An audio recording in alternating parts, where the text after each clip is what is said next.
Hello everyone, Scienter here, and it's time to unlock some more skills. Yeah, let's go. To Galahad apparently. I'm gonna check my faction levels. Let's see, yeah, we should be able to absorb that just fine.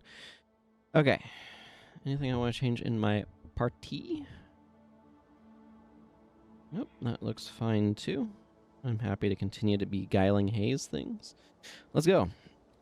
I hope everyone is doing well. I want to unlock some more skills today. I want to not have my entire window filled up over my compass with all that.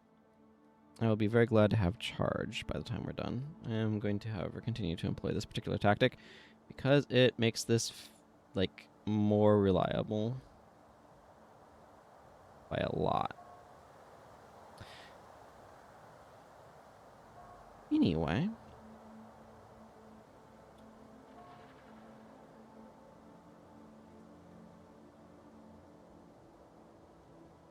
let's see, should be reasonable to finish factions on this character today.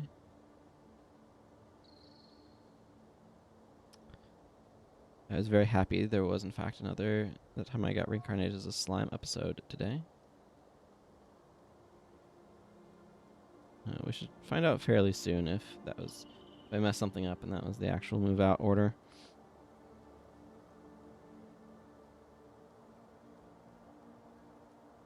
Somehow I don't expect it to have been. There wasn't a slime episode last week, so I was a little disappointed. I did see in there's a comment, by the way, that I had mucked up the volume by making things too loud in response to what a viewer was saying. It's one of those things, it's hard to know where things ought to be when there's just one person basically giving feedback, because that kind of depends upon their own setup. So I wasn't surprised that people felt something was a little overcompensated for, but I do appreciate the YouTube commenter who said that it in fact became a problem. So I have attempted to reset it, although I don't remember exactly where I'd had it before. So hopefully it's in a reasonable spot. I might lower it slightly. See how that feels. I don't know. Not that I can tell.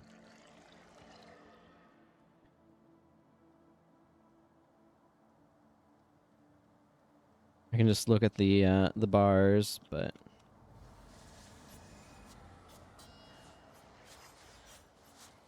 I tried looking at some other volume things to see how it might compare. Some other scenes that I have set up, but I want to get this person who's chasing my monk, but apparently so did everyone else, so that all works out.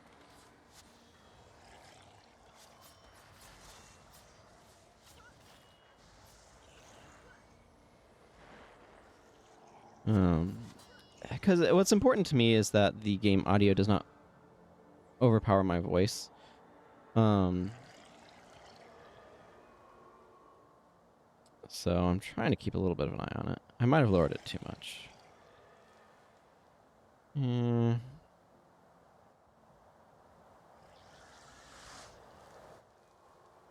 apologize for the volume going wonky. It's just very difficult to be precise at those levels. Or it's very difficult to tell. Okay, well, I've attempted to kind of calibrate it a little bit.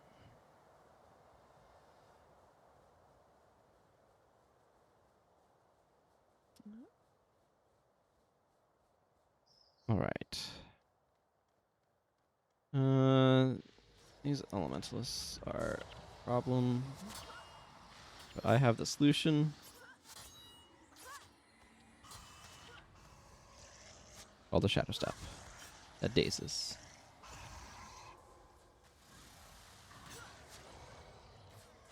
Okay, maybe that's not really affected by cripple.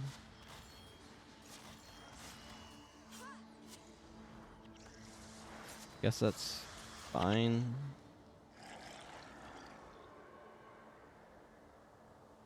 Sounds like a daze is good. Reducing that to 10 energy is really nice. No, there's a wand somewhere over here. I will admit, I could really go for an Elite Shadow Step whose only property is it has a really low recharge. Get an 8-second recharge or something.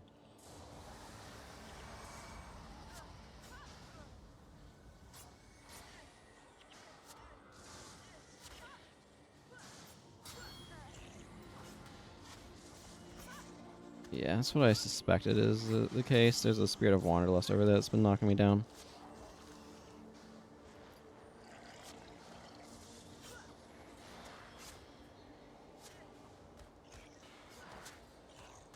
Oh, I just got Juggernaut tossed.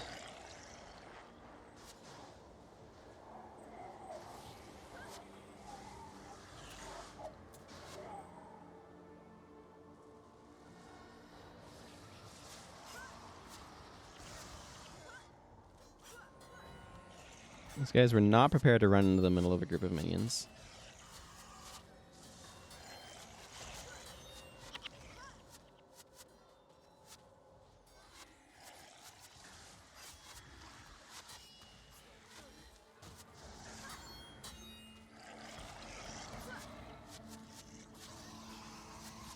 You, no. Oh yeah, Splinter Weapon doing some work.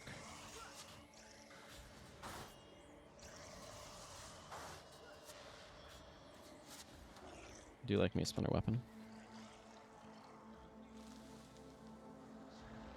Yeah, there's so many enemies here.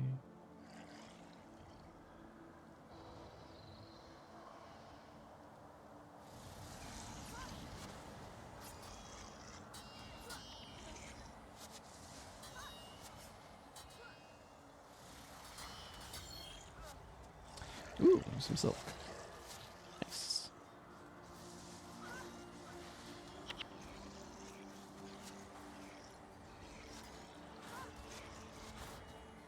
I have been thinking about figuring out setting up a tutorial for doing Hell's Precipice with just heroes and prophecies, or henchmen and prophecy skills. Excuse me. It's because I know some people have struggled with that.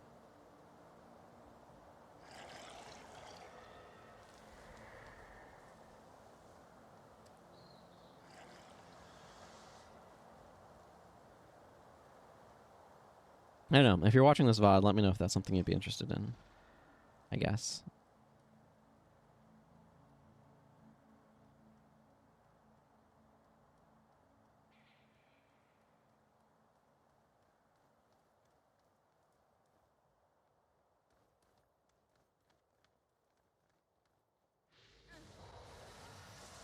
No word against melee.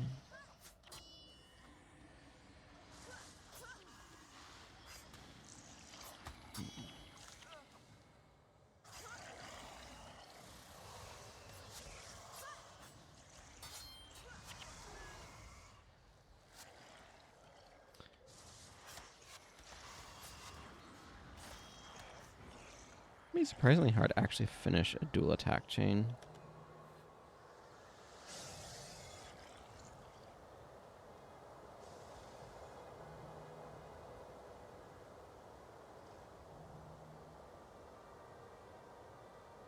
Like, surprisingly difficult.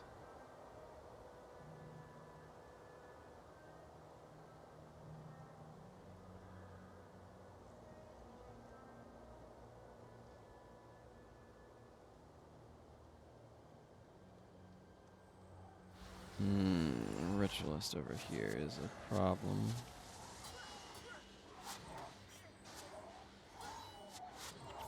Okay, Spirit of Wanderlust is down. That was the big target that I had in mind.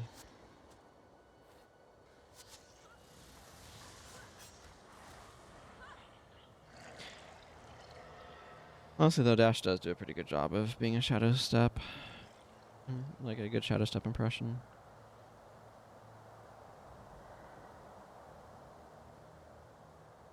I already cleared this area out. Oh, maybe not entirely.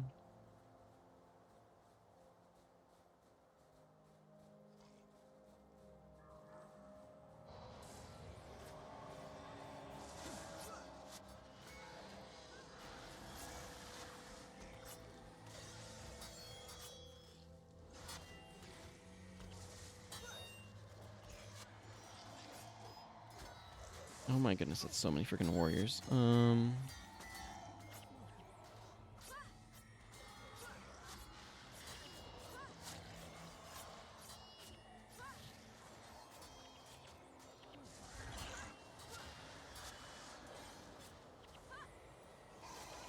Trying to spam blind with my stance.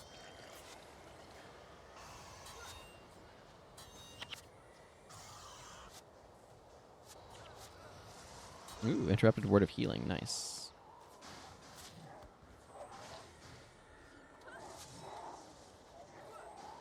Okay, it looks like that whole thing's been taken care of. Good.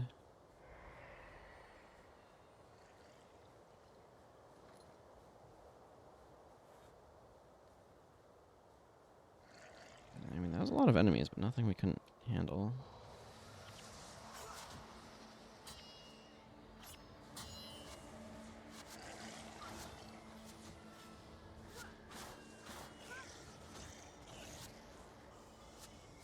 Cripples, or like snares in general, are just especially useful against warriors.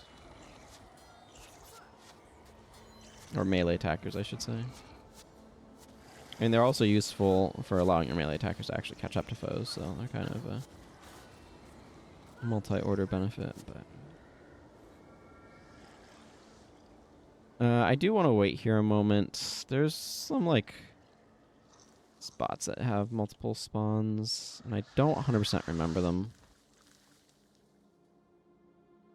Yeah, see, some of those volume levels seem like they're encroaching a little bit. I think I'd rather have this down about there, maybe. I know I keep fiddling with the volume, but I don't remember exactly where I used to have it set, so I keep kind of... Okay, I'm kind of content with this. So I keep messing with it to try to figure out where it should be.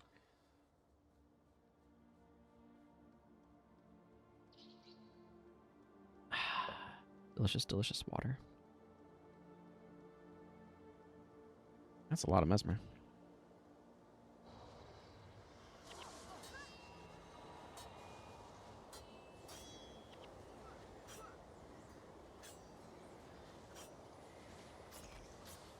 Minions help so much with this sort of mass melee sort of situation. They just bog everything down in the most useful of ways.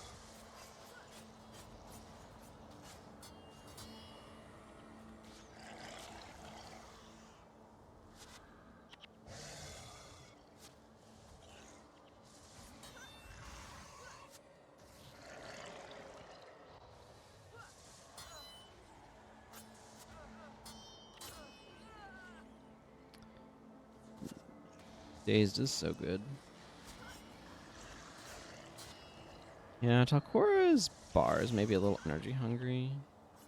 I should probably drop Prot Spirit from it. Having both Prot Spirit and Shield of Regen is a little much, I think. Again, I keep kind of wanting to keep an eye out for any potential additional spawns, because they do like those. They do like those quite a bit.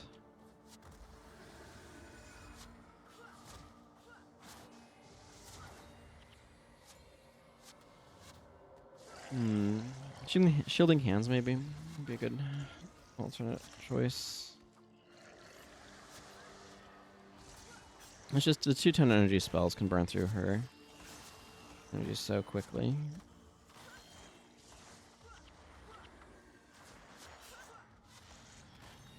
It kind of makes me want to give her another option.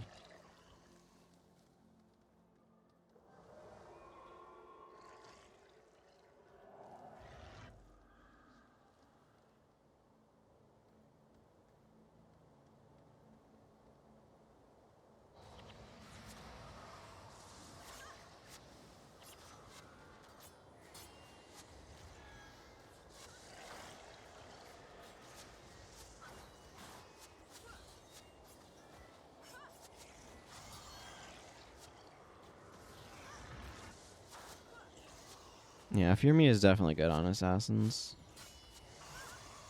Allows them to get more critical hits in.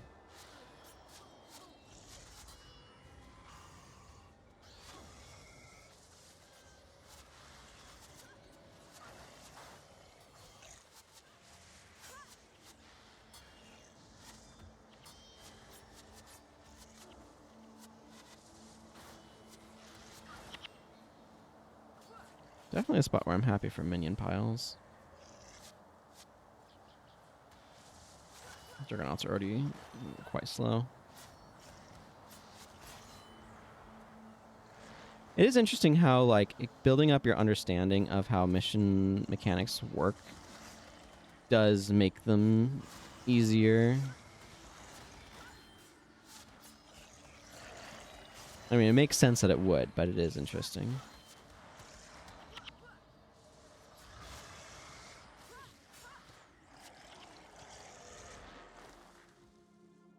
$80 gold coins. And a defender. Looks like we've cleared out things. How's our experience? Still low, but getting better. Getting better. Okay, I think we are about ready to begin our steady walk to the other end.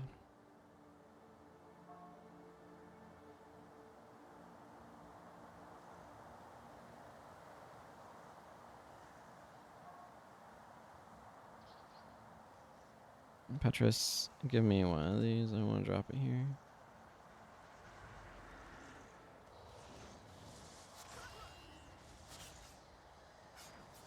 Yeah, this is the part where things are at the most risk.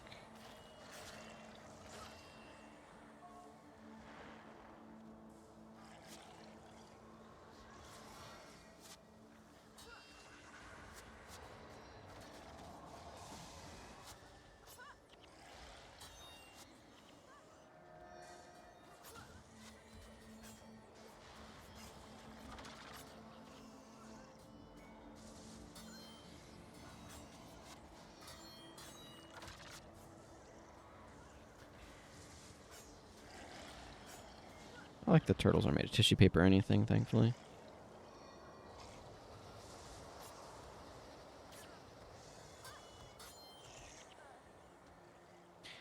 I mean, using a signet there does make a lot of sense, so...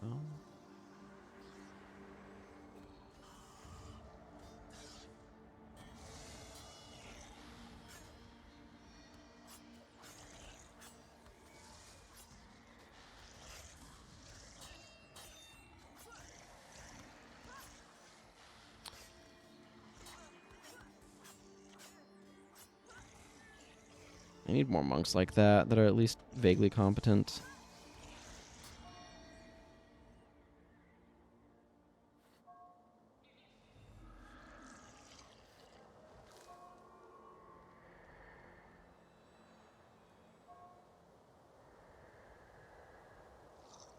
Little siege turtles. These ones haven't been fitted with jump jets yet.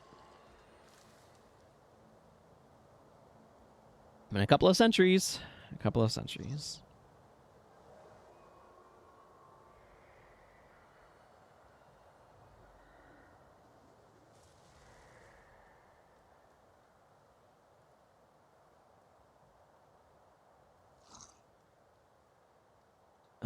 Speaking of other Guild Wars games, they have, by they I mean ArenaNet, have released some concept art for Guild Wars 3 of Grenth and Melandrew, so that's very exciting. I haven't looked at the images in depth yet because I've been focused on other things like getting ready for streaming here, but it's very exciting that they're beginning to release some of these things. There's been other stuff that they've released. I think it was very interesting because they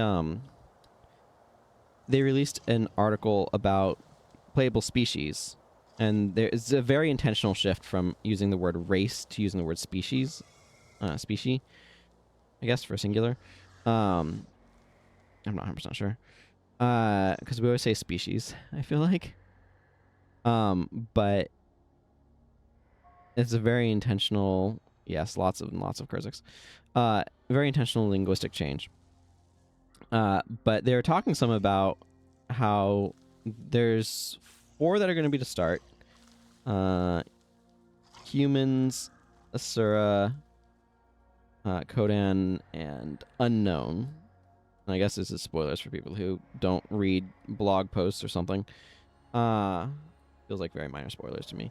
But, and then a 4th, as of yet, unannounced one. That sounds like it's new for Guild Wars 3.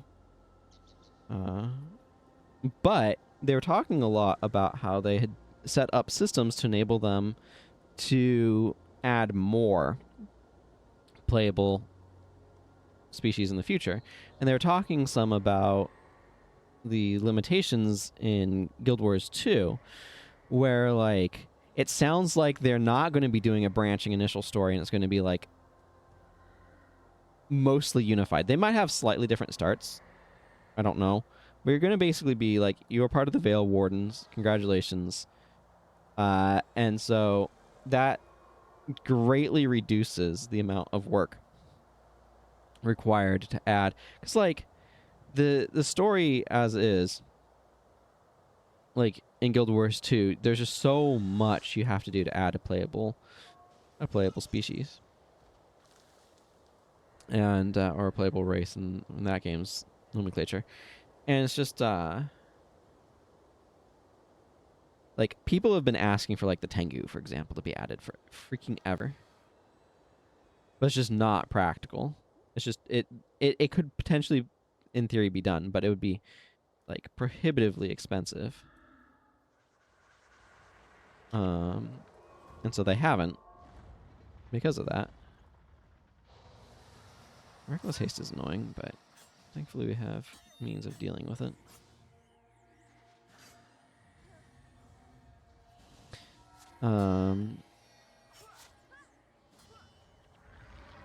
So it's very exciting to hear that they have been building Guild Wars 3 intentionally from the ground up to be able to support the addition of additional playable species. And so that I think is very, very cool. So I'm interested to hear what the fourth one is, but I know news from it's coming out rather slowly.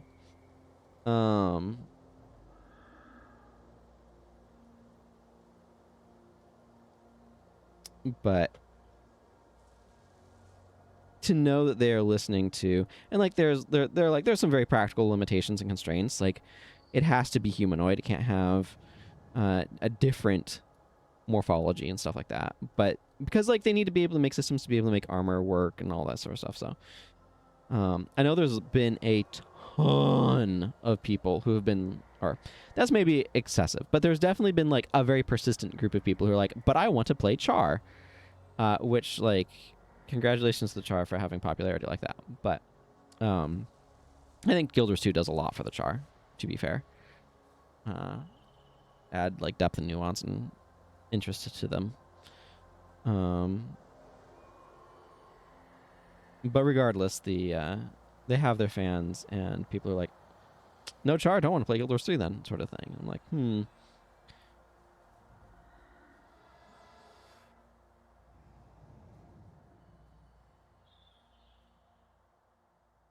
Petrus keeps being outside of the range of charge and then taking forever. Hey, Mr. Jack.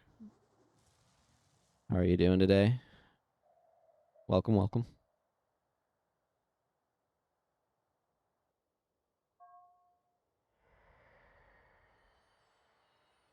Really? Kurzik's approaching?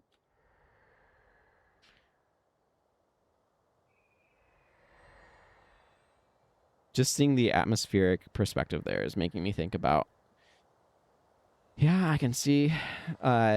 So, I'm doing fairly well. I live in Washington State. Like I've mentioned this before in kind of the greater Seattle area. And unfortunately, there's a bunch of Eastern Washington that is or has been on fire. And so there's been a bunch of smoke getting blown into the area. Which, like, is way, way smaller than being actively on fire in terms of, like, problems. But it definitely has been negatively affecting the air quality around here. And I can see, like, smoke and haze in the air from it. Or, like, haze in the air from the smoke.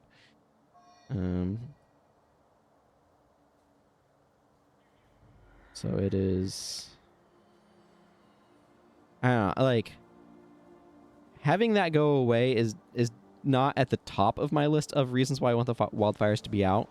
And it's just because wildfires are friggin' terrifying and destructive, and like there's all sorts of, you know, the people who are potentially in the in the danger zone and stuff. But certainly on my list is I want the smoke to go away and our air quality to improve. Yeah, it's been a hot summer so far, which is not what we want. I am very, very, very thankful that we got central air conditioning installed some number of years ago. But that is interesting that parts of the UK are on fire. I never really think of wildfires in like Europe, but particularly like the more western parts of Europe, I guess. I guess there's nothing stopping that from happening, right?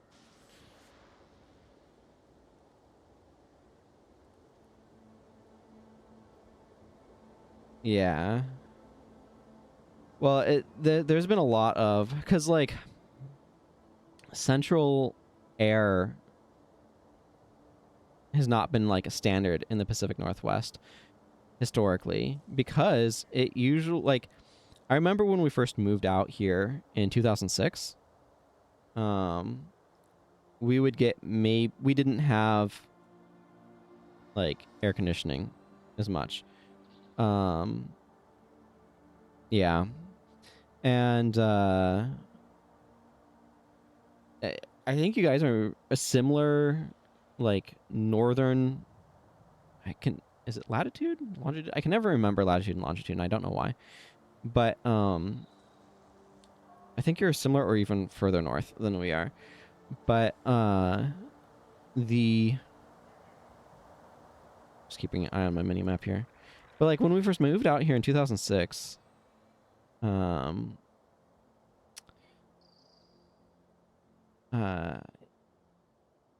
like we had maybe 3 days a year that would cross 90 degrees Fahrenheit, which is, what is that in Celsius? Minus 32 to get like 60, and then so like in the 30s, I guess, around 30 Celsius. But like the proportion of days that have been like that have just been growing. And I was just seeing the governor posting on Blue Sky, the governor of Washington, that like a record wildfire season. I'm like, that's not a record I want to be setting. that is a record I'd very much so like to not be setting. And it was making me think of people talking about like, there's been the same number of record-breaking hot days per year, and I was like, that is an interesting way of saying that the temperature keeps going up. But like, because you think it stays the same. I was like, no, you keep making the same number of record-breaking, then that means that it is continues to be breaking records. It keeps getting hotter, but I am turned around this way.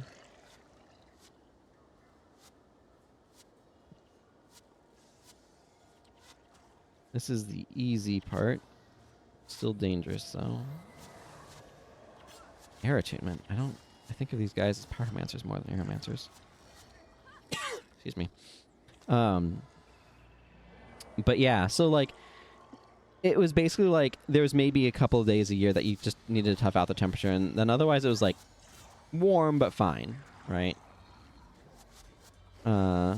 Yeah, it very much so it has to be the effects of global warming and climate change. But it's just like it has clearly been getting just progressively warmer, and like we used to have more snow in the winters too, and now it's like maybe a weekend of snow a year sort of thing, which, where is the monk? Up there. Just gonna cripple this little group.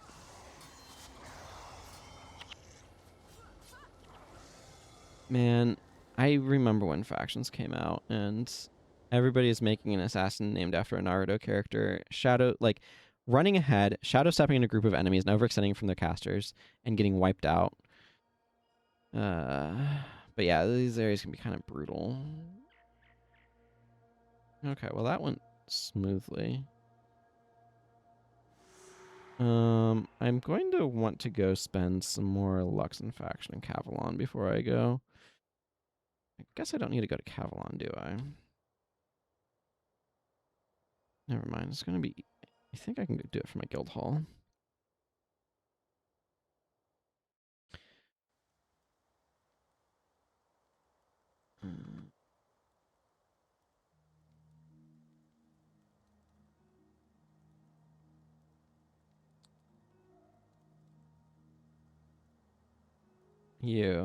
I would like another Jadeite shard. Wait. Oh, I can get Luxon skills now? No. Didn't think so. One Jadeite shard, please. The problem that is happening with this is it is tanking my Kurzik faction, which I do want to buffer. But I can worry about that later.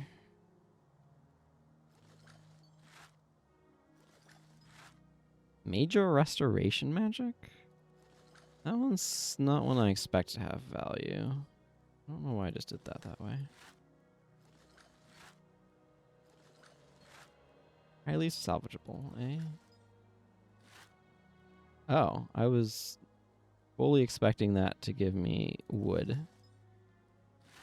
If I had known, I would have used my superior salvage kit, but I did not. Okay. Well, I don't know what major restoration might have in store for me, so let's go find out. Yeah, I really like snow in the winter.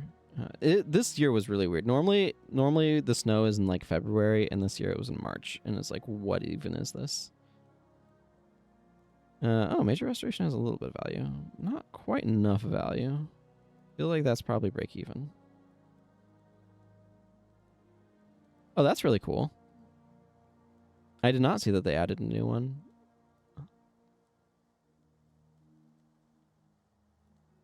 I know that they did updates to Heretic and Hexen and added additional things to them.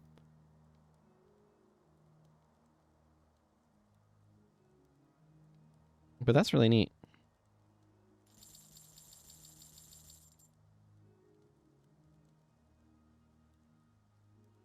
It's been a few years since I last played Quake on my Switch, actually. It's been a few years since then, I think.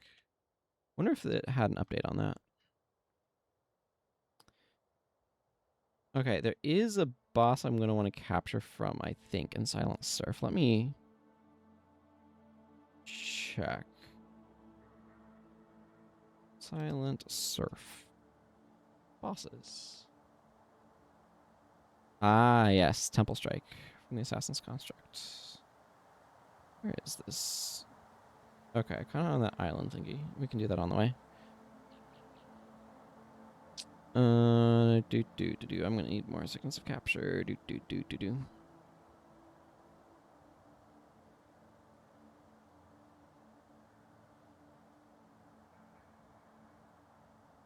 be curious if the Switch version has an update to add that then.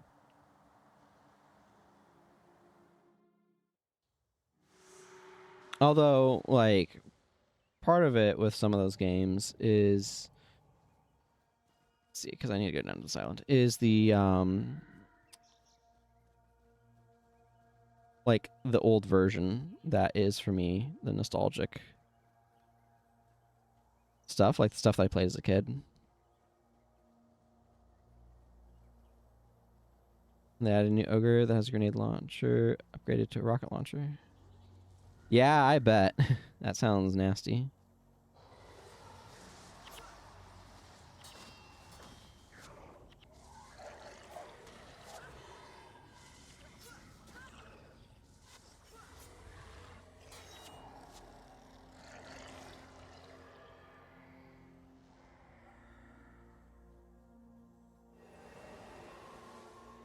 No ray of judgment for you. Bwahaha.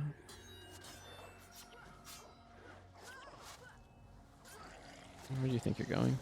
Missed my caltrops already.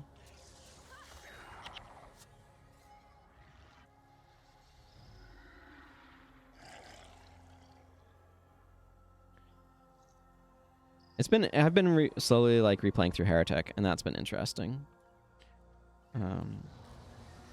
It's been a hot minute since I last played through that game. And I did like the first 1 or 2 episodes on like one of the lower difficulties, and then I went slightly higher for the next episode, and holy cow, has it been way more demanding on ammunition.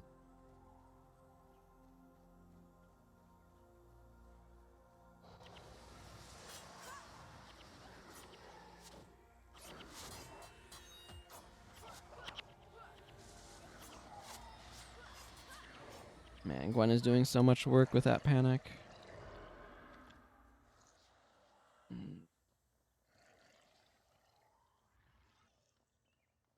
Panic is just so good for damage mitigation. Yeah, there's the Assassin's Construct. I want to take that down and grab its elite for myself. Bahaha. Stopping Mind Burn feels good.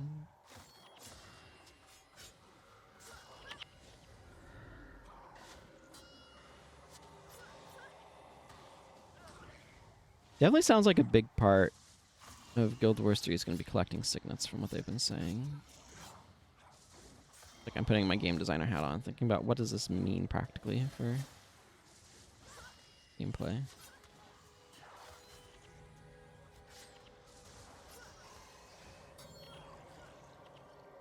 No Resurrecty.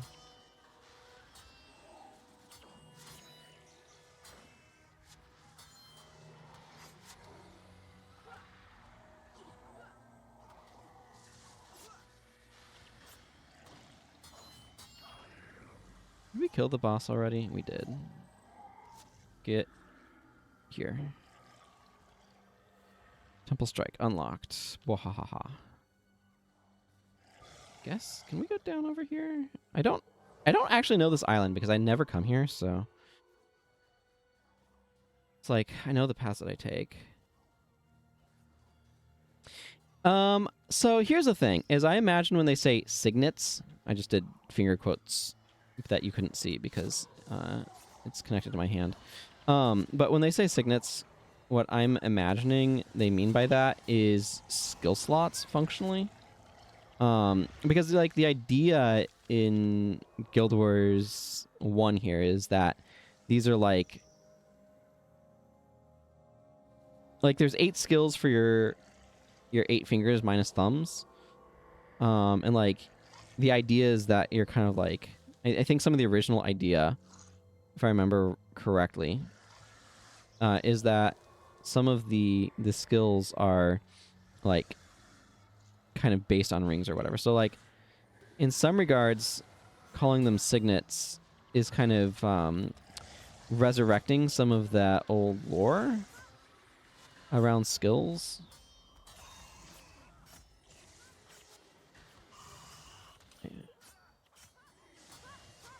So if you ask me, it sounds like it's not that it's like signets in the what on earth? Oh.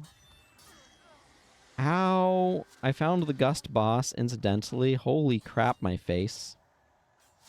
Thankfully, the Gust boss did not find Master Togo, but... Ow. So I kind of imagine it's harkening back to some of the original inspirations for and some of the original concepts of like the skills or rings that you equip to each of your fingers sort of thing. That was kind of some of the initial conceit with skills in Guild Wars 1. That's what it sounds like.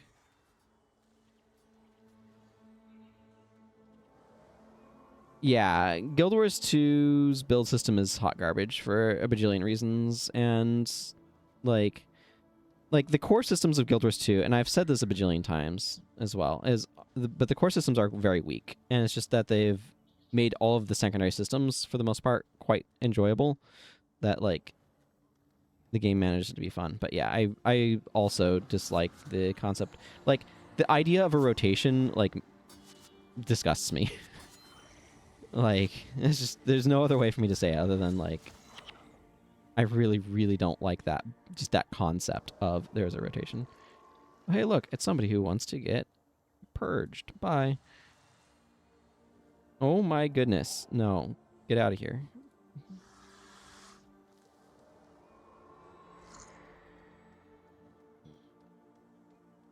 But yeah, the Guild Wars 2 skills are all free to use thing makes it...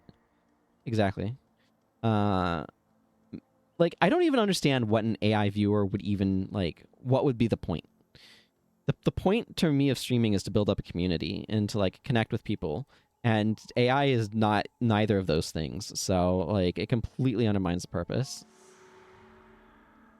But yeah, so, like, the idea of developing some sort of rotation that you're optimizing is just kind of...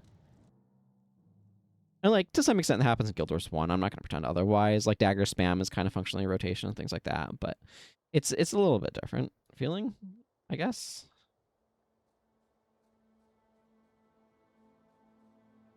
Thank you. I want my shadow step back. I already have shadow form, so I don't need things that way. Maybe I want shadow distress here. Yeah, the term signet implies free to cast in Guild Wars 1 language, but we don't know what Guild Wars 3 language is going to mean. Because, I mean, we haven't experienced it yet. Who do I have? Yeah, that's not a huge selection. I could make Ogden Smite and go Ray of Judgment here and kick Zenmai. Or maybe I just prepare myself for the long walk down the hill. Probably seems more reasonable, right?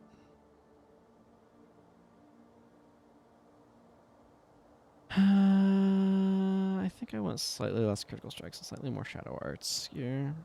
Doesn't change anything for this, actually. But it does change something for this, which is kind of what I'm thinking.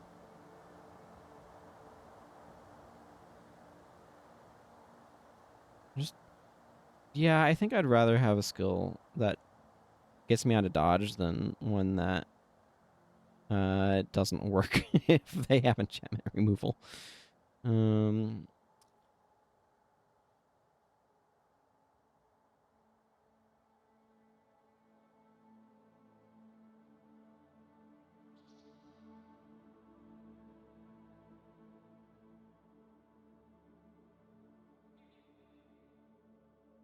Where am I on my... Okay, so I need 30 grand more. I'll be getting there at some point in time. But yeah, I really hope that they... It doesn't have to be strictly speaking energy, but I want a resource system. Whether that's stamina or whatever. Whatever they want to call it. The semantics don't matter, but the functionality does.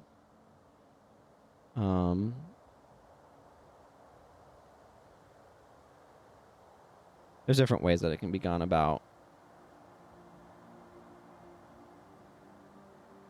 But, like, so much of the backbone of Guild Wars 1 is energy management. Like, how are you paying for your skills? Because, like, there's differences. Like, adrenaline, right? That's kind of a form of energy management in that you can use skills off of a different resource. Like, adrenaline and energy are opposite orientation in terms of energy gets used up as you go. I do want Prosper here, I think. Oh, she already has shielding hands anyway. Whereas...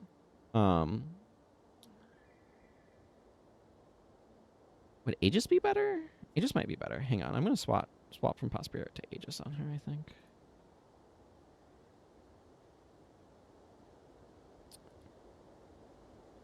I could see if I went Ogden, I could go, like, Smite Prot and work something out on him. That might be better. Hang on, I think I'm going to do this. Make Ogden my official smiter. Okay, he's doing something entirely different from what I'm going to be doing.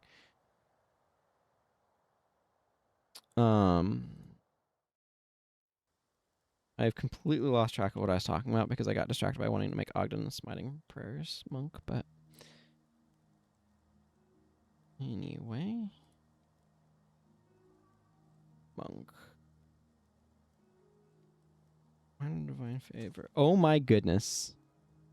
Anchorites, Monk's version of Prodigy is starting to go up.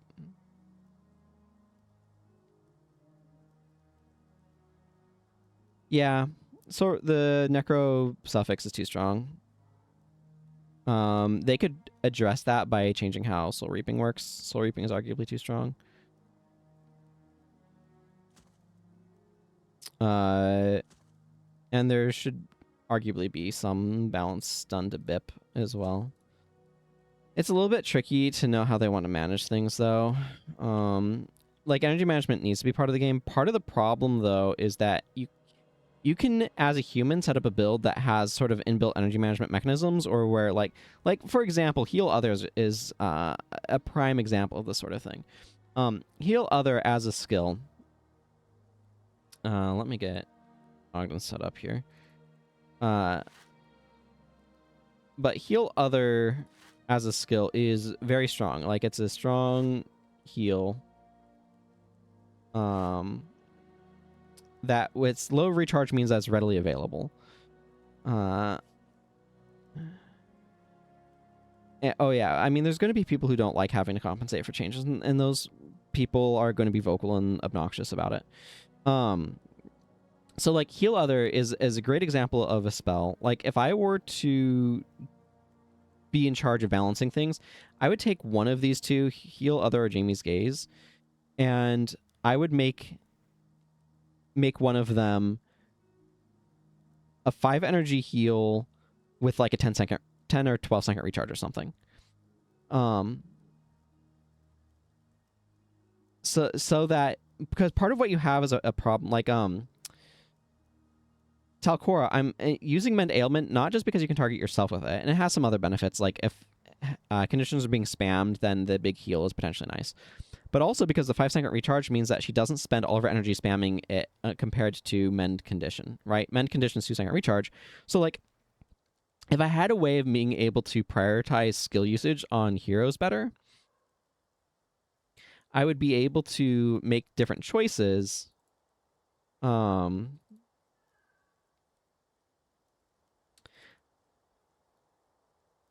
would allow me to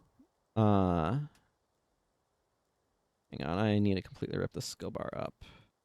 But I'd be able to make other choices that would allow me to... Oh yeah, that's PvP Aegis. No wonder I'm getting confused looking at it. That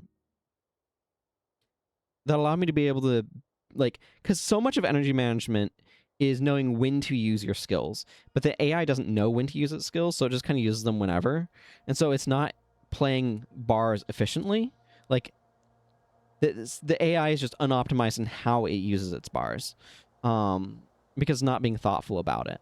And so, like, as a human player, I can play, like, our human players are able to play their bars more energy efficiently than heroes are able to. And so much of what you're doing with your energy management is either to increase your throughput of damage, which obvious, but like I'm running Critical Strike for energy management, right, on this character. But so much of it is either to increase your throughput of damage, which is obvious reasons to do, or to like compensate for energy management difficulties. And so it's like there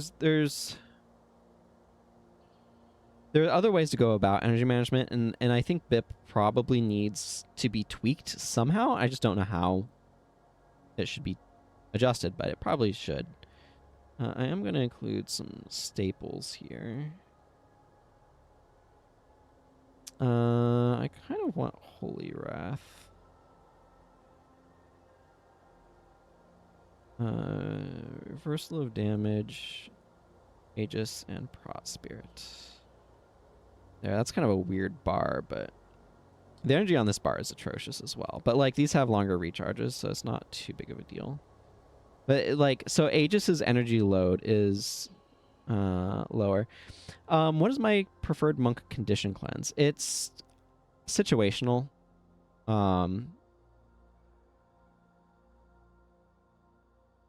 It's very situational. So typically on heroes, I'm bringing Mend Ailment simply because the longer recharge means that they don't spend too much time spamming it. If I'm a player, I'm probably going to lean a bit more towards Mend Condition.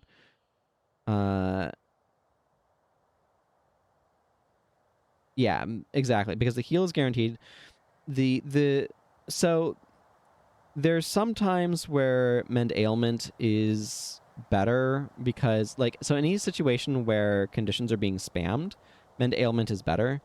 There's also, like, if you're going to have a highly enchanted party, dismiss condition is always going to guarantee a heal regardless of whether or not a condition is removed. So, like, between those three, it's kind of a situational thing. Like I said, as a player, I prefer to use mend condition because the heal is guaranteed. It's more reliably available if you need to be keeping cleansing blind from people or whatever.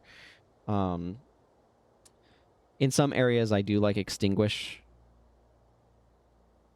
Mend ailment is a little bit better than mend condition against, like, the Eye of North Mandragores, because if you have 7 conditions on you, one mend ailment only removes 1 condition, but also heals you for the other 6.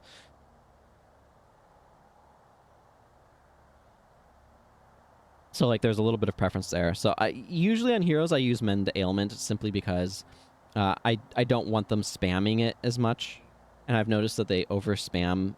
Like, they spam mend condition to the point where that's all that they're doing. They just kind of burn all of their energy on it.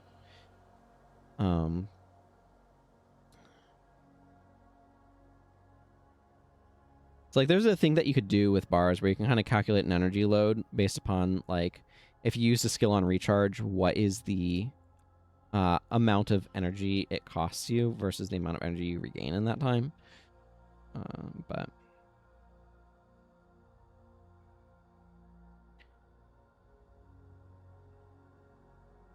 imagine if it said whenever you cast a spell that targets an ally in PvE. Yeah. You feel like mend condition should heal none or a lot less? I'm okay with the difference between the way that they work. The other thing is, mend condition, you cannot target yourself, and mend ailment, you can, which is a substantial difference. Dismiss is also self-targeting.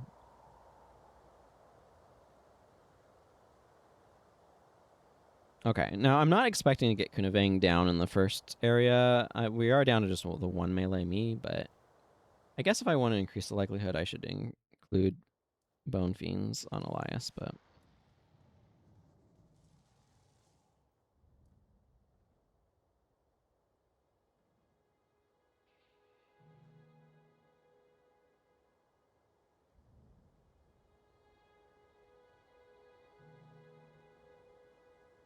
like, there's definitely pros and cons to each of them, which I like. And there's reasons why you might want one over another.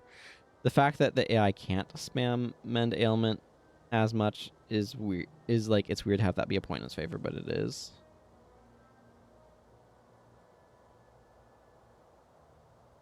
But, like, energy managing hero, it's bringing BIP to manage energy is just makes it things so much easier. And so, like, Blood is Power probably should have some limitation. I'm not really sure what would be best for that, but...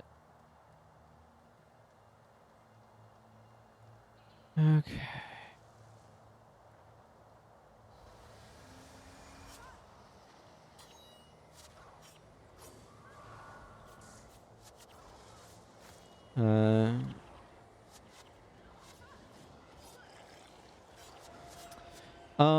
I would probably use Peace and Harmony as the elite skill.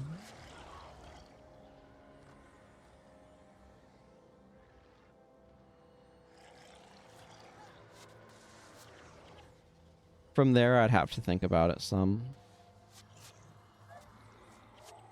It's just Peace and Harmony is, you're so much all at once.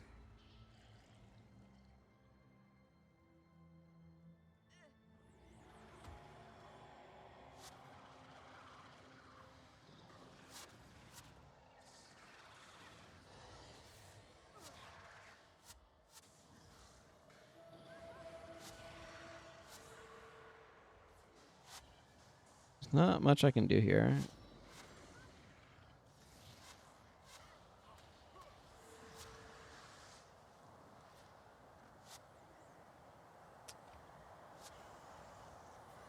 I guess I can clear out some corrupted scales.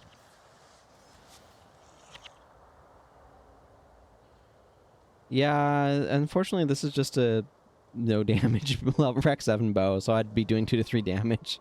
It wouldn't be worth it dealing with. I kind of expected this character to need to go through the actual phases, and I'm okay with that.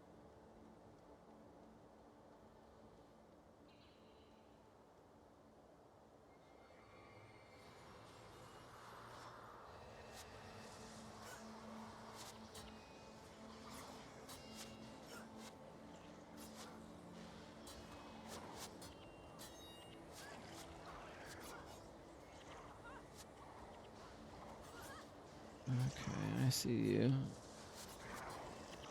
It's your turn to enjoy the power of Ray of Judgment.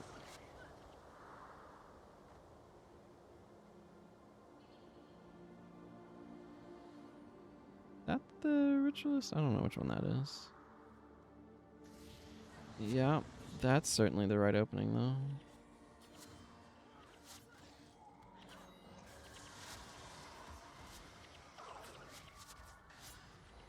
Okay, let's try this again.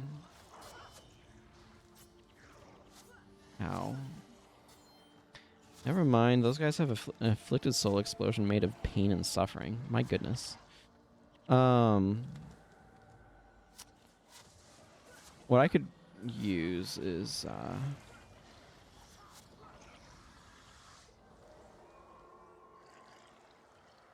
okay, they're alive. What I could use is the bow from the anniversary event, but I haven't gotten it for this character yet. So I'll have to wait until 2027 to do that. It's not a huge deal, but...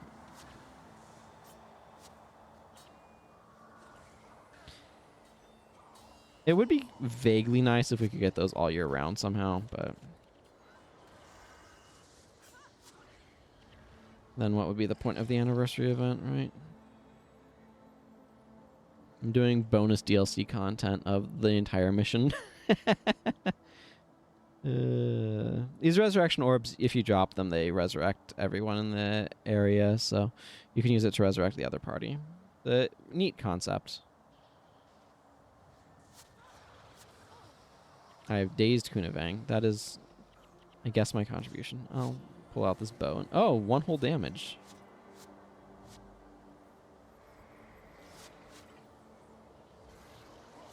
Unfortunately, panic doesn't work very well against a single target. Excuse me, I have some corrupted scales to clear out. Ow. These things really cause a lot of degen, don't they?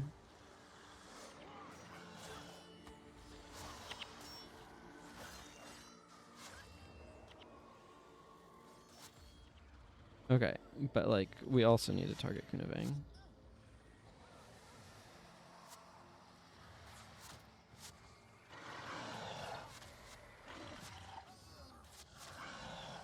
Yeah.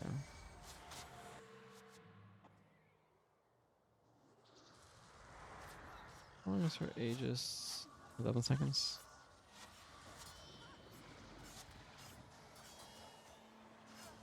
Oh, Vec bit the dust somewhere in there.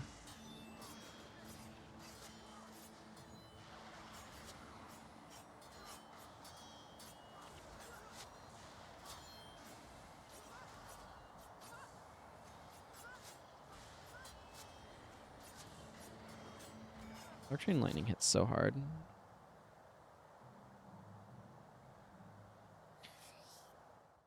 Okay, Kunavang restored.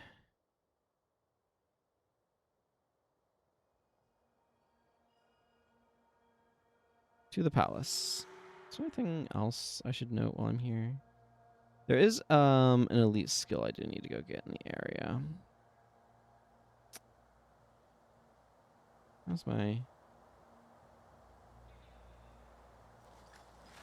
Pretty empty. Doesn't surprise. Ooh, improved sale value. Nice. Martinus.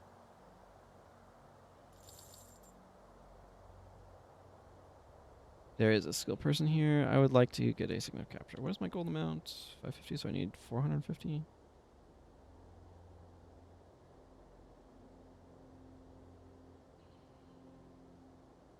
That's a bunch of warrior skills. Okay. Thank you.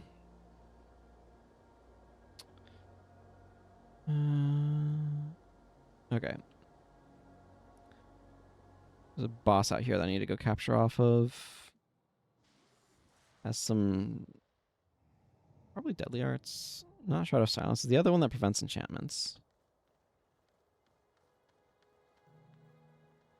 Some weird assassin control stuff in here. I kind of wish I had a little bit more PvE use than it does, but here we are.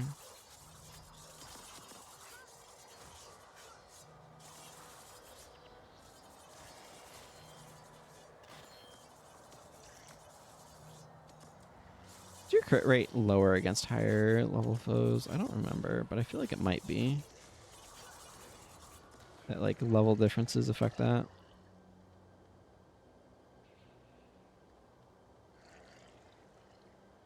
Don't know what I think about Holy Wrath ending up on me so much. Am I taking that much damage?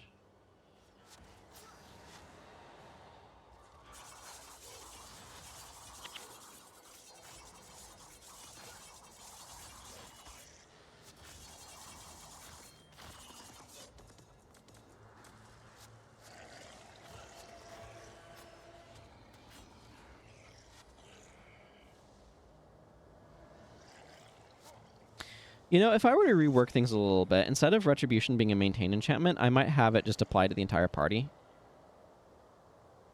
Like, enchant your party for X seconds whenever an enchanted ally takes attack damage, I guess? I don't know. Does Holy Wrath any damage, or is it also specifically attack damage? Yeah, I don't know if that just means, like, auto attacks or whatever. I don't know why Elias wasn't getting enchanted by it, but whatever. I was kind of not doing anything in that fight. Do I have the... Hang on. Where is my faction levels? Yeah, it's getting kind of high. I do have Unwaking Waters right here. I can go turn that in for an additional... 45 probably. Yeah.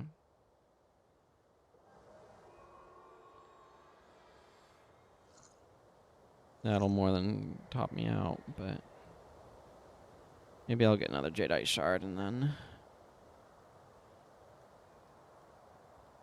But reflecting all damage would be pretty strong, right? But like if Retribution reflected all damage...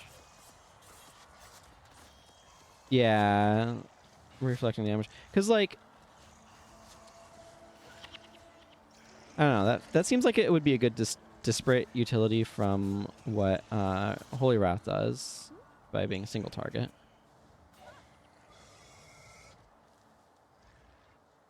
Yeah, all damage, and that would probably be a good change for like if I were to edit Balthazar's Pendulum, I think that would probably be like Balthazar's Pendulum, probably like a 30-second recharge for the next 8 seconds whenever allies are dealt damage, or like Balthazar's Pendulum could also just be an elite reversal of damage that enchants your entire party. Probably have about a 4-second duration with an 8-second recharge. Be extremely good against elementalists. But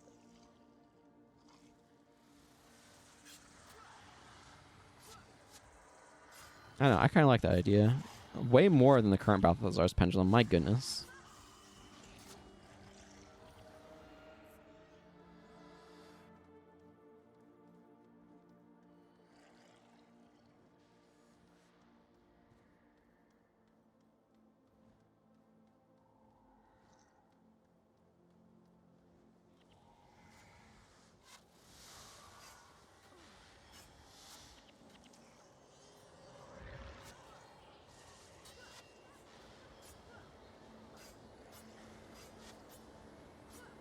I like Dark Bond as a way to protect my BIP.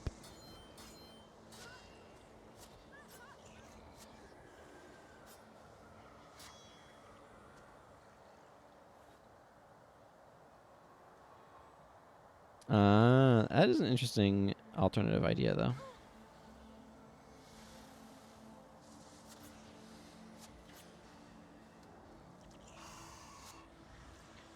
That's a friendly ray of judgment.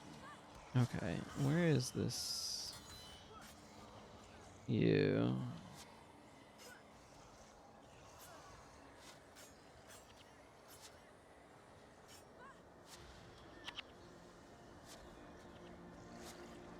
Oh, these guys are kind of jerks. Yeah. I think that's part of it, is I feel like there's more room in the the damage reflection design space that could be taken advantage of. I particularly like smiting prayers existing in a like Punisher sort of capacity, where instead of like, I think there's room for banish effects, but like, okay, so this is like hot take. I feel like smiting prayers falls into the same problem that blood magic does, where there's like one skill, or like there's like maybe a small sub theme within the attribute line in Prophecy's release that then like the developers keep trying to push forward as it goes on, and it's like it becomes too much like that. So in the case of smiting prayers, it's like skills that have bonus effects against attacking foes or whatever.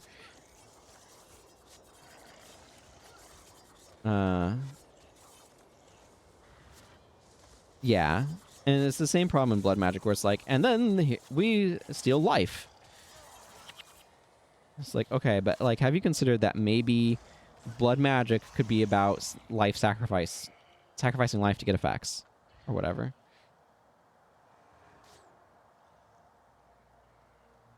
I need to get over in this area, I think.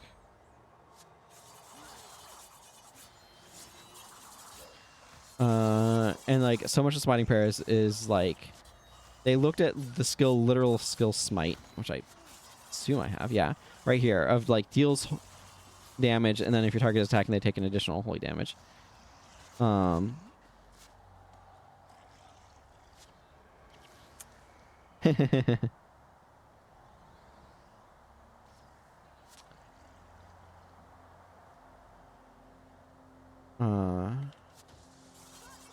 Maybe I should sometime. But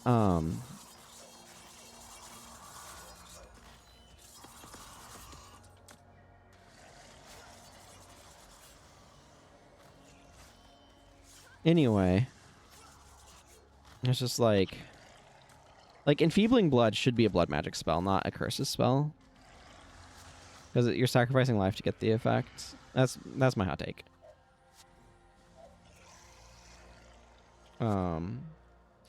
But yeah, it's like they made smite, and then they're like, okay, Spear of Light, that does the same sort of thing, and then like Bane Signet to Castigation Signet. It's like, it's not that there wasn't that as a theme, but it feels like they kind of like amped it up a little bit. I don't know. But I feel like Smite, Hex, Reversal of Damage, like those are kind of the directions that Smiting Prayers should generally want to go in, with a little bit of a we destroy minions or whatever. I don't know, Smiting Prayers is kind of a weird samey feeling, but like, I don't know, it's hard to explain. I might someday want to go capture, actually I probably should have brought 2 Signets of Capture and captured that while I was here. You know? Oh well. That's Ride the Lightning, and I might want it on this character over my actual Elementalist. So we might be coming back up here to do that, which is just my oversight. How do people want Divine Favor reworked? The main thing that I do with Divine Favor is I'd make it affect all spells you cast at target allies, not just monk spells.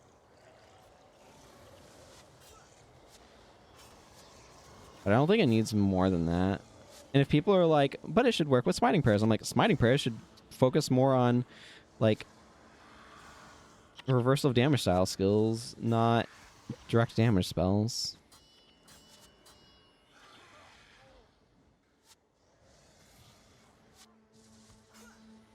Yeah, this is getting messy.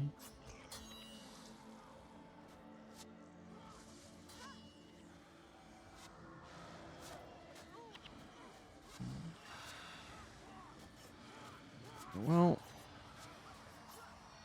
we need this thing down.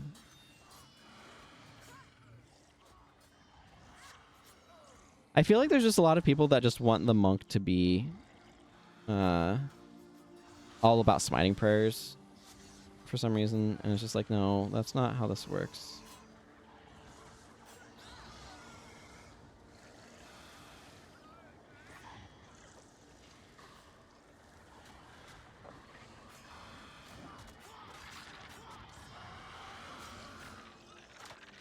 And like, I could see Divine Favor giving like a flat damage percentage increase to the amount of holy damage you deal as an option. Ugh, that's such a long walk. Like, all the enemies are dead already, so it's not like I want to just go back and like grab stuff or whatever.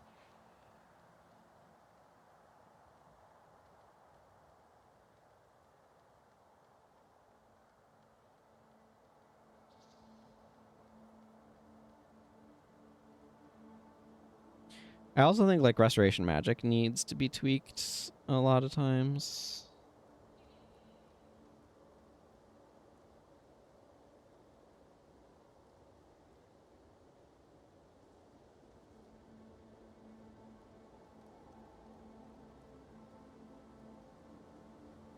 Did I not have this resurrection shrine active? No, I do. I was just, because it's proximity base, I was closer to that other one, I guess.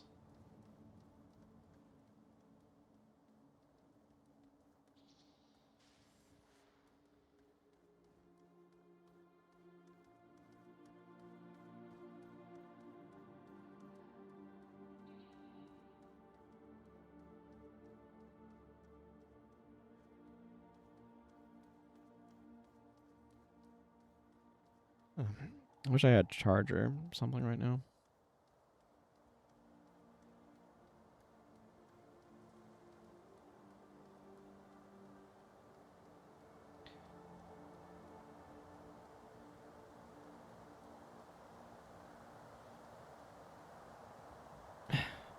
Like, if you want maintained stuff, like, you use Blessed Signet to get energy. That's how it's always worked.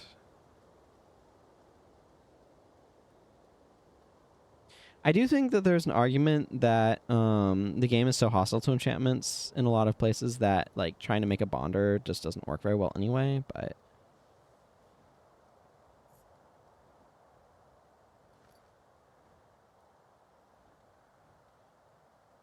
yeah, the Shrouded Oni over there is my target. Oh yeah, two can play at the Shadow Step game. Well, for crying out loud.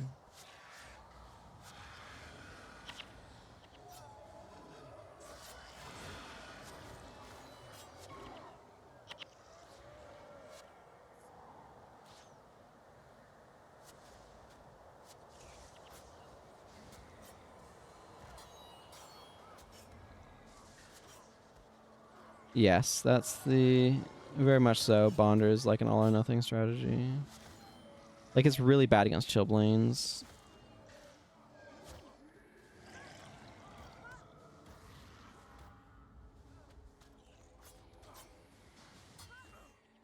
The problem is the maintained enchantment idea is like it feels a bit antiquated somehow.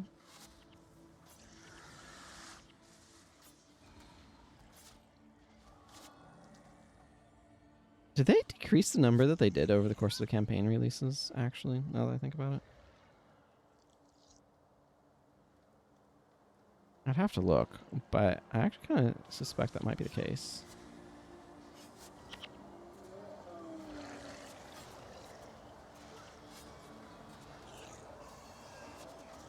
I know Assassin has a few, but like they're used creatively.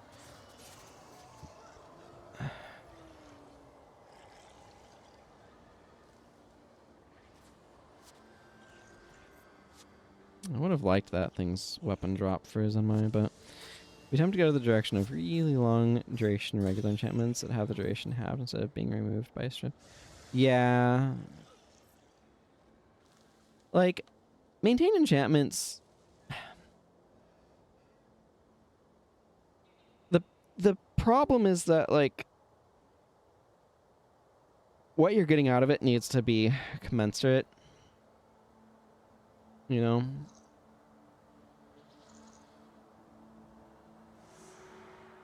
Okay.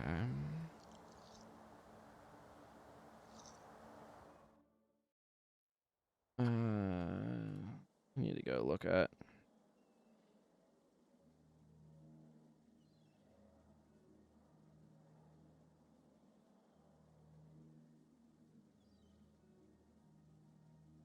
Let's promise I'm getting in my LA. Okay, Raisu Palace has Shroud of Silence, which I already have. So I don't need to worry about capping there. So that's good.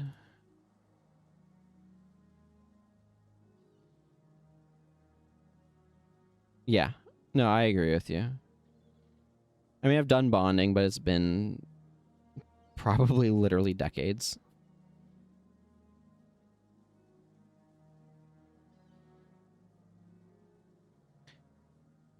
Oh, Shroud is from Shadow Wars. That makes sense.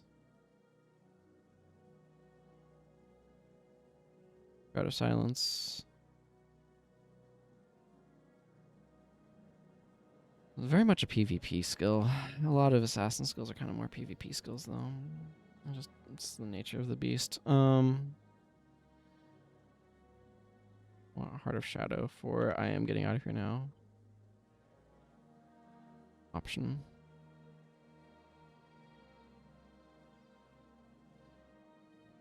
Yeah, last 2 missions shouldn't be too hard to finish this out. I think I'm gonna keep Ogden here.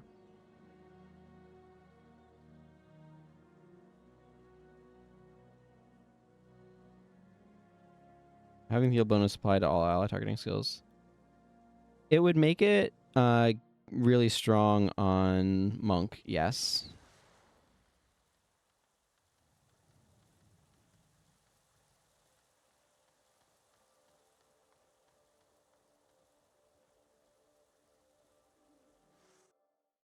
But you also can't invest in the attribute as much.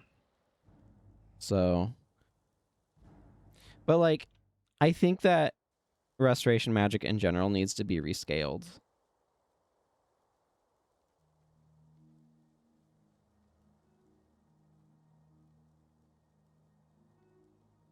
It's not better. Like, the only thing that makes it better, quote unquote, on Necros is Soul Reaping. And that's just Soul Reaping being overpowered. It has been for a very long time, even after they nerfed it. And, like, boy, was it a huge nerf. But, like, because it used to not have the cap, right? Now it caps the rate. But, like, Soul Reaping should probably be, like, you gain health whenever a creature near you dies, and you gain, like, 1 energy for every, like, 3 to 4 ranks of Soul Reaping. And then adjust skill costs in among the Necromancer skills to compensate for that.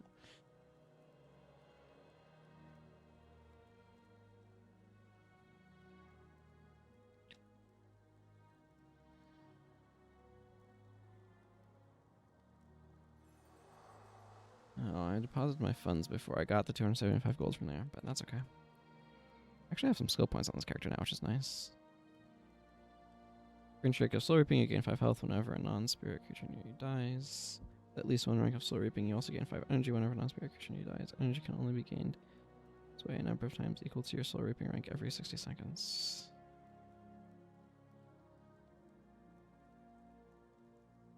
Yeah.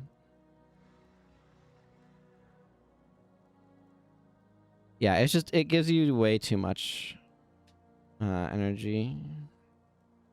I remember when you got energy off of spirits dying. That's why they added the non-spirit clause, because it was bonkers with ritualist spirits. Yeah, yeah. So it's like,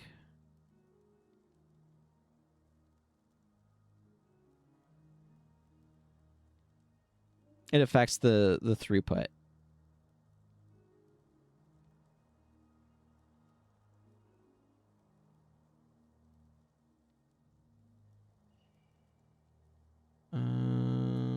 Okay, I think I'm good to go.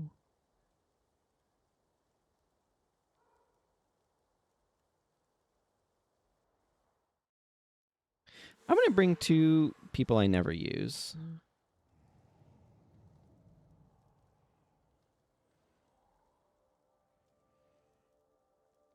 You know what? I should grab Kunavang's skill over this. Nika, let's bring you.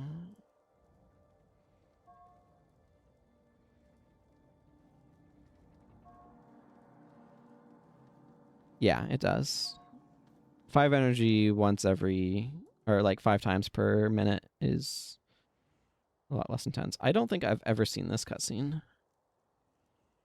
I never choose Argo here. Let's see what this actually looks like.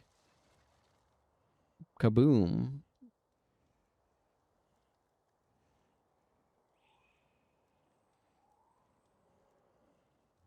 Look at that. Hey, Argo. I don't... This is so not worth doing. Using Argo like this. But, like...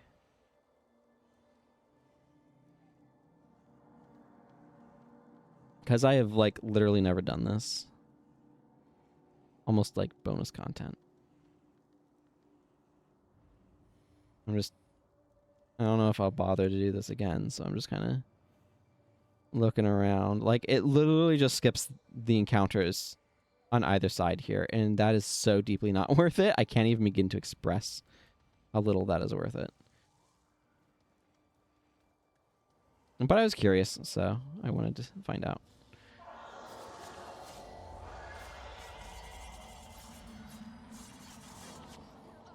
Oh my goodness. I just got absolutely toasted. Hopefully Nika survives. Nope, Nika didn't survive. Oh, I got a bird's eye compass. Maybe. If we don't get wiped here. Acolyte Jin, hold down the fort. Oh my goodness, we're going to get creamed here. Well, rip bird's eye compass, I guess. Wow, that was super ugly.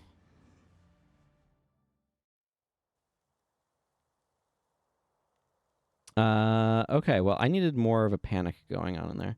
I'm gonna try Nika, but I'm gonna bring Danica. Because I want her healing support. Honestly, part of what went wrong there... Why am I talking to somebody? Part of what went wrong there is not having fought the other things meant I didn't have a horde of minions built up.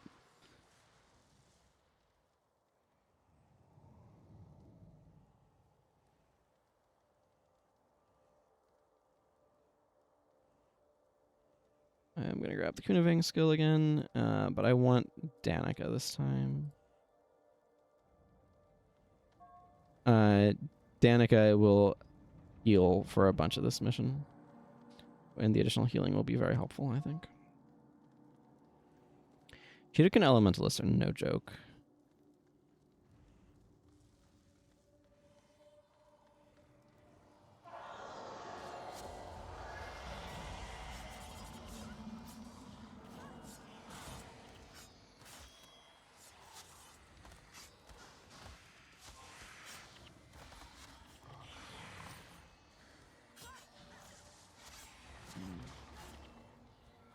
Let's see. Divine Favor, you buff from 3.2 to 4, make all monks skills. Oh, yeah, so it would affect signets. Damage, he deals 5. Yeah.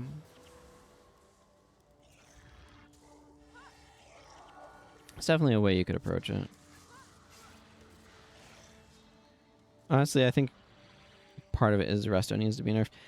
The other thing that I think needs to happen is they need to do something about the way the damage calculations work for casters, I think.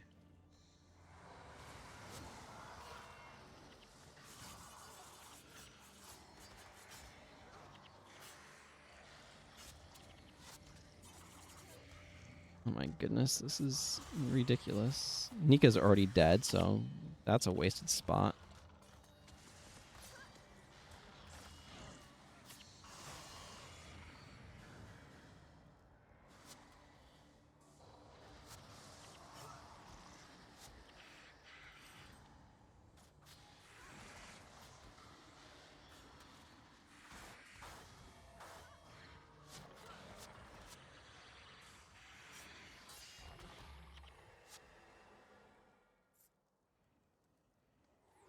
Bummer. I was curious to see what she would do, but she can't do anything if she's dead, so. Part of, like, what's the benefit of Talon is he's tankier with the higher warrior armor.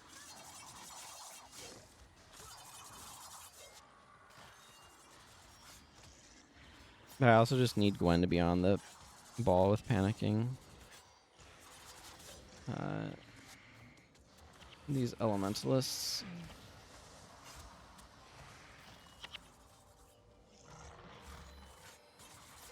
Like, if we can contain them for a moment, we can deal with them, but...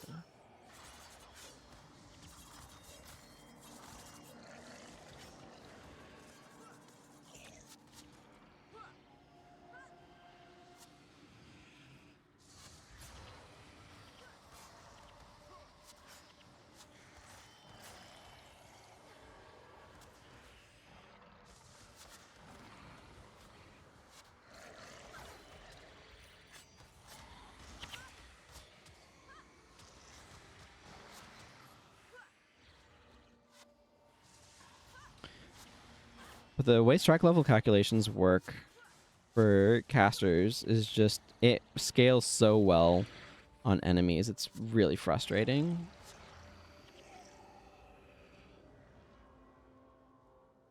I think it should probably be... like, the problem with attribute scaling is it kind of, like, is double dipping. Where you get bigger green numbers and, like, more damage just raw by itself. So normally Talon would come in here and close this.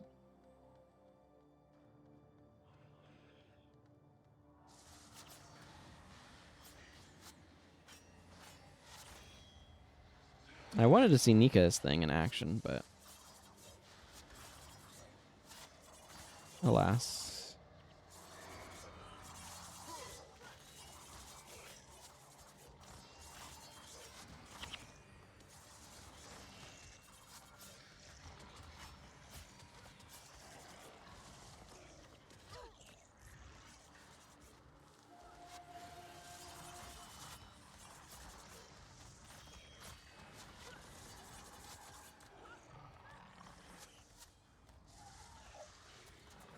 I still have my Celestial Assassins. Is that what's going on here?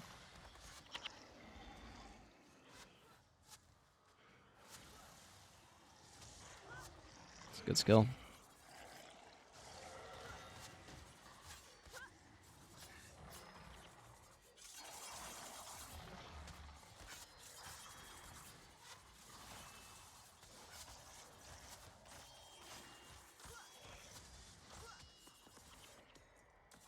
Man, this is...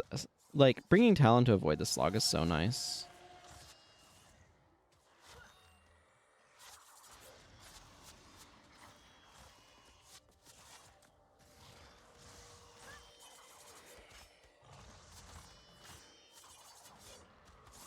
Argo was cool but worthless.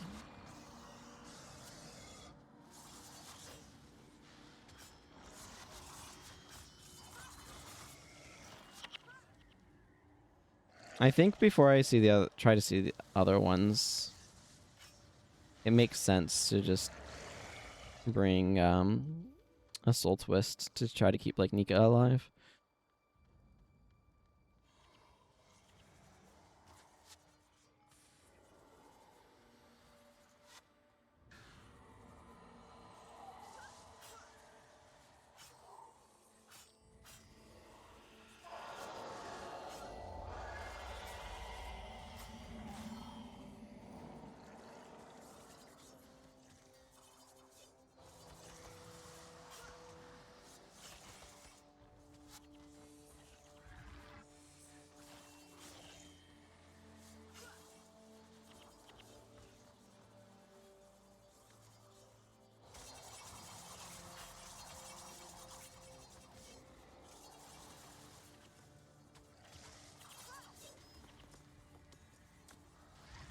I'm okay with leaving some Celestial Assassins down there to fight those. This is where Nika would do her thing.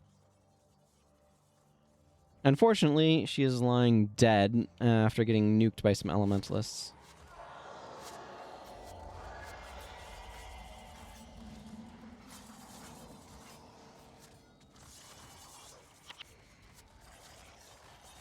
Can it only spawn where they're not, where they're like dead? It doesn't replace them? Or, oh. No, a barrage spawned a bajillion. That's what happened.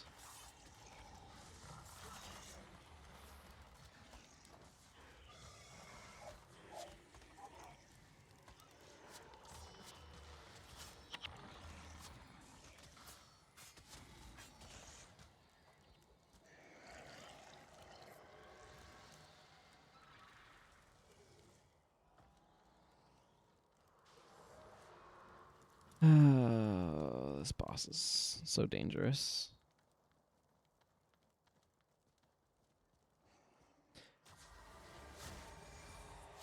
Honestly, I think what I would probably do is I'd make levels above 20, increase spellcasting strike factor by 1 instead of 3 to tone it down.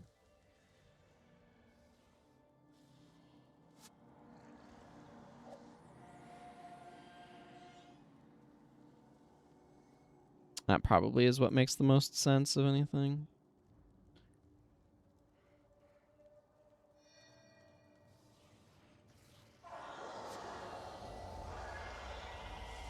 Because the fact that they get to double dip, or the fact that they like continue to scale linearly is really annoying.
Should arguably also probably cap at some point, but that's neither here nor there.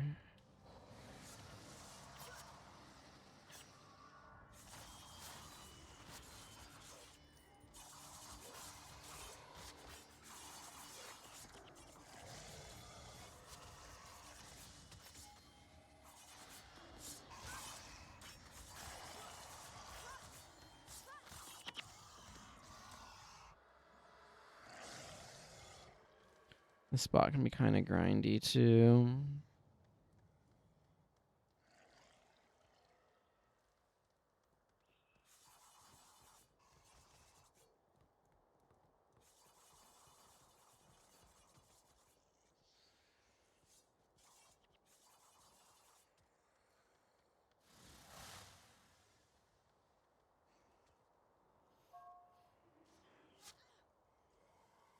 Thank you, Danica.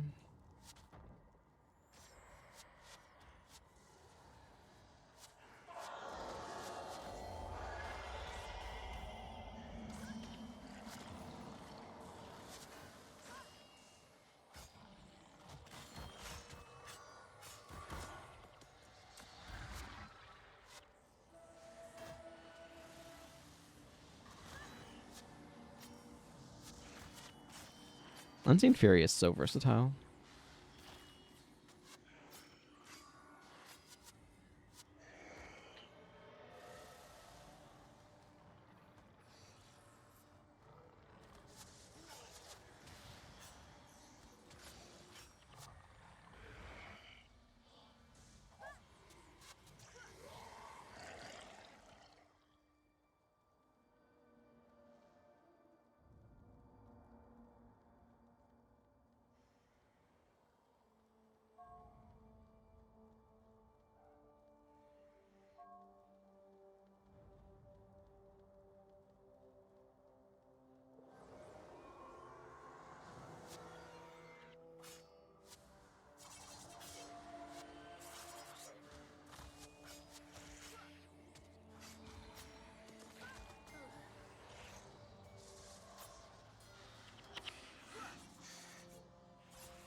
Donkoro's word of healing was diverted, which is not great.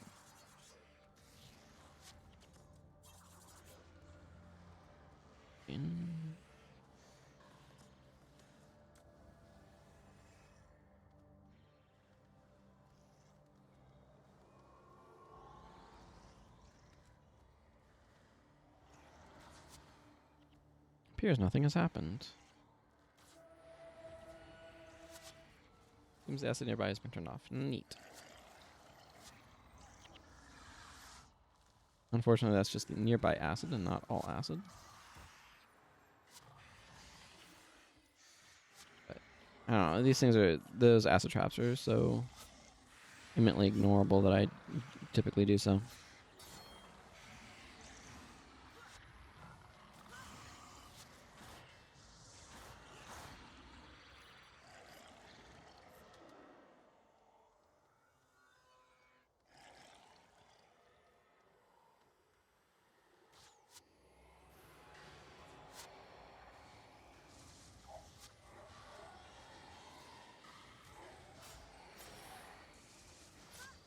Unfortunately, this guy is pretty immune to these effects, but...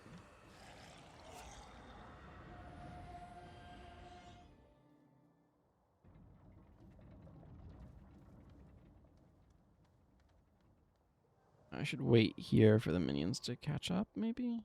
Question mark? Yeah, at this point I am.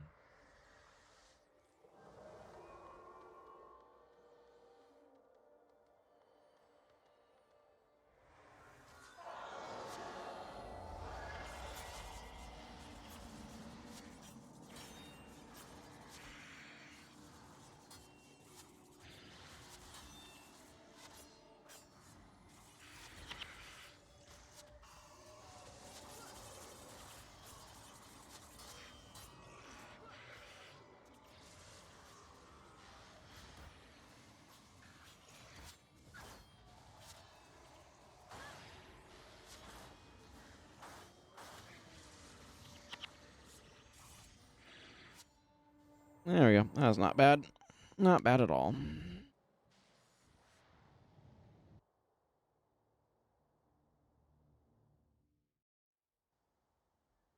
I accept. Okay. For the fight against Shido Takachi, I want flashing blades for my elite. None of these other stances matter.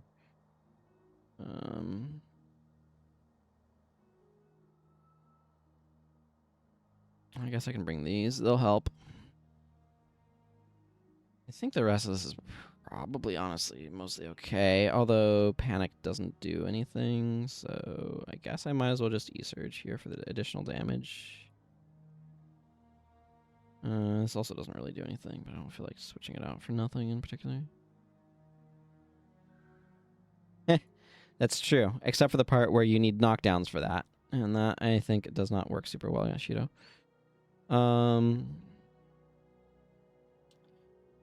This guy is less than optimal here. I think I'm just going to boot Olias in favor of Milani. Nah, let's bring Zenmai in.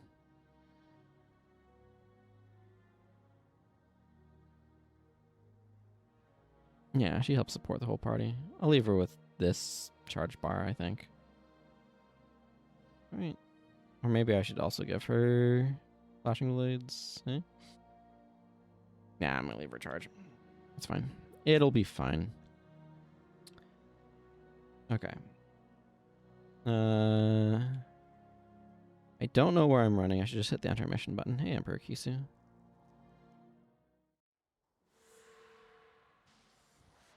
There's some argument for bringing Lucas, but then that introduces the whole mechanic of people getting banished, and I just do not want to deal with that.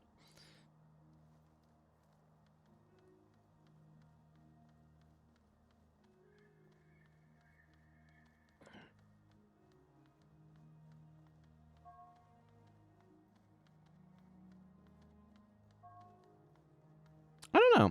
Is that the one that interrupts attacking? It might be. It might be effective. I don't know. That'd be very interesting to find out.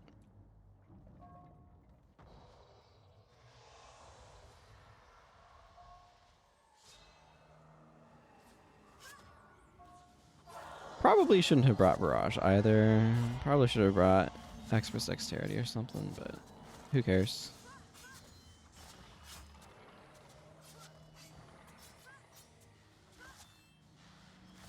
Honestly, Barbs would be kind of good here.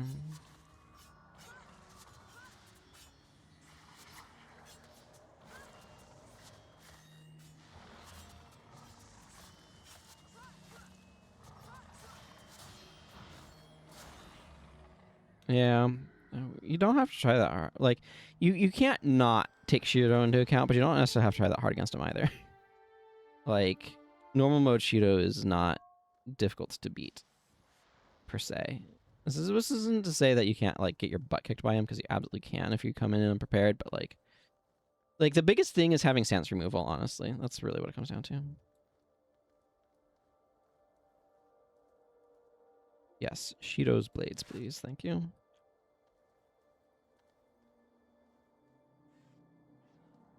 Hi, Kuniving.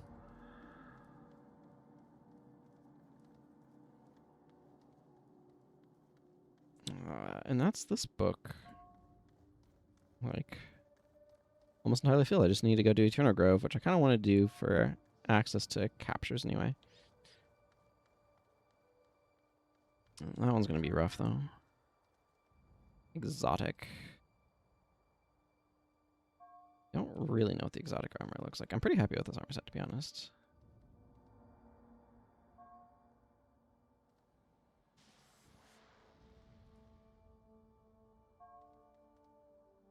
I'm eventually going to get these characters' elite armors, but it's like, that's so far down the road. I do think it would be interesting to have, like, Mai and Kisai and stuff, some of these people as heroes. I think it would make a lot of sense if they're looking for people to add as heroes, of having your classmates from Shinjai Monastery be heroes. I think that would be very cool. I don't know if they're looking to do that or not, but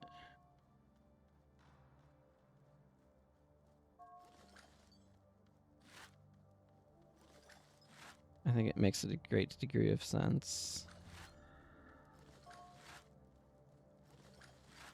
Highly salvageable. I'm probably going to do that with a superior salvage kit. Did I take a wrong turn? No, I'm fine. I'm going to summon my miniature Axie. Hey, Elder Rhea.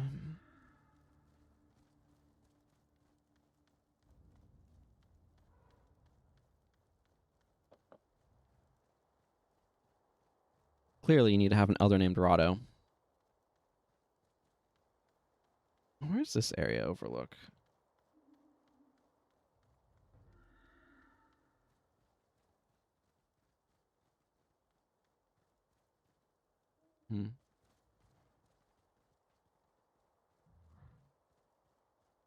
Yeah, I crushed Cheeto. He was there today, gone tomorrow, sort of thing. Okay, I'm probably just gonna wipe out all my Kurzik faction and then getting another thing, because I don't want to waste my Luxon faction either. Oh well. Maybe I'll just grab all of the Jadeite shards I can and not worry about it. Turn on my Unwaking Waterization mission.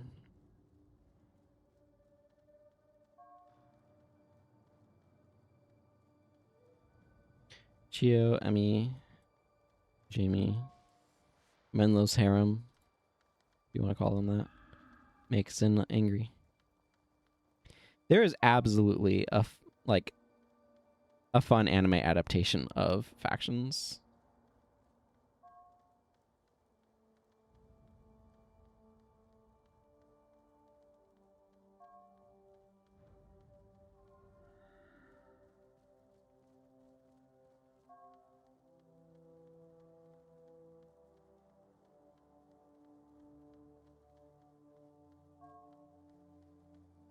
Somebody is channeling their frustrations with filling out taxes in this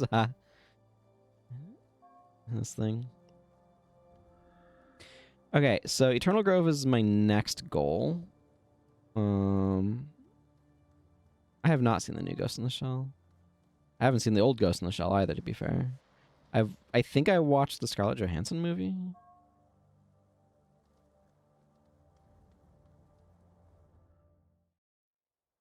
And that's my experience with Ghost in the Shell.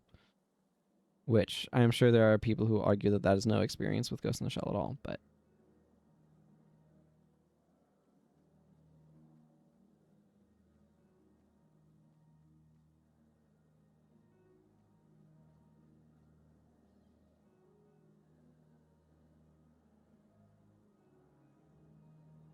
we have business in Kaineng.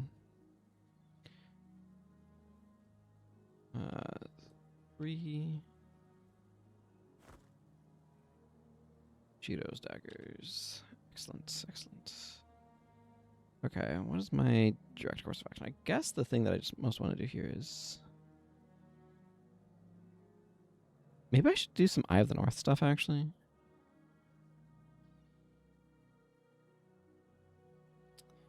Actually, okay, you know what I'm going to do?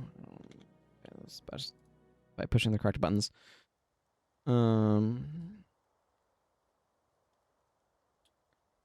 you want to superior salvage this sucker?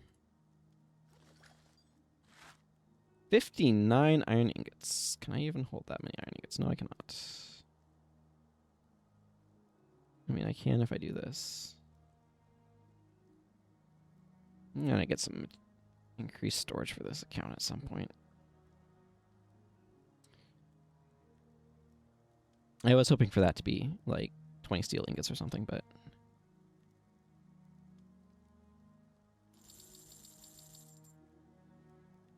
Okay, step 1, weaponsmith. Hi, I would like you to customize these Shiro's blades for me. Thank you. Step 2. Oh, what is that? Let's grab some more signals of capture. Okay. I'm gonna check where my assassin skills are with the Priest of Balthazar.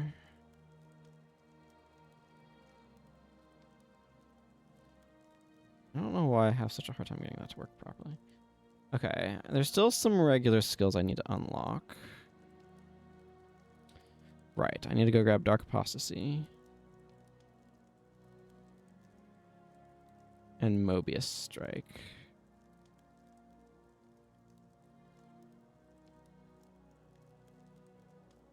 Okay. Those are the only...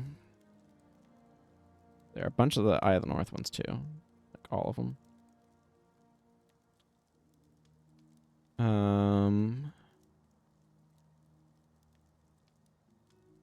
Okay. Let's see.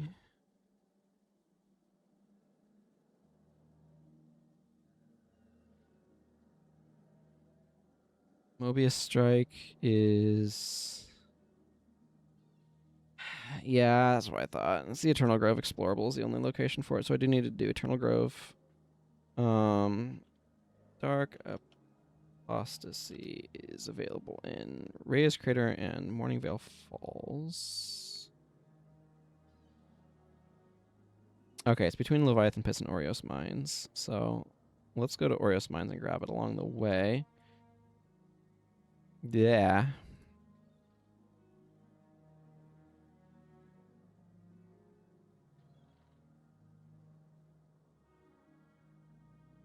Okay, I want to get my build back. Zenmai, you can hang around for now, and we can run without the BIP and see how life goes.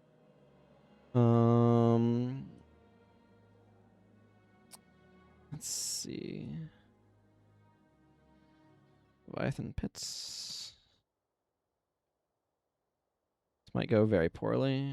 That's fine if it does. Okay.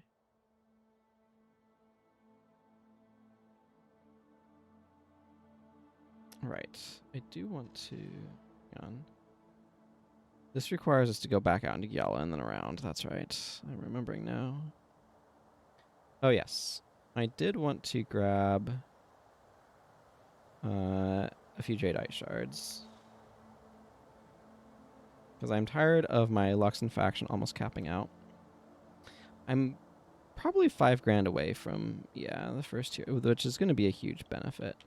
I will worry about depositing these Jadeite shards later. I don't think it's going to be an issue.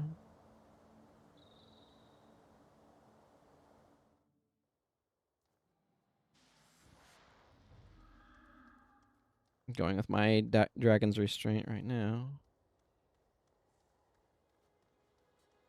I like having the expertise to make my dagger attacks slightly cheaper.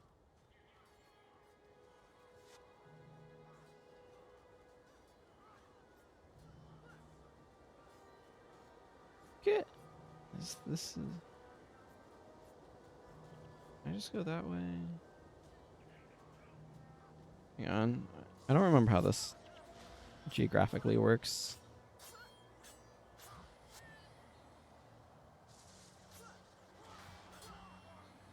I don't do this very often, so. I need to be on the lower level? I think I do. Right? Yeah, almost certainly, because this is going to take me over to a bridge. It's going to take me over to this section. Let's go exploring.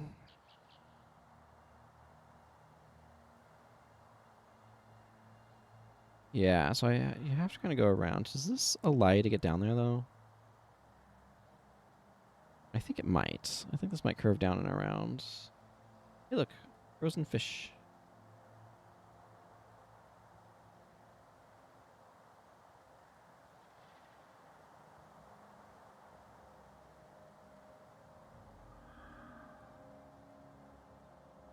I mean, so much of what I need for this character is a pile of cash, so I absolutely do need to make sure I turn in these books, because getting these books filled out and turned in is a huge source of income. I have been to Tyria, as evidenced by the possession of a Flameseeker Prophecies.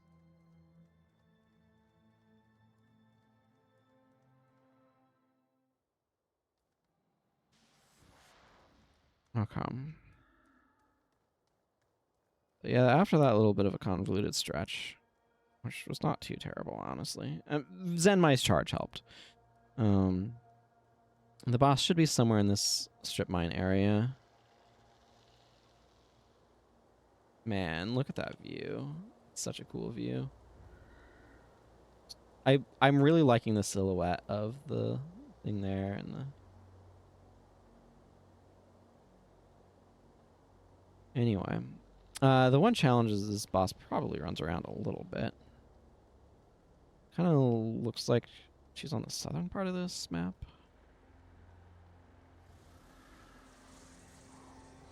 Scuttlefish is the monk, such as that is.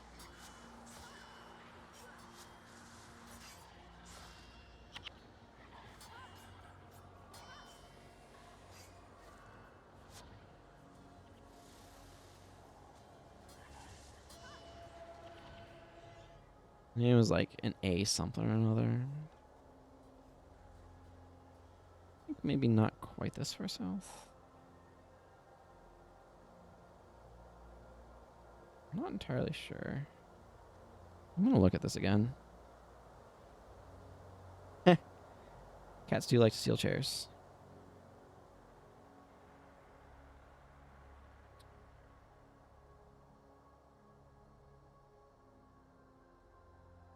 Looks like it should be here-ish. Yeah, there's the Dark Apostle up there.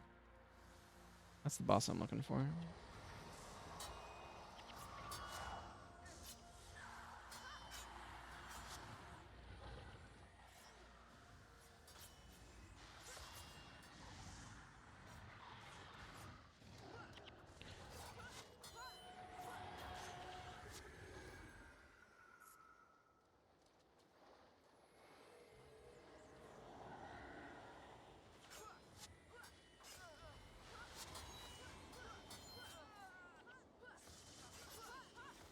Yeah, Ogden's energy is tough. I knew that when I made his bar.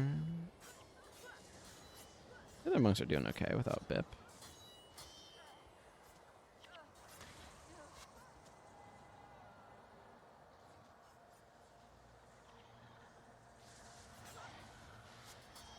Okay, thanks for dropping by, Mr. Jack. Have fun with Quake.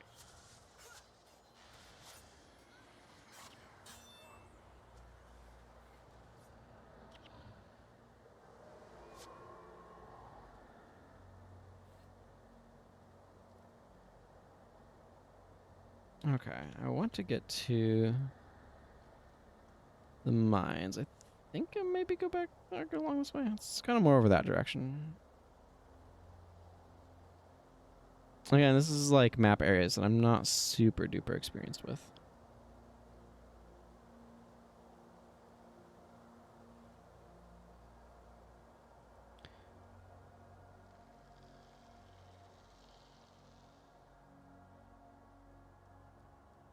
Bunch of Oni over there. I wonder if they got triggered by that reef lurker wandering into their territory. I think I need to get over to there.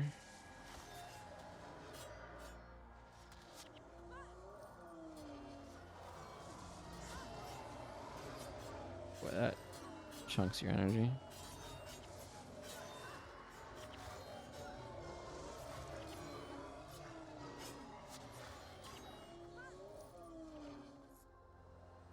I think Assault Enchantments and Shattering Assault are both Nightfall skills, which is interesting. Oh, spawned a bunch more Oni over there behind us. One of these a boss? I feel like I vaguely remember there being a boss Oni somewhere in here.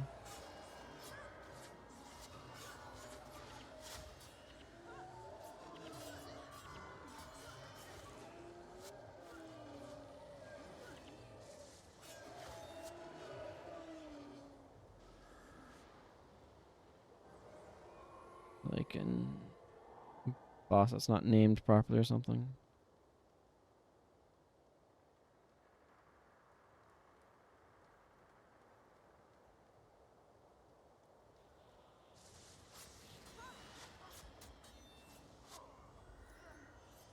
Thought that guy was going to run in, then he didn't.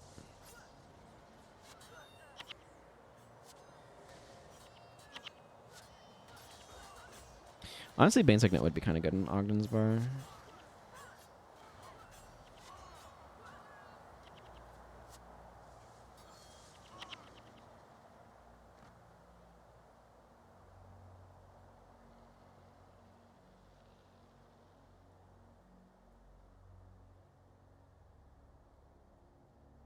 Hey, Ogden.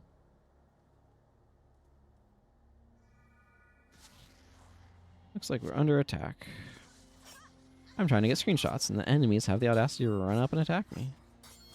Isn't that just rude?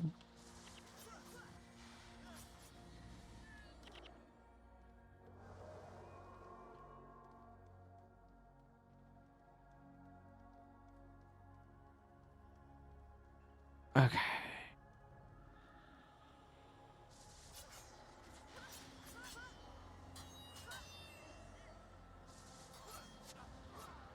Yeah, stand in that ray of judgment.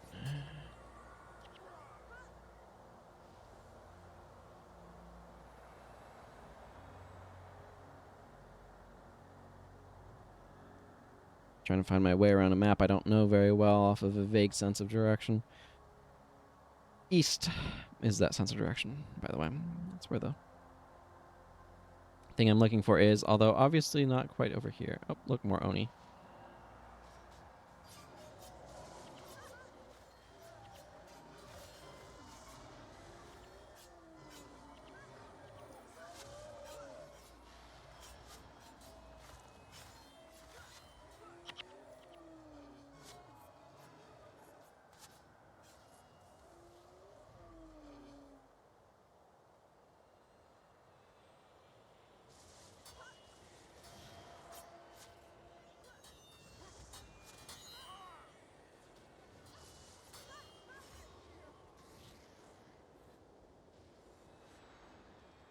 I don't know. I think if the player level cap is 20, the enemy level cap ought to have been 20 as well, but what do I know? I think a lot of enemy difficulty should have scaled based upon more sophisticated bars and better AI rather than. Of course, that's easier said than done. Having better intelligence for how to use their skills is probably one of the more difficult parts of trying to program enemy behavior for this game. Like, intelligent skill use is just very difficult.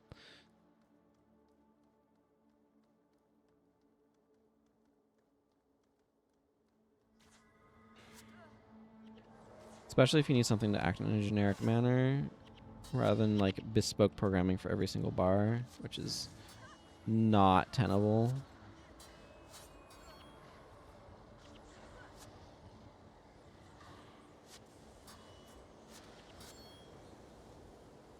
Funnily enough, there are enchantments, like their Stone Sheath thwarts this because it prevents you from being critically hit. I think it's kind of funny.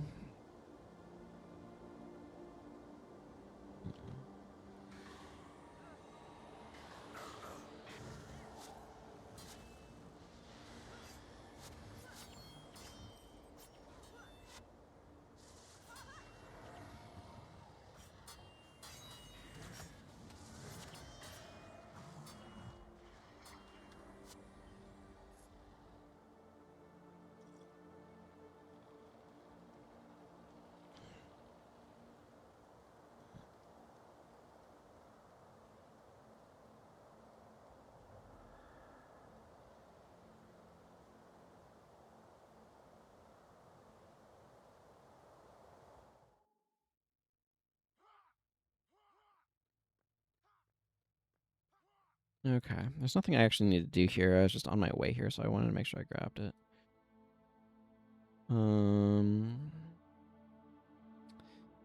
Right, time for some Eternal Grove. This one I absolutely need. What's his face for? I'm probably gonna just kick Ogden for him. But I need minions here are just such a huge boon.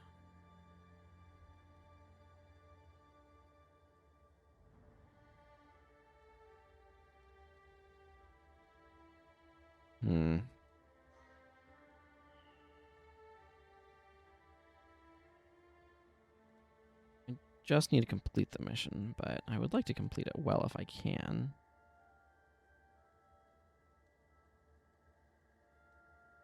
I'll put Shroud of Distress on here, I think.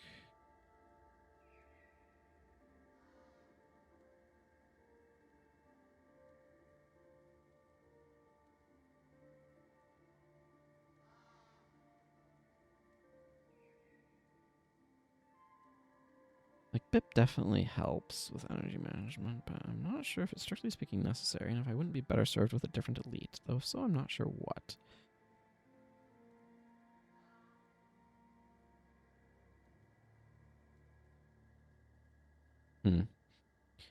Well, that's a different consideration for a different time, I suppose.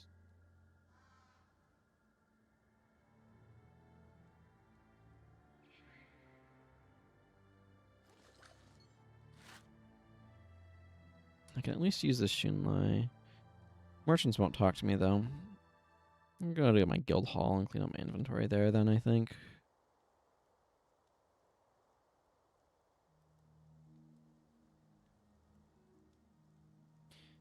I do need a certain number of jadeite shards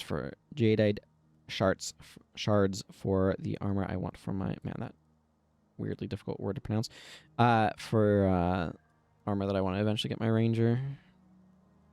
But again, like, everybody has max armor, so getting fancier armors is a matter of the future, not a matter of the present. Okay. Leave guild hall. This is another spot where a soul twist can be a big boon, but I don't have one, so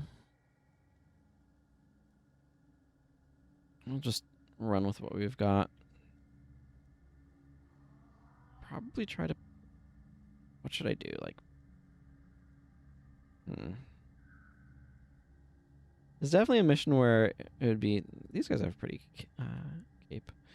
Where it would be kind of prudent to have... I don't know. Something. Ah, whatever.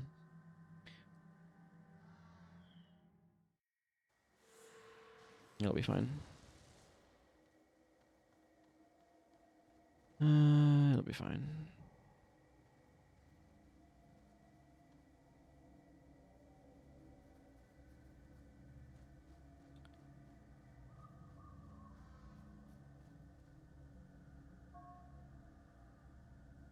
Put Elias and... I think I like putting Talcora with him.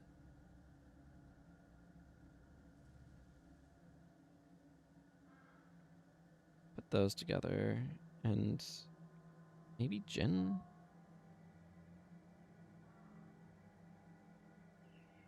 Yeah.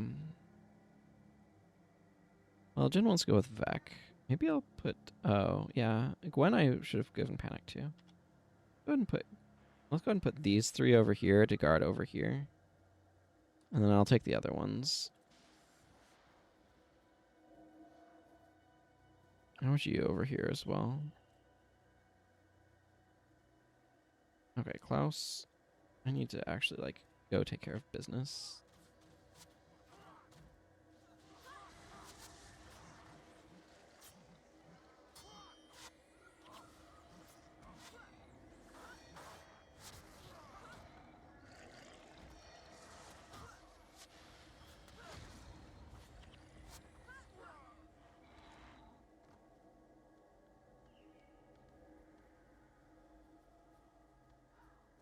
And Berta. This does give us a move speed buff within the area, but as soon as we leave it, that goes away.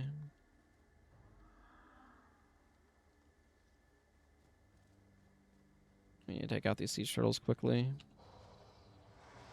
That said, I do want to apply my defenses.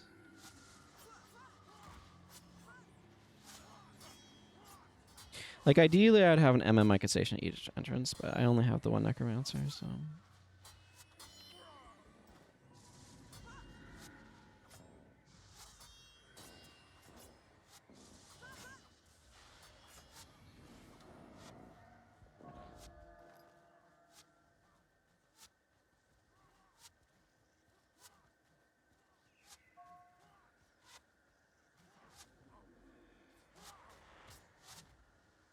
Just hang out here, Berta, and intercept enemies.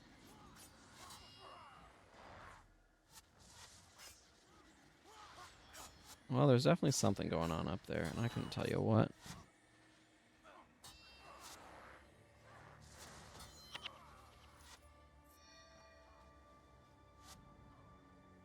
Okay. Looks like they're doing okay over there. We have another turtle to take down. I'm going to leave Berta there. Actually, Lieber, I want you here also.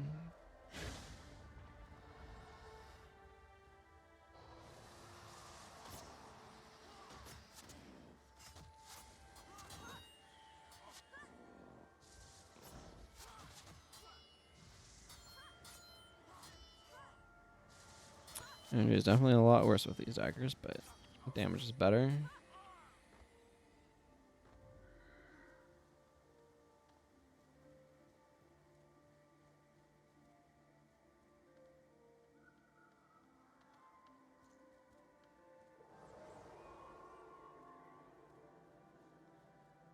Okay, whatever. You can come with me. And we'll see a world of pure imagination or something.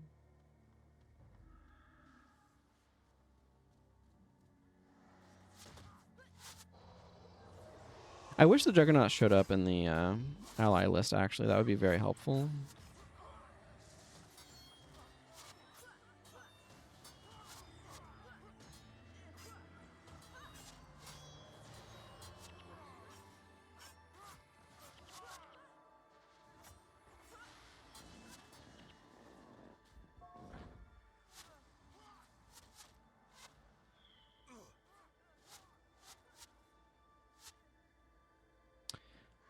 I'm leaving them there because I need to get back and deal with these guys.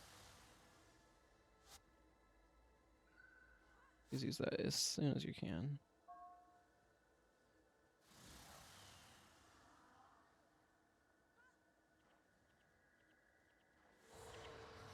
Yeah. My lack of defenses here was not great. I should have run back through inside as well, but...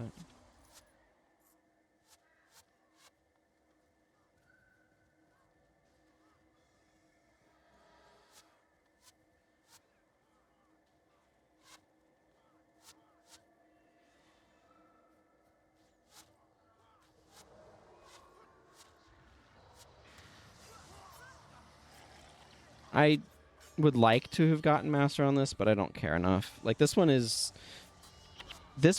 one where getting master kind of requires the most, like,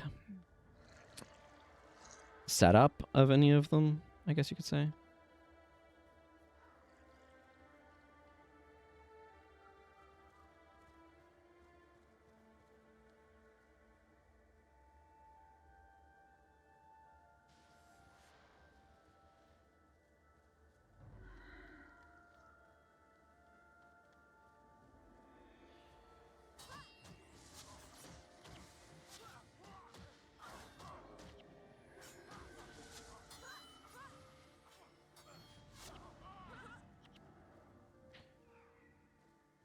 I think ideally you basically have, like,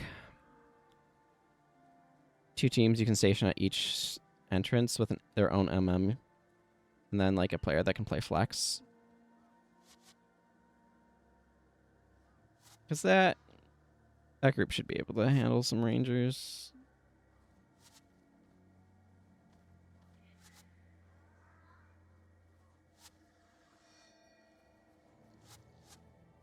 Except for the part where these guys are being utter idiots and just standing around. Okay. Hang on. I want to go clean up this north attack, and then I go clean up the south. I do appreciate that Zenmai recognizes that we have a speed buff, and so it doesn't bother with using charge until we're outside of range of it. It's probably just part of how they keep them from overlapping stuff too much, but I do appreciate it. You can get some bonus rangers to help you if you don't kill them all, but it's weird and finicky, and I don't bother with it.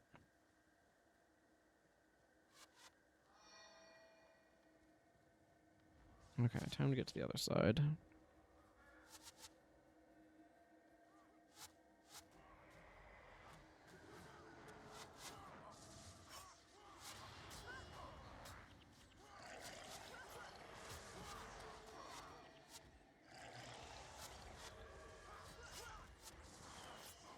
I don't know why they're so bad at aggroing on things that are attacking them.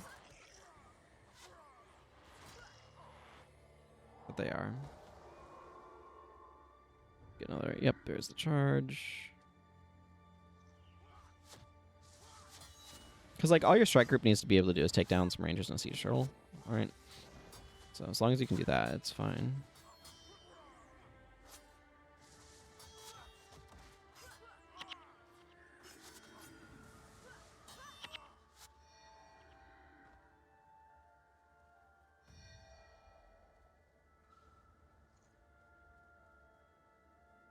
I don't remember if this cutscene wipes out my flags or not.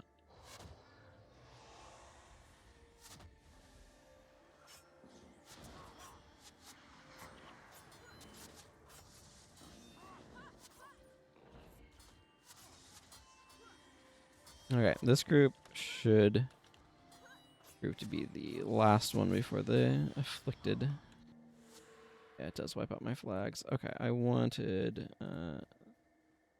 7, 4, and 1 over there.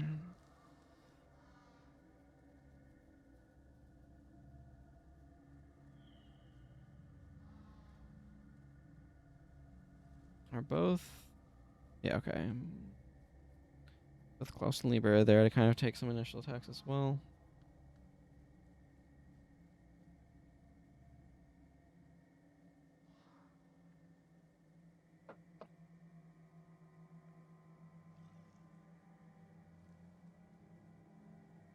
Here come the afflicted. I mages will be applied across the party, which is good. Like, you really kind of want, like, 2 teams in a soul twist, almost, sort of thing.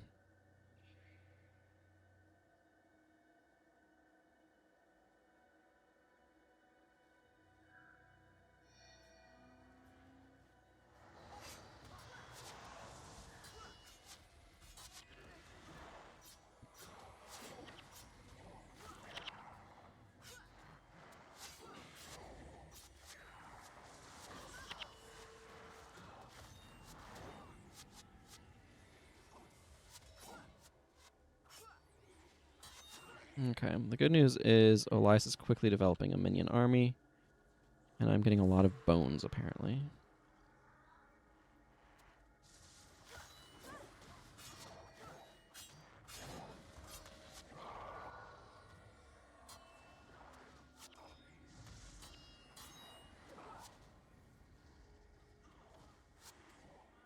You know what would be a really interesting inherent mod?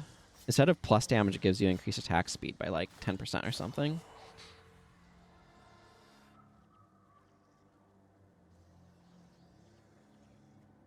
What on earth are they gathered around?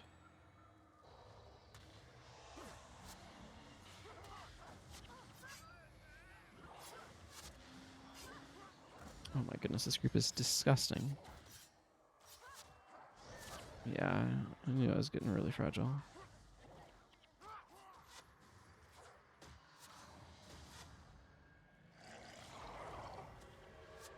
Huge, huge boss explosion.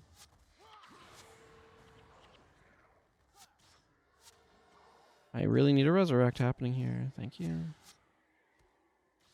That looks like a signet.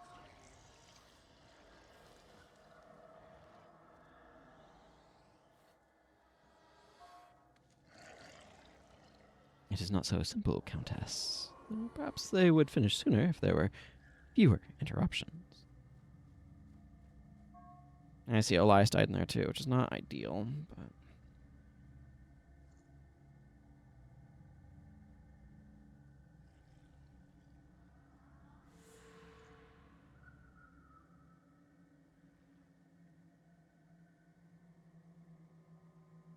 Thankfully, it's not been an hour. But I appreciate the sentiment. Let's get Lieber and Klaus down from up here.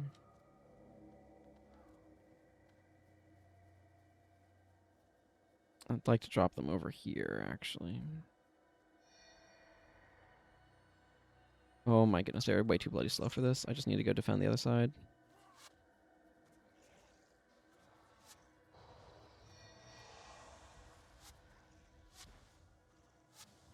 The afflicted defense portion on this one is so much worse than the one in blind. I can't do anything about it because I don't have anti-blind, anti-condition skills in this party.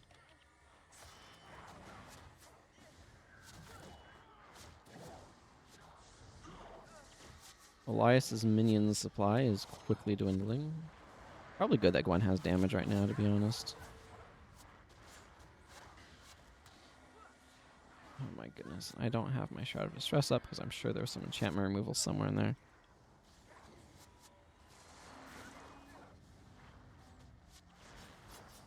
Get back on me.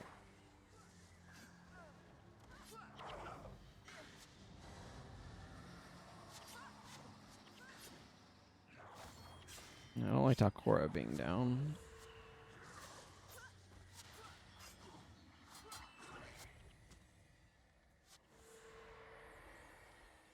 Well, she's no longer down, so that's good news. Well, they managed to survive over here, so that's good. Enough enemies dying that's restoring the minions supply. Also good news.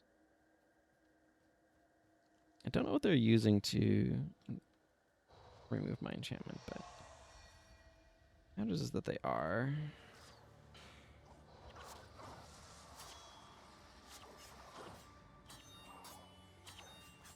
I don't like Vec dying, but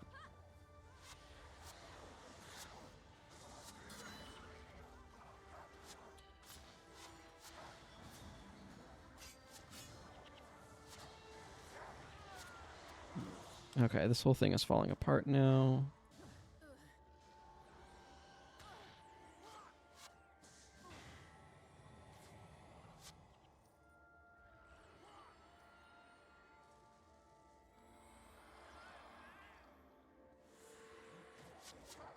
Oh, I got resurrected in there. That's good. Let me run around long enough to get this on.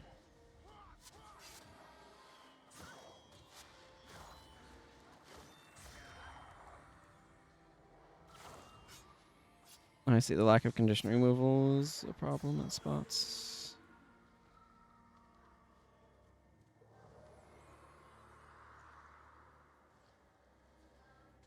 Looks like Elias died in there somewhere. I'm going to still leave those guys there, by the way. I need them to take down. There's going to be some side attackers that I want them to be able to handle.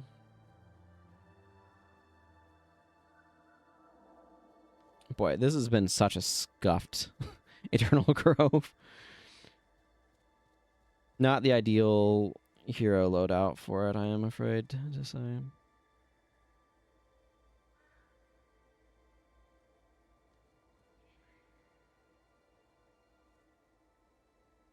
Lieber can continue following me. So most of the final assault will be over here, but not all of it.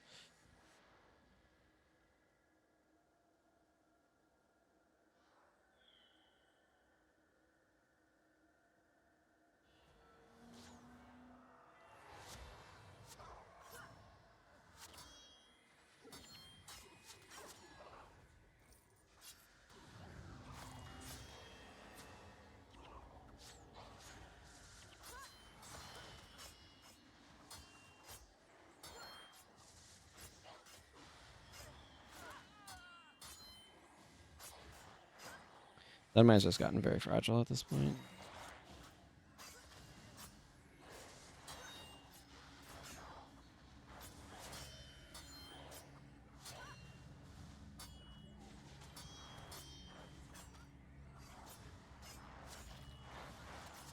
Back up. I don't want to use the flag here. But this guy needs to go down. His healing is too strong.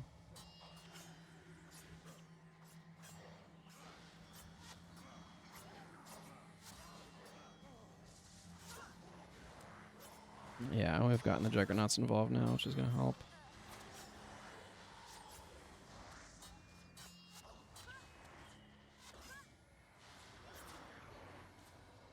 Oh my goodness, that hurt.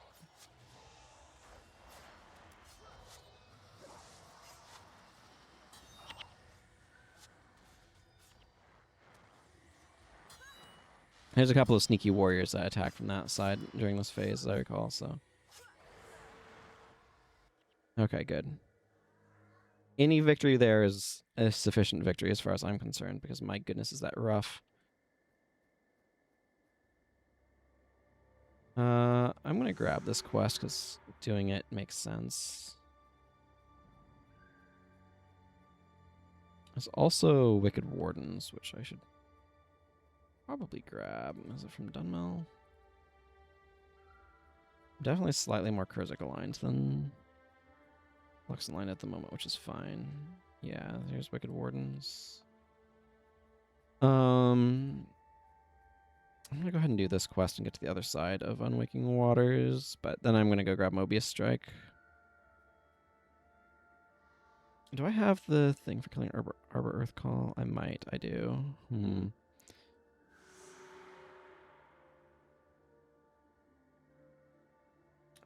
don't think I'm gonna bother with it right now.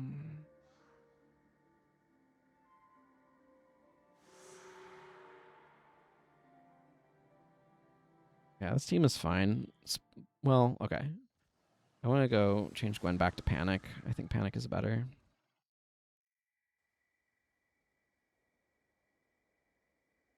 When we're not fighting a single target. I'm going to put on Back Harder Shadow rather than Shroud of Distress. Enchantment removal is I guess the Afflicted have the thing that does that. But it's kind of brutal. Ironically, this area is Luxon control territory, but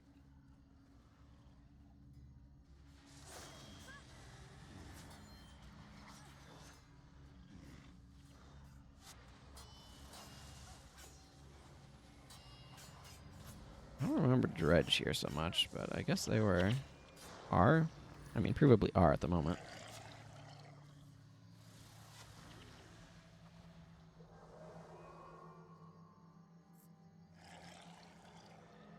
Is that all the minions he's going to get from the area?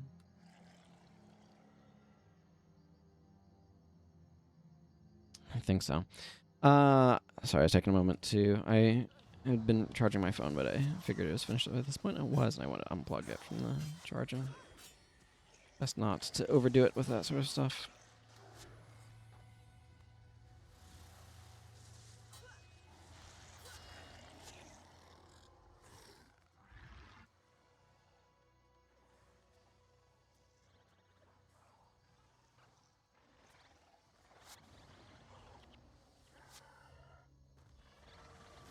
Hey, I saw that.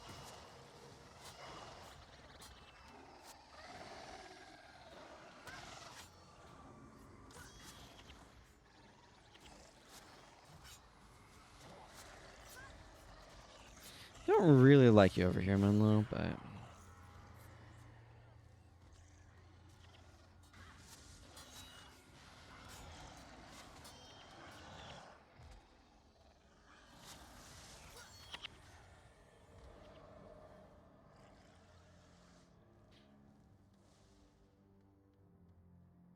Good old Nandet over there.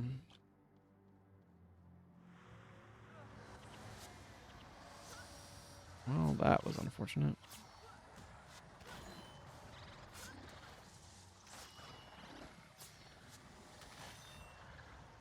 Probably should have slightly more condition removal in my party than just one Mend ailment.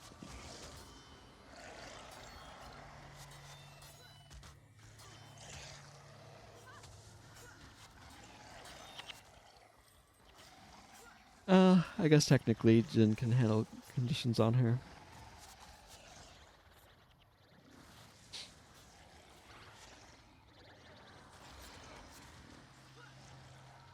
Where's the friggin' stone scale Kieran that's making all these minions?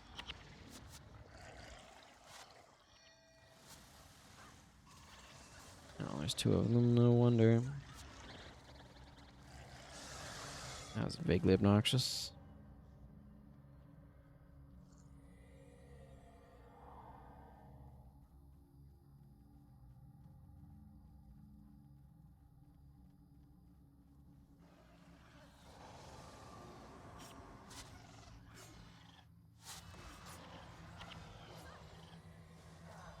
I don't know how I ended up over here.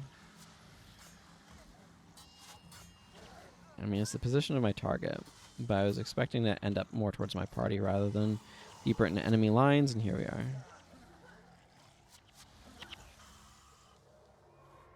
Whatever, it's fine.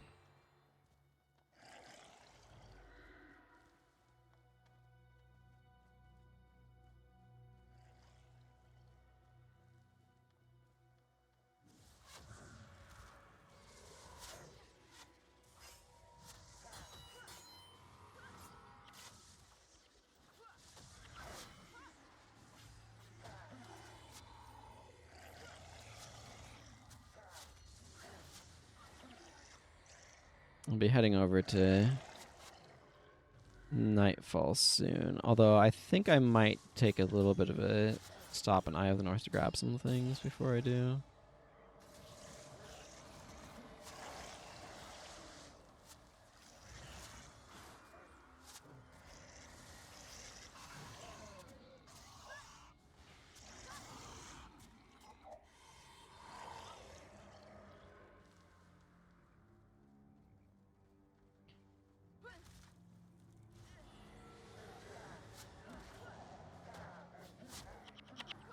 Man, that Unseen Fury is good. I will admit, I am a little tired of the Nightfall campaign, but That's what happens. I just have to play through the campaigns over and over and over again. And Eye of the North is also not like super useful in that regard. Like it's useful in other regards, but it's not super useful in the acquiring skills regard exactly.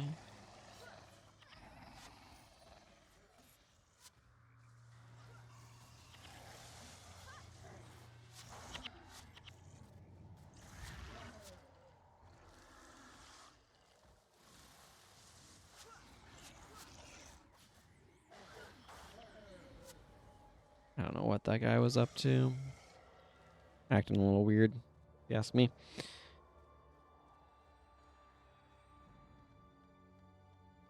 But my main goal right now is to go grab Mobius Strike. And then I'm probably going to go up to Eye of the North and grab the other 9 Eye of the North factions, or assassin skills. As well as try to do a little bit of tournament winning, if I can.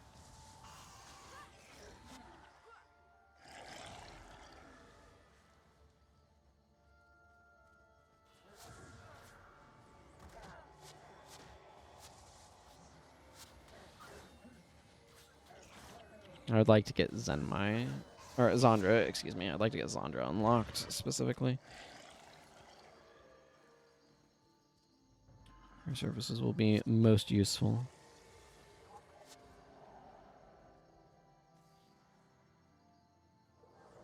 I also want to get Brawling Headbutt unlocked, because Brawling Headbutt is so good on Assassin. I arguably targeted the wrong enemy, but it doesn't matter that much. Should also check Pilot the Swift or whatever. What's that thing? I'm gonna let these guys fight a moment longer while I look this up.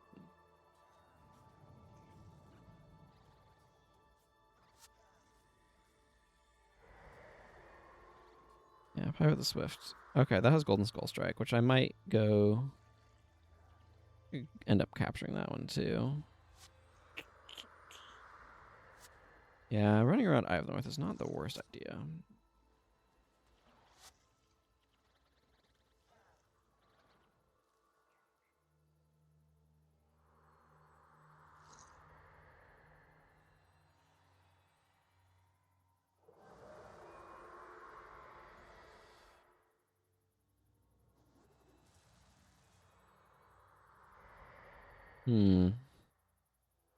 A few skills you can get from various places, but that's the main one. Oh, well then. Seems these enemies have finished killing each other while I was looking at the wiki, which is exactly what I wanted to have happen.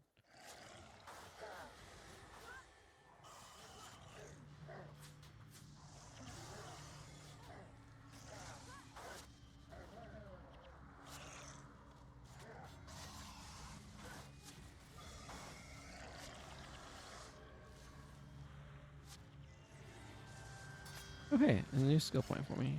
Excellent. I need those. Ooh, wow. 11 first course is a lot for acquiring stuff and things and stuff. I'm going to grab these gold coins here.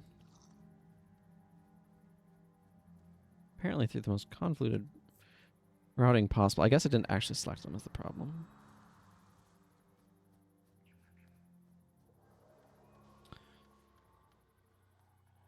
I'm going to kill some bosses here just to see if I get some green drops for myself. Because it would be nice if I did.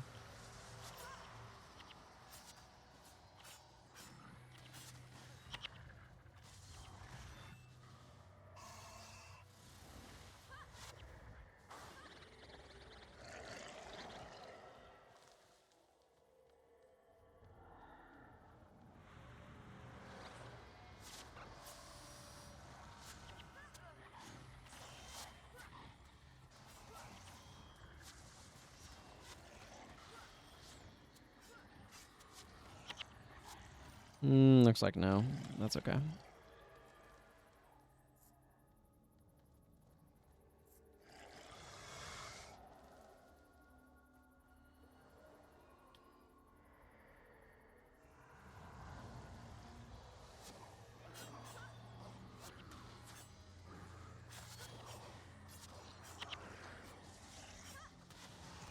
I like to give the monks something to panic about. I mean, we have Brother Menlo here to help, so it's all cool.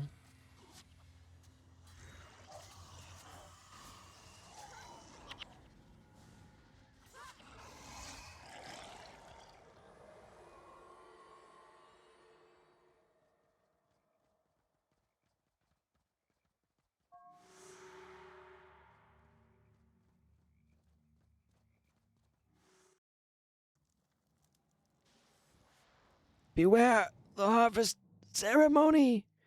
You must make a choice. Him or you. And something like that.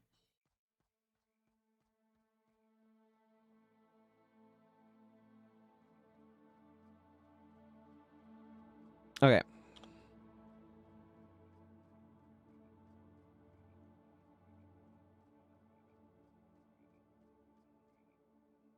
Thank you. Working on that good old Kurzik faction. Back into the Eternal Grove. I need to look at Eternal Grove Explorable. Eternal Grove Explorable. Put the Explorable in. Oh, it's Explorable Area, excuse me. Okay, it looks like it's pretty close to the actual area. Bramble Everthorn, which is a little annoying, but...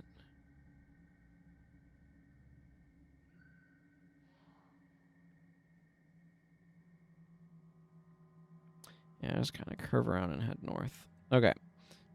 I don't know that have I done enough? No. My warden count 30.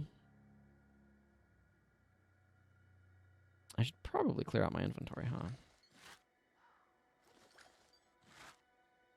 Oh, Artifice and Minor Shadow Arts. Neat. I don't think either of those are worth anything, but neat.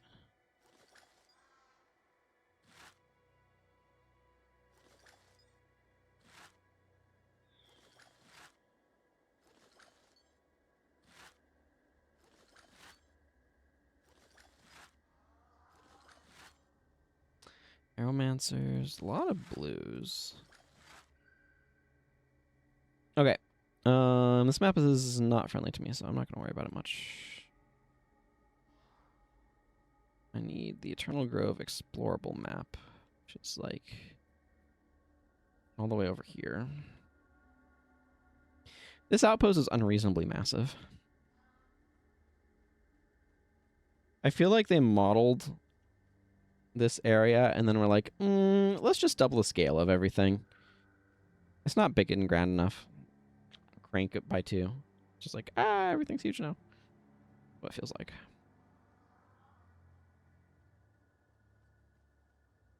That'd be a little bit of an odd move to make, but it is what it kind of feels like.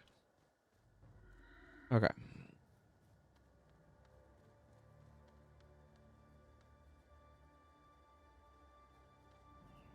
I just need to kind of curve around and up is basically what I was seeing.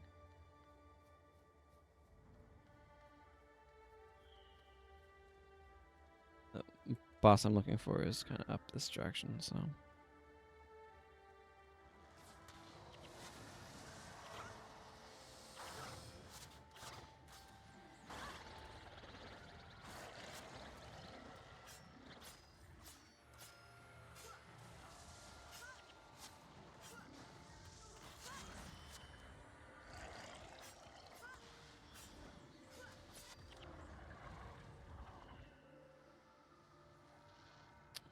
I will take these gold coins and I will be happy. My, like, 12 gold or whatever it works out to. 11 gold, maybe.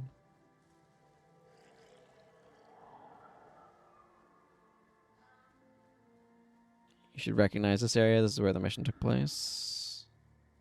Can't go in there right now, but that's where the mission itself happened.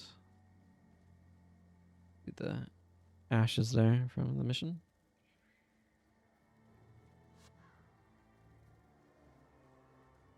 I think the boss is maybe over this direction.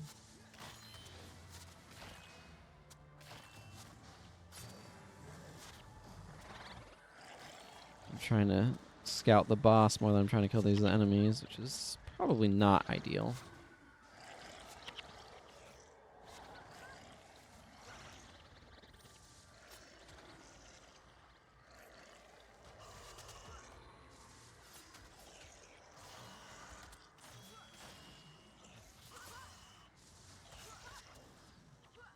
Probably not ideal.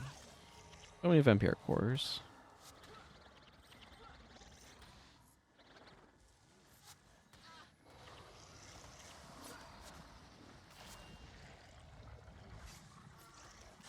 There's Bramble Overthorn. That's the boss I'm looking for. Heck yeah, I will take 13 plant fibers any day of the week. But I usually just play on Fridays, so Fridays is, I guess, the main day of the week that I'll take them.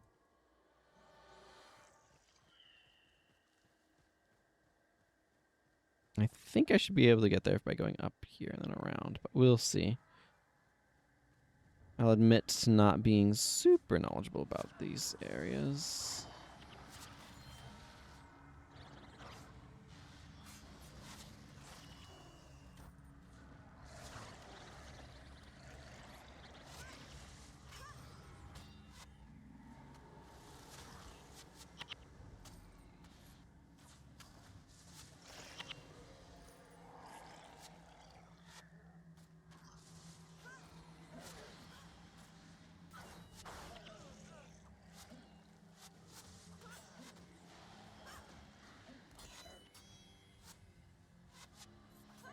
Kind of do want to get like Shadow Prison stuff going, actually. I find snaring enemies to be quite useful, and often when I Shadow Step to them, I find them running from me. And the daze is definitely good, don't get me wrong. I really like... I liked Beguiling Haze when it cost 15 energy. Now that it's only 10, I like it even more. But there are other options out there, too, that I have some interest in for various reasons. And snaring the enemy is certainly up on that list.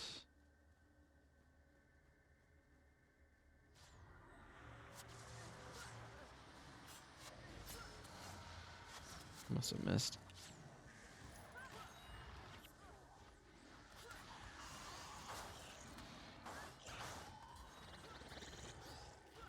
Oh yeah, I need to remember to turn in my book once I'm done with this.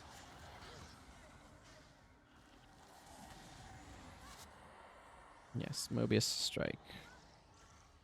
I think that should be the last factions elite to unlock, if I remember correctly.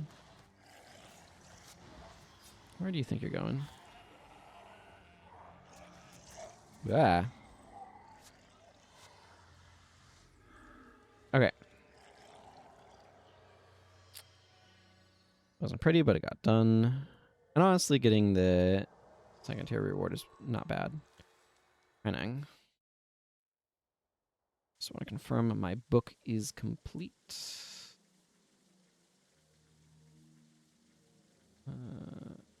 Took a moment for all these icons to load. Yep, that's all filled in. Excellent. I can go turn that in. And like some of the like Winds of Change and stuff will be good to do at some point in time, but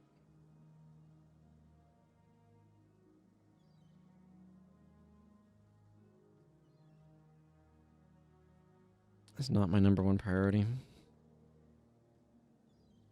Wicked Wardens. I need several more. Anja. Written evidence. Look at my copy of Shira's Return. Man, would have liked more than 4 plat for this, but I will take it. I can also now finally get skills, which is good. Definitely good. Okay.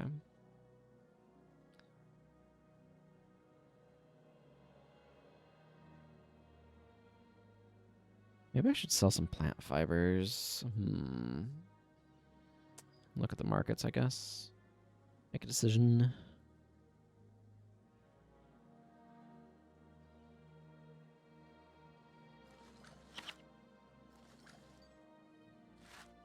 Highly salvageable. That's almost certainly wood. It was. Spoiler alert. I'll just merchant it. I don't need the wood. It's 152 gold worth of wood, so.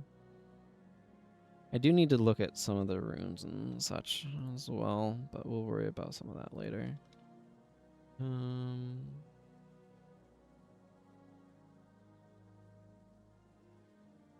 What is that? 283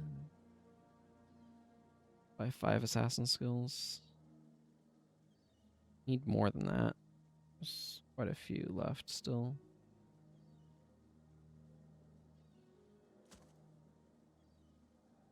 This is like mostly a financial game at this point, though.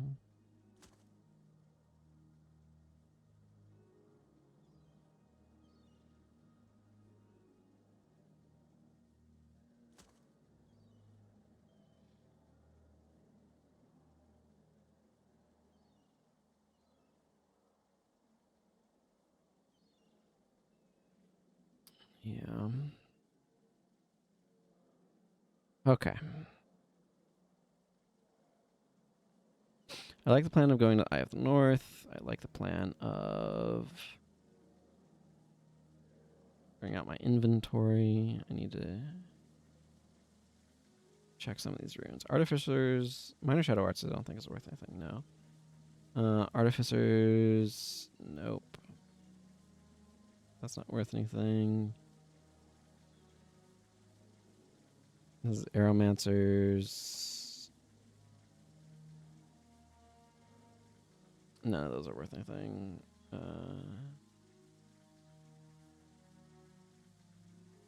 Yeah, okay, those are the only runes there. So the rest of these can be shoved down a merchant's throat, as it were. There's a couple over here. Yukichi is the closest one, so I'll go with that.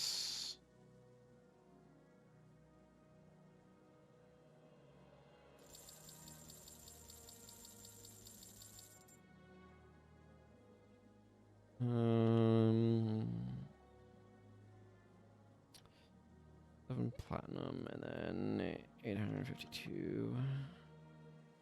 I'm gonna go buy the rest of those Eye of the North skills like I was mentioning. And do some stuff up here.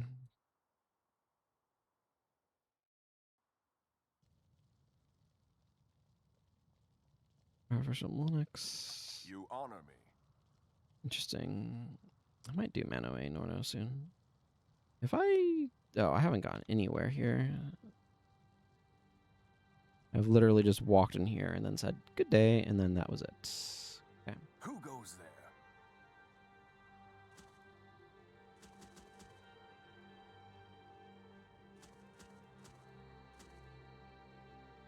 there? Oh, I apparently didn't get any of the Eye of the North skills. Not all but one. Okay, well, never mind. Let's grab one more platinum and correct that.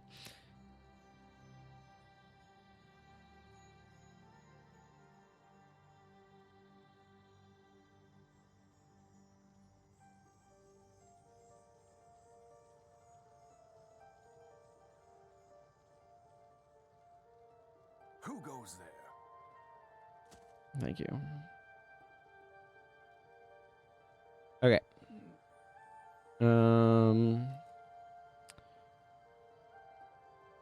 Right now I want to keep this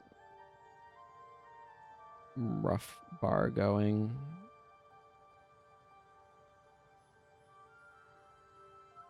I think I might go with Caltrops again. I liked Caltrops as a nice option.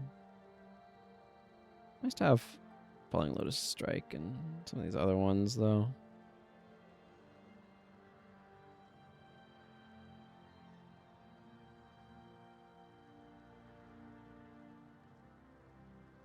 Yeah, Shadowfang is actually kind of an exciting one, but that's under Deadly Arts. So Shadowfang, Shadow Step to target foe for 10 seconds. This attack does nothing. When it ends, you return to your original location and that foe suffers from a deep wound. So if you kill the enemy during that time, you also will return. So this is one that I want to experiment, and like it's a hex, so you can take advantage of hex stuff. This is one that I want to experiment with at some point in time, but I'm sticking with Shadow Arts for the moment.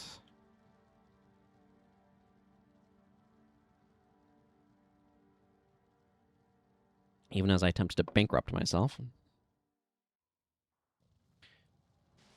Hey, Jorah. Are you lost?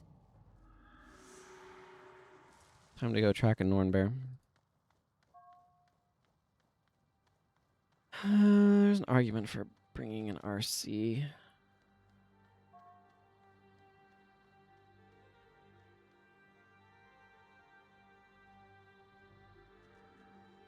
It's a pretty good argument, but...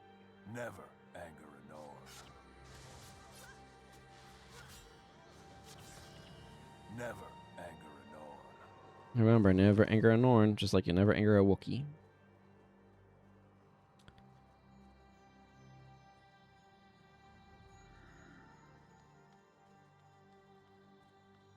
These Mandragora are a huge threat.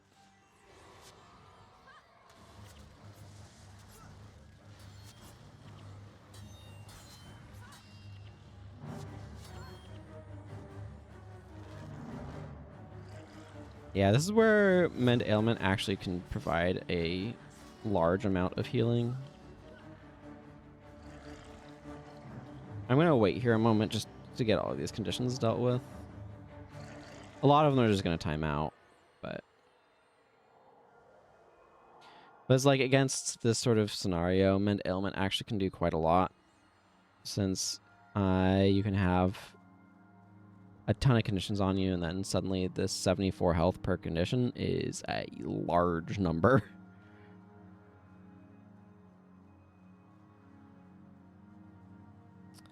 Man, that's a good view. I think the fact that the mountains are unapproachable in this game helps them feel more majestic. In Guild Wars 2, you can absolutely approach the mountains, but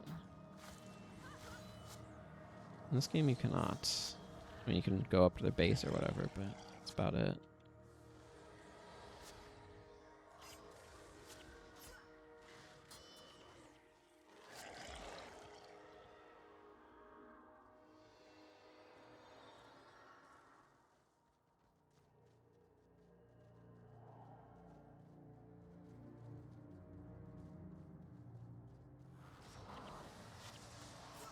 These are nasty. It's the Maelstrom that really gets you.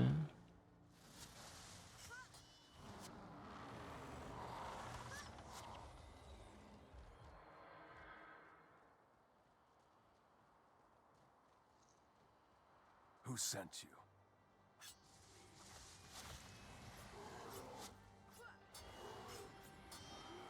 Who sent you? Yeah, we're not really coming here for kills. We're coming here for map progress, I guess.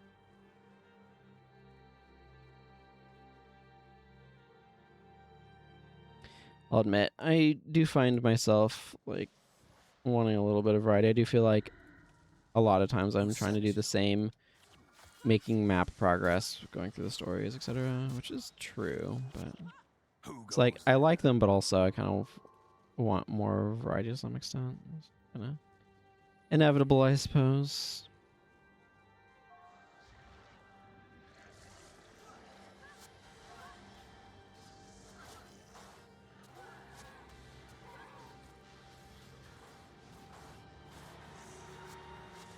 Okay, nothing's running from us.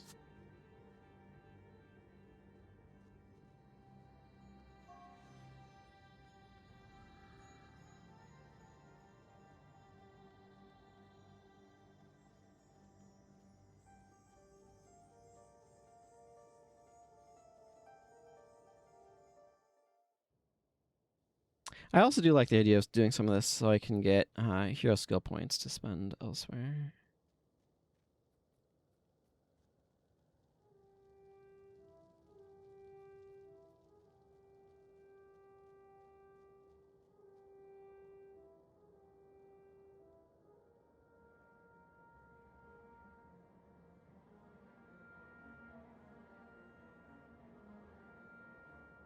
Name probably just barely fit. Never anger a Norn.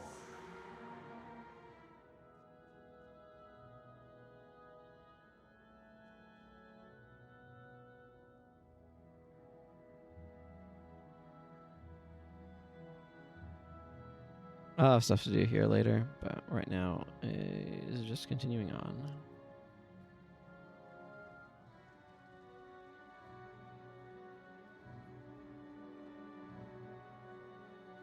I do hope they are able to make like new expansion packs for this game. That would be very cool. There's definitely more design space for each profession. Kind of fun to explore, honestly. Never anger a Norn. I'm going to want to be doing the tournament soon, but a lot of the stuff that I'm wanting to do is solo stuff, so I want to at least kind of get up to Sif Hollow first.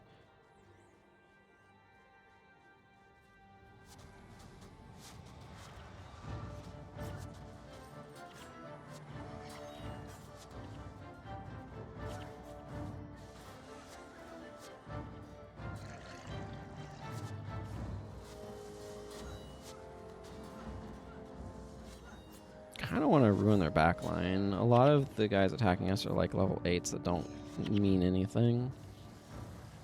And then in fact are gone at this point. Applaud Vex efforts largely for that, I imagine.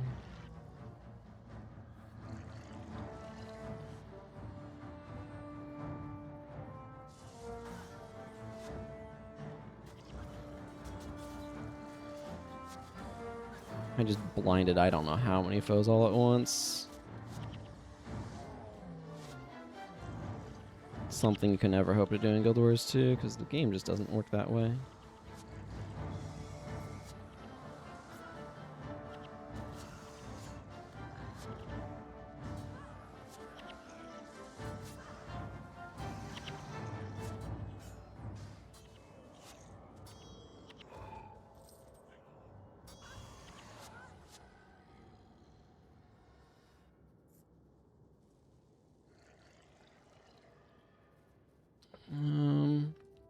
Got the Char attack course.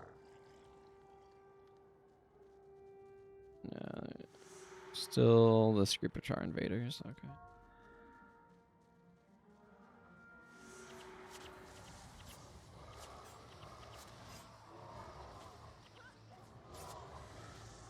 Can't block me now. Okay. Your blind was cured.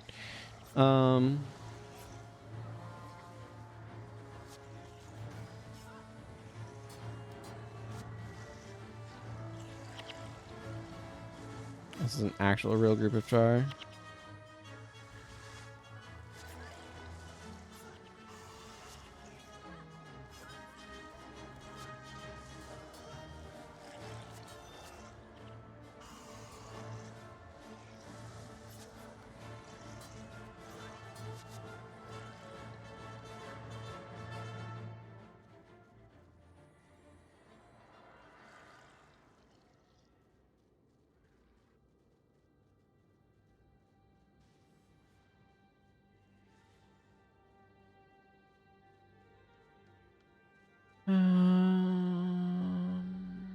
Who sent you?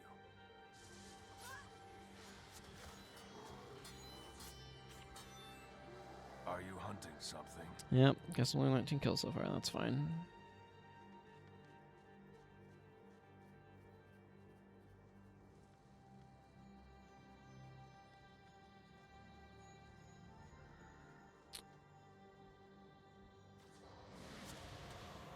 Well, that was deeply rude.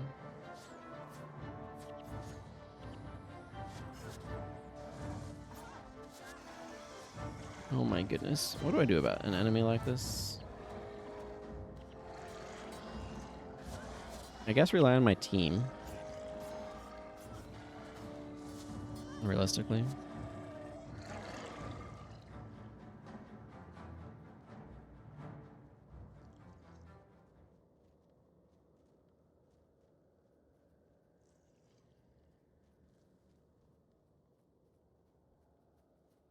Let's go this way. All those skull smashers are annoying though.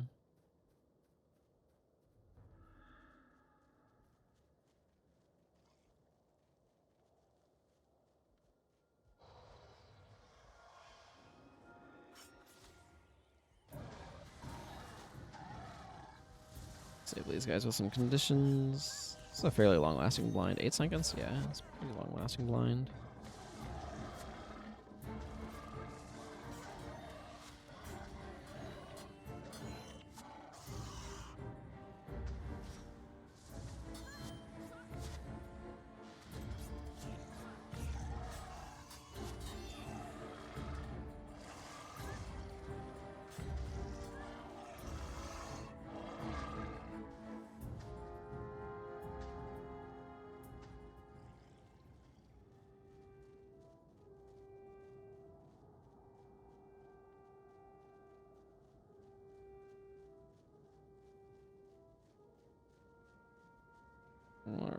care about trying to get that higher.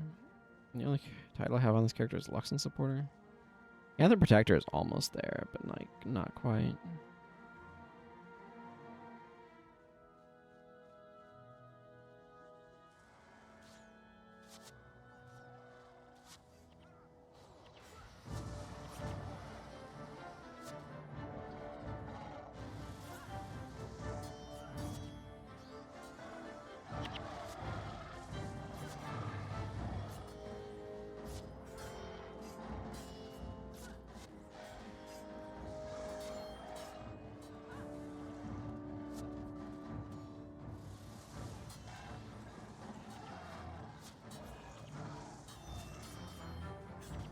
Cora got ganged up on too much.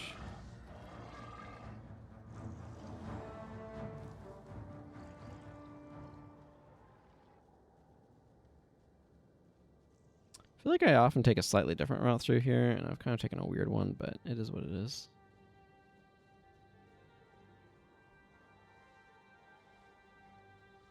A couple of whole Jotun fighting ring over there. Well, they're entitled to beat each other in the face as far as I'm concerned. I don't want to interfere.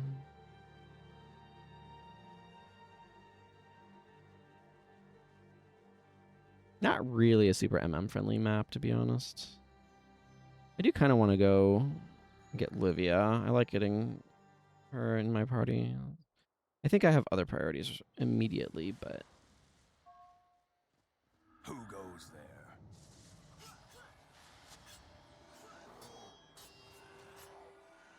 Who sent you?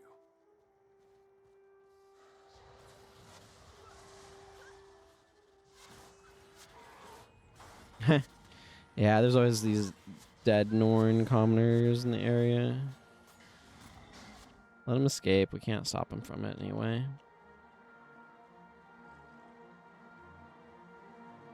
It's fine. I can escape. Not a huge deal.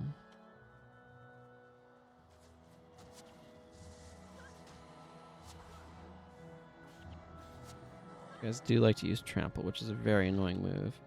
It's the Viteer that I'm more concerned about, though, I suppose, if it's anything. Because they pop out of nowhere and ambush you.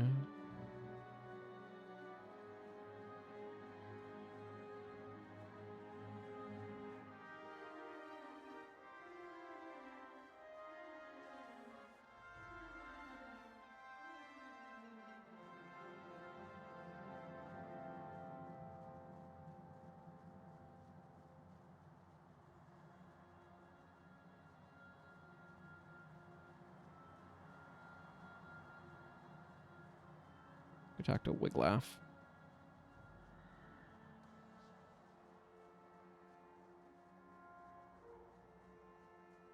Are you hunting something?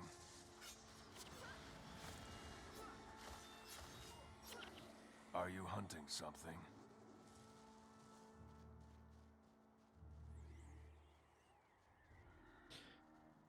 Okay.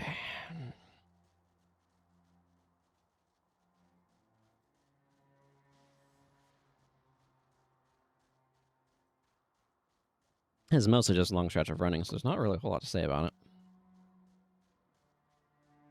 Once I get to Sifala and turn in this quest, my plan is loosely to go... Yeah, do a bunch of solo quests.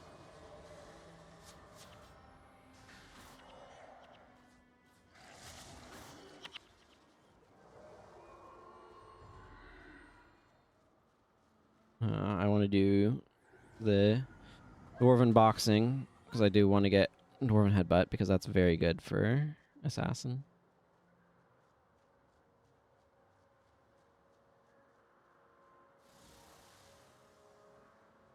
I'll do Manoe Norno. Some of those, because those are also useful to have done.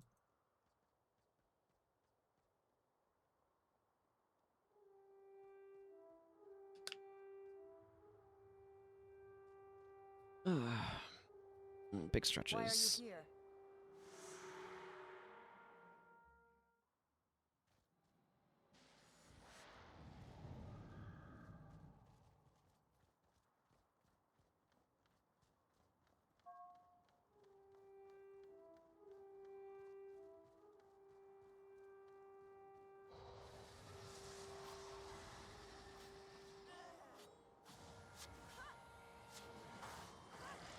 Kill those guys through narrative contrivance.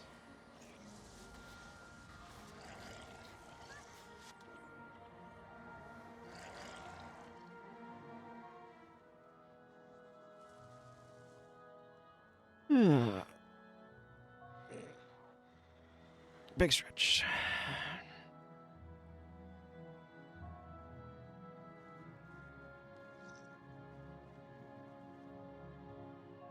Stretch should be an emote. It is not, but it should be. I guess I can do flex. That's almost a stretch. Kinda, almost, maybe.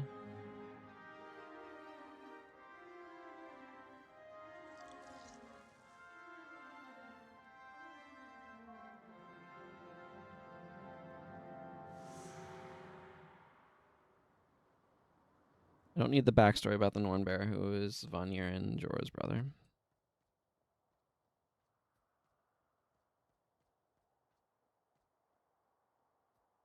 Okay, give me Never anger a Norn.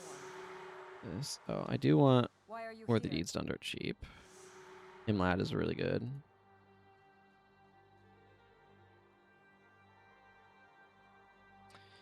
Grab You seek the dwarves? these as well. Hail, human.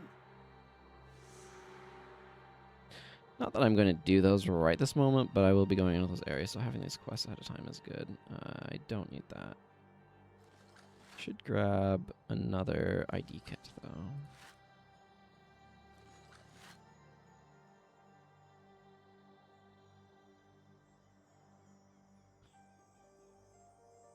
Why are you here? I sell you this junk and buy a pair of identification kits, I guess.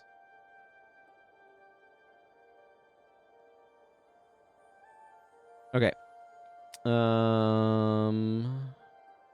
Let's start by going over here. I'll leave my party for now. I've heard much of you. Wins is a How garbage can I help? skill. Want that. Up in Vanguard Assassin's Port is good. Okay, let's actually get myself a bar going here.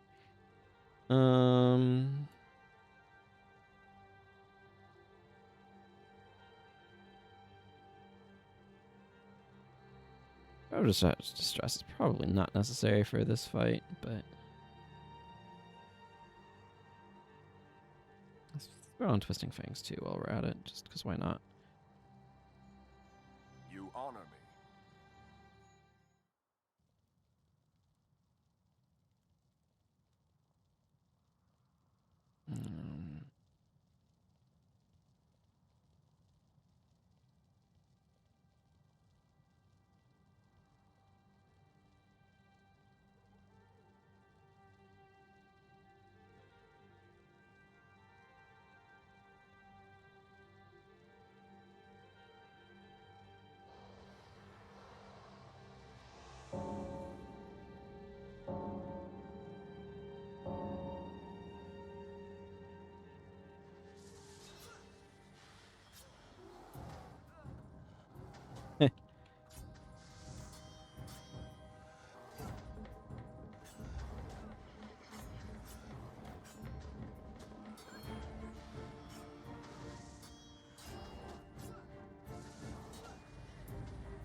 Well, that was nice and easy.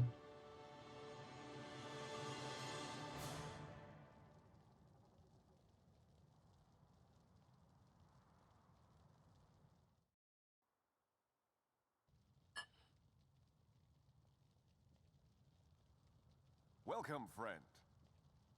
Hey, a lockpick. Nice. Death Strike is not useful for this character and probably needs a buff. But I'll take lockpicks. Lockpicks are good. Okay, this one probably wants to prioritize speed more. Let's bring Locust Fury.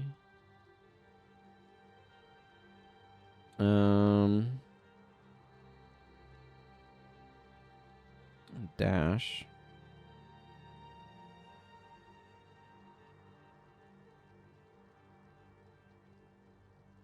I don't think I need this here, actually.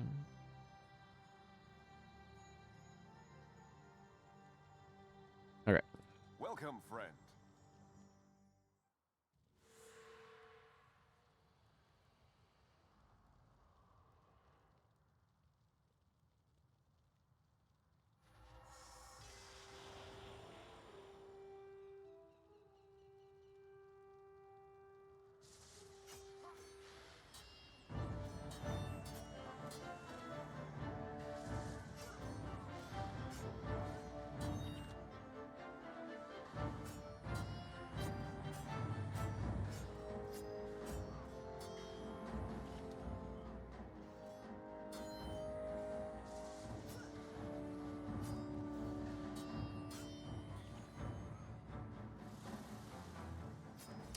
Honestly, increased attack speed is probably the thing that helped most here, but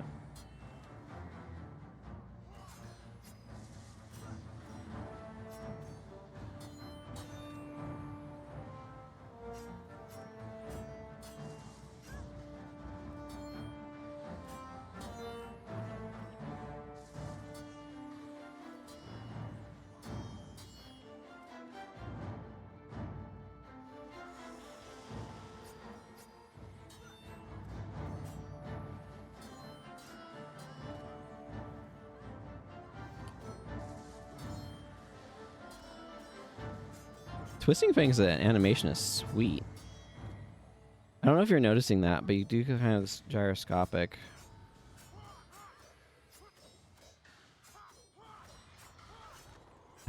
Rotation.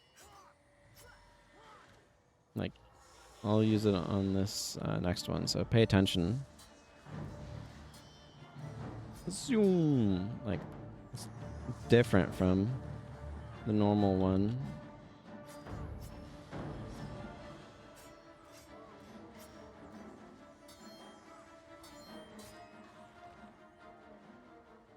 Don't know if any others use that one or not, or if it's unique to Twisting Fangs. It's a very cool animation regardless. For a very strong dual attack.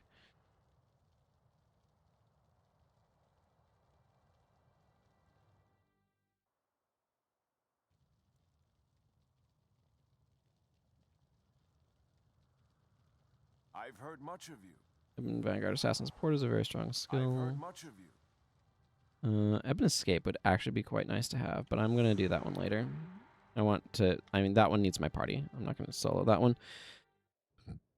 So what I'm going to do now is the Kilroy Stonekin quest chain, because I want these skills here. You seek the dwarves. I do. You seek the dwarves.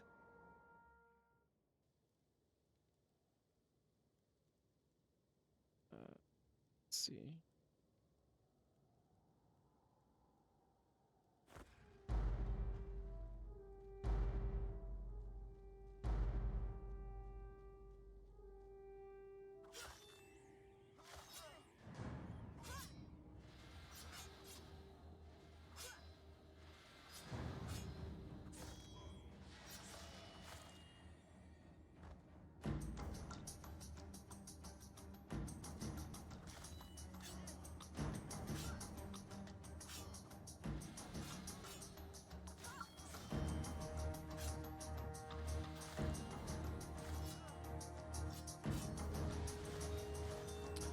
A little bit focused on this.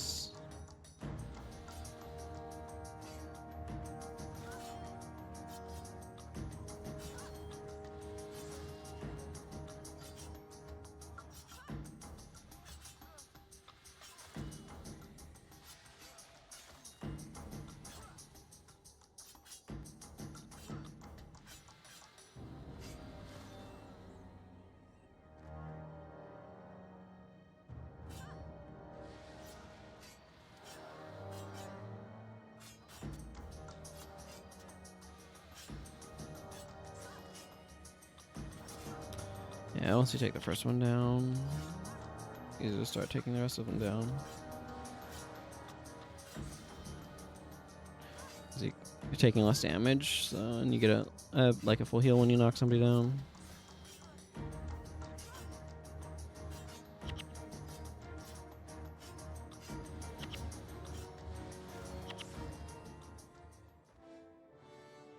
I've seen babies put up a better fight. Yar falls over.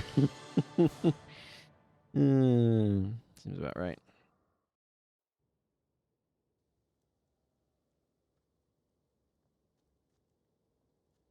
I don't know why that doesn't respawn you right next to Kilroy. That would have been convenient if it had, but alas.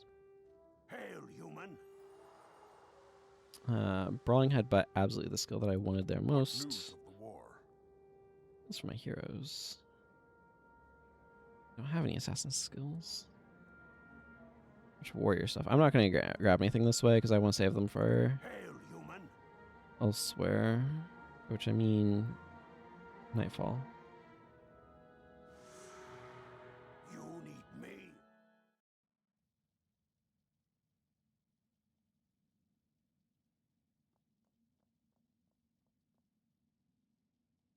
Yeah, so like if I switch over to these, I can't use the brawling skills. I think that's how that works.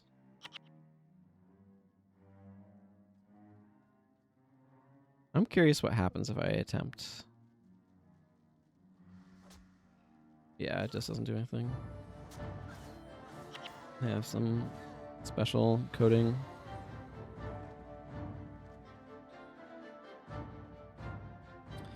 That's probably some sort of mess in there.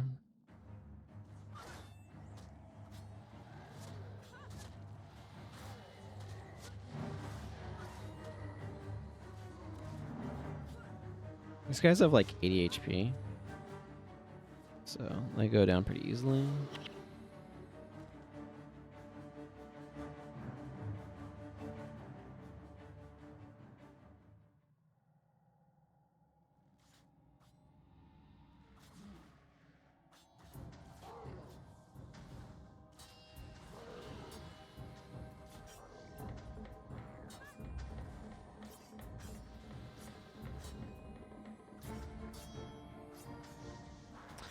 I think it's really tanky. I'm glad Kilroy is tanking it.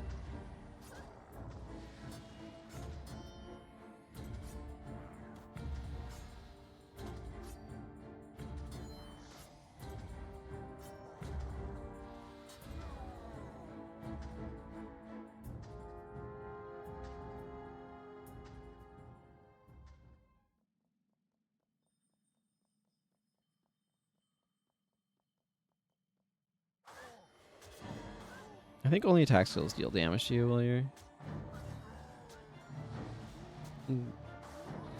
punching.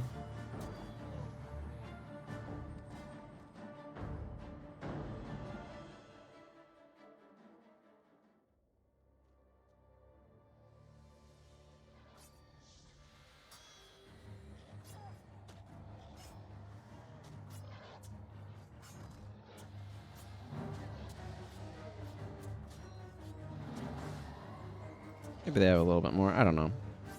I usually think of this as taking them down, but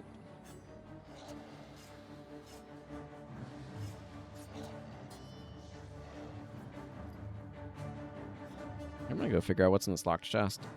I have a lockpick. I'm willing to break it. Okay, never mind. That lock chest is in the wall. I don't know who installed it there, but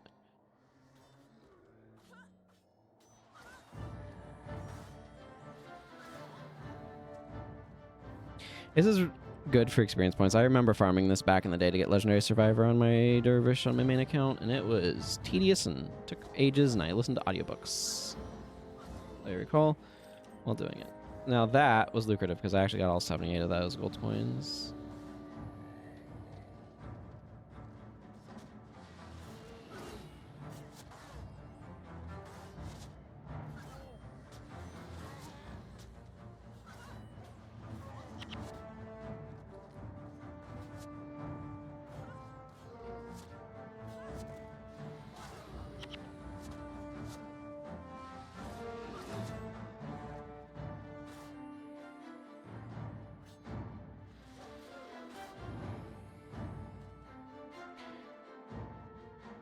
Kilroy needs to go hit his markers.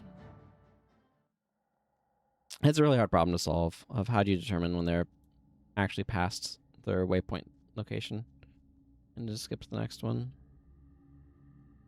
It sounds like an easy problem, but is not.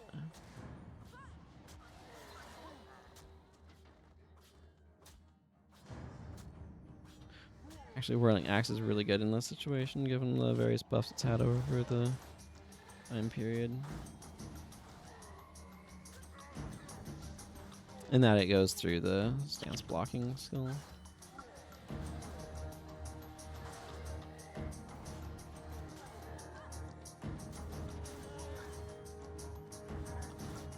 Attack skill, so just auto attacking is fine. That was an overkill use of that, but whatever.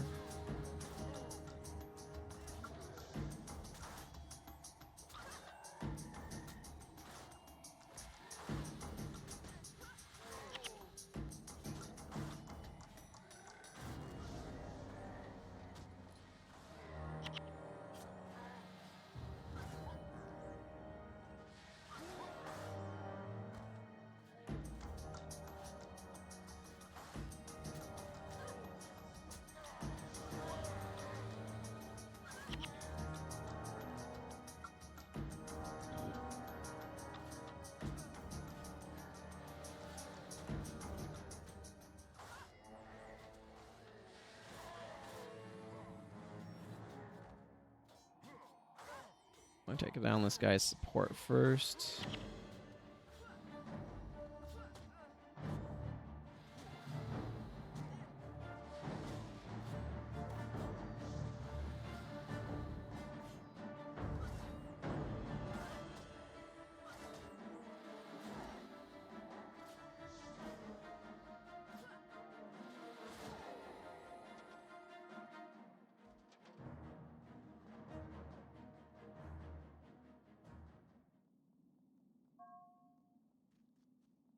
Son of a yak slapper. I don't know how you made it this far, but I'm happy to be the one to bury you.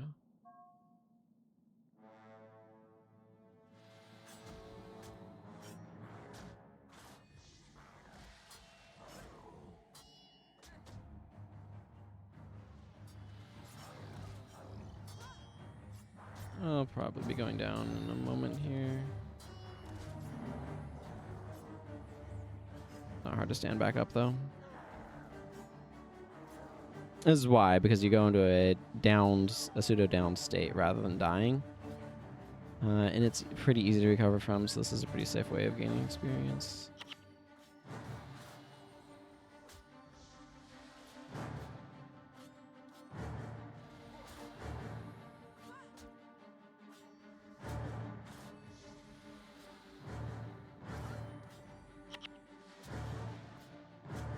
Pretty obvious that I was going to use an attack on knockdown. 500 Dwarven reputation points for doing that, though, which is pretty good. And a Dwarven Ale. Yeah, back to Gunner's Hold with moi.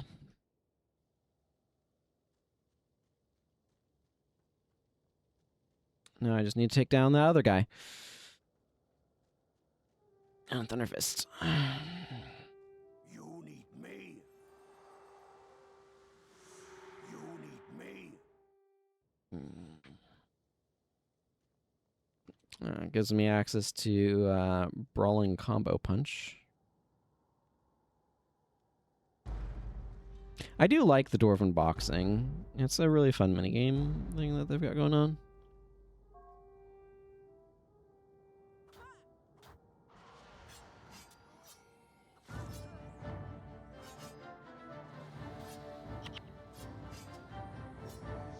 This guy will probably knock me down a couple of times. He's pretty tough.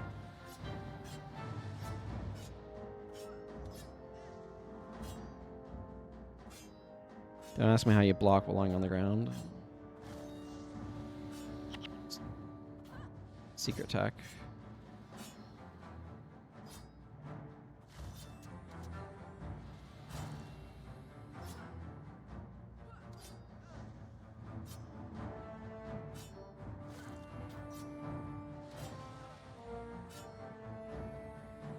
You can both hit the button and click it. This is really easy to mash it a bunch.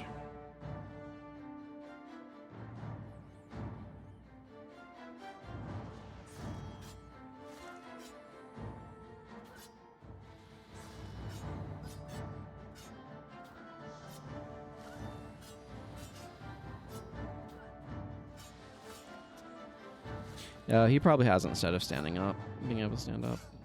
He probably has Thunder Fist skill. Sit down.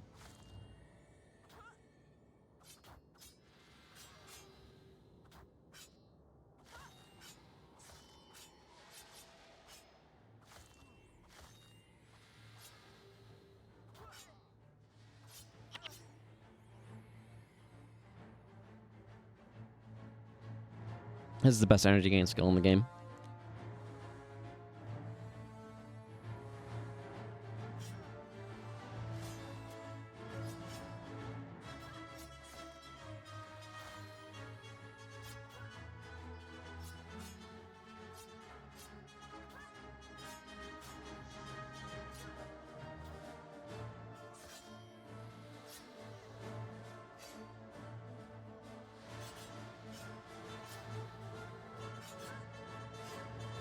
Nice. That was a good block from him. Blocked my knockdown attack.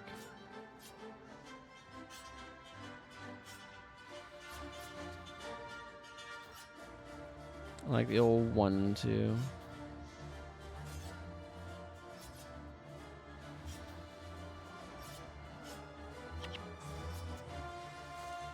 There we go.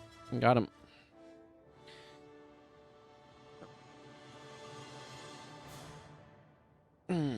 Good stretch. Good old stretchy stretch.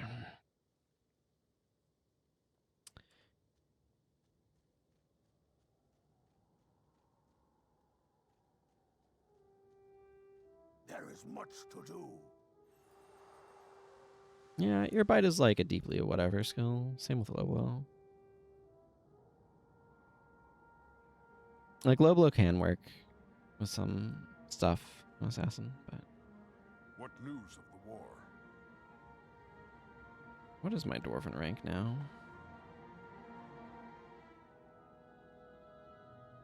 900, you say? Let's see. How much money do I have? A little bit of cash. Thunderfist Brass Knuckles. I ultimately would like to make these Furious Brawn over Brains Warrior Daggers. Get out of here, Brass Knuckles. Don't need those.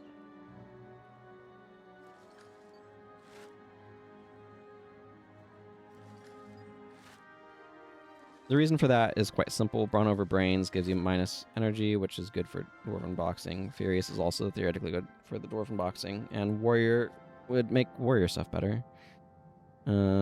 Which seems like it would be fun. Works nicely with Adrenaline. Do I have... Yeah, get in here. Armors of Salvation. I don't tend to use con sets, so... Who sent you? Okay. So the real question is, how do I want to approach Magni the Bison? I don't have to beat Magni. But I do want to be able to beat the others. Or enough of the others, anyway. I feel like I want to go in Deadly Arts, is the thing.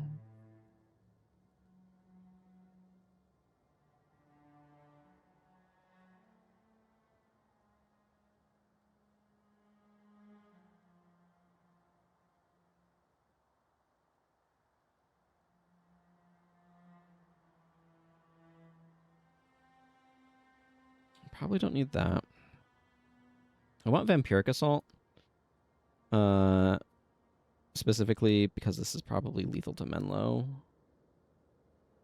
Unseen Fury is arguably really good, but Flashing Blade seems like it'd be good.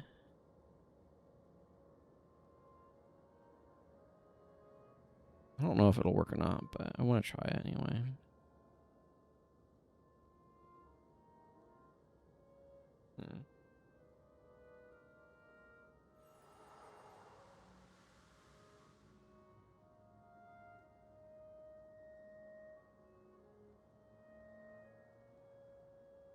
Let's see. What sort of bar do I want here?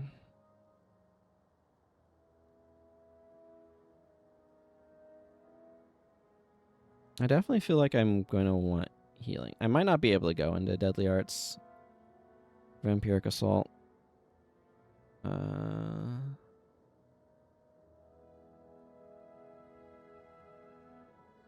Yeah, Shadow Arts is just too important. I can't go that way.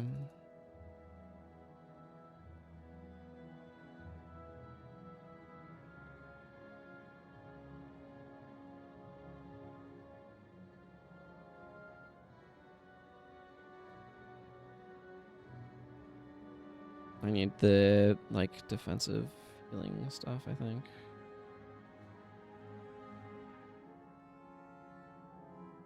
I'm going to bring Unseen Fury because I think it'll be good against certain builds like Lucas's.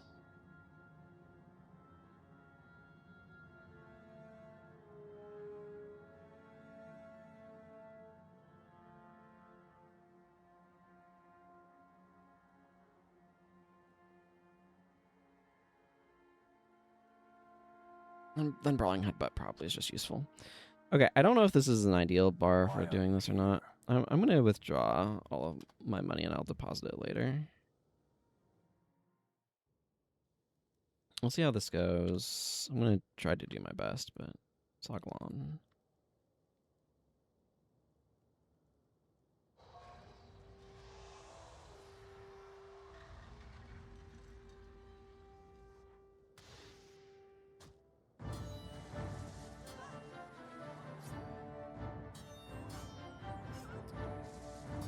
Mending Refrain.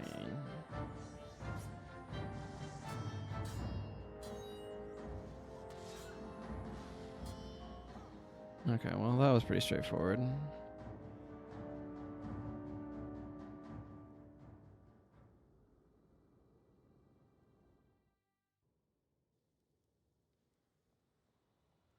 Ryan.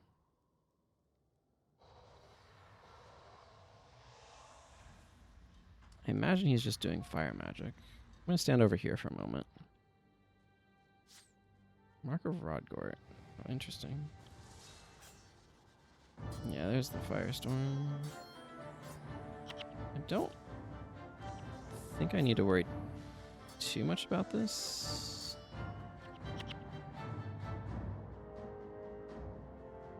Yeah, my Shroud of Distress overpowered the Burning, which is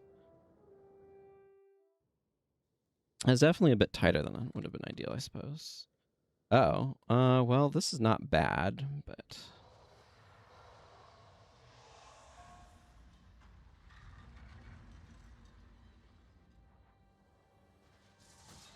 I don't think she beats this build very well. Okay. Oh, that tanks things for her pretty badly.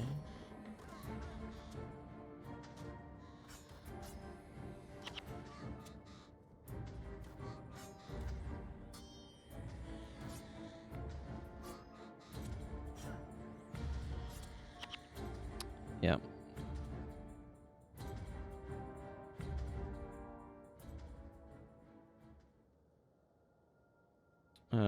Well, I have somebody who can do the Black Moa chick thing now. That's good. Kamu. I think I might have missed Zandra, so...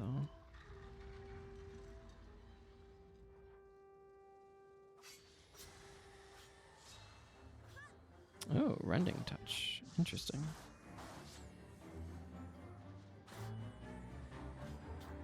Was it applied properly? It doesn't look like it. Well, this unlocks Kamu. I'm probably a little hosed if I run across Menlo, to be honest.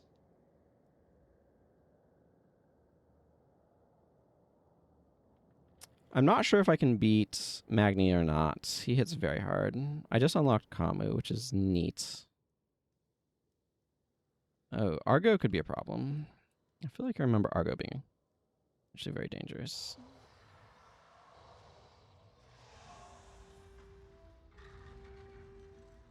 Oh, yeah. I might not be able to beat Argo.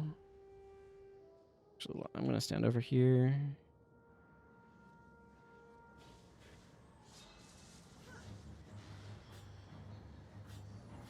Oh yeah, this bar is terrible for me.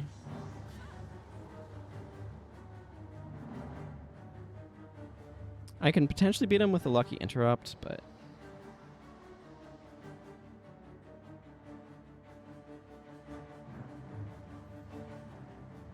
Oh my goodness.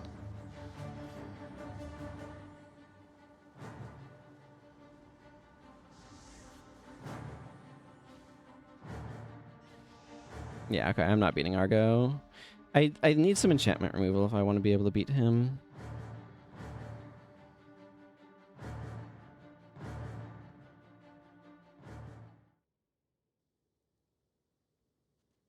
Okay, let's see. What would I do for enchantment removal, though?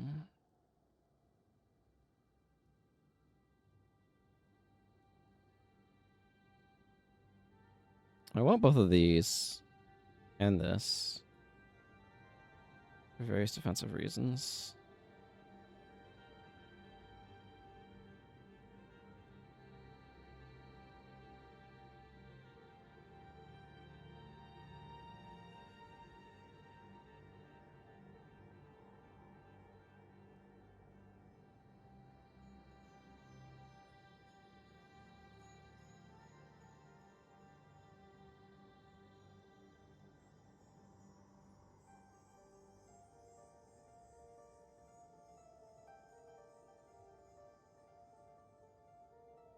I could bring Expunge Enchantments. I might try bringing it over Brawling Headbutt.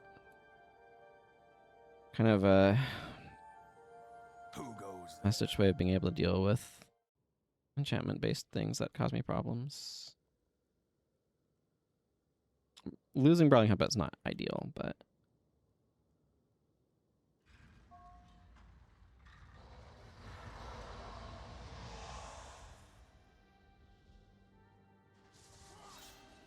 He's using Hamstorm.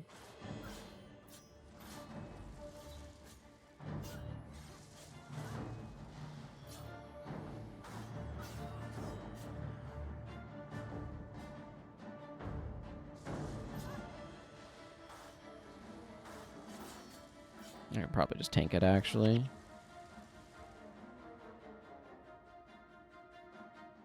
I like that he uses such a meme build. I do need to run into Zandra, though. Oh, good. That is exactly who I was looking for.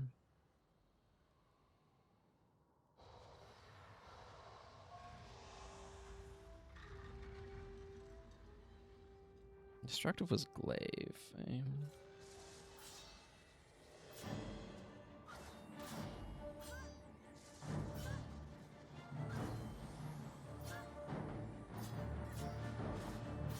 Wow, this is a little tight here.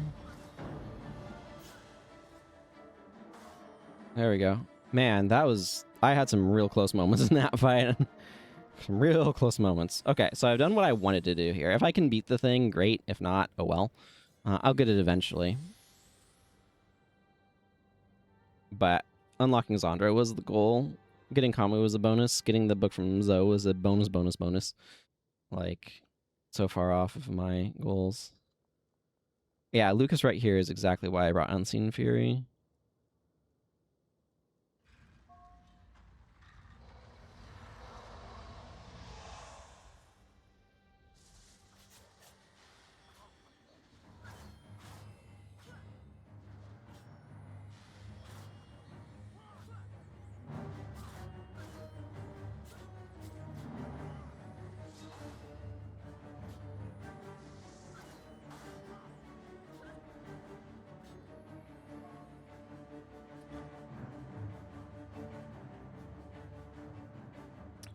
His build is anti-melee by spamming riposte and stuff.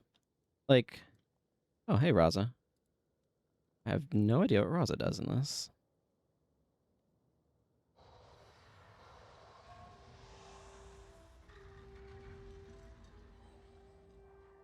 Oh, Shadow Song might be a problem. Okay, I think I'm okay now that I'm actually engaged in battle. Okay, maybe not entirely okay, but his spirits will kill themselves on my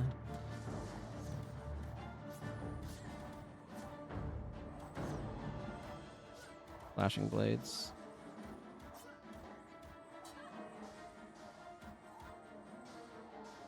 You tell your spirits to stop walloping me in the face?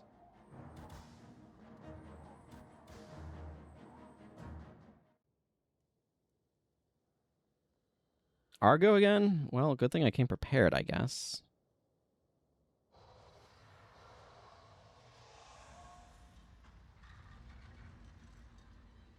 Yeah.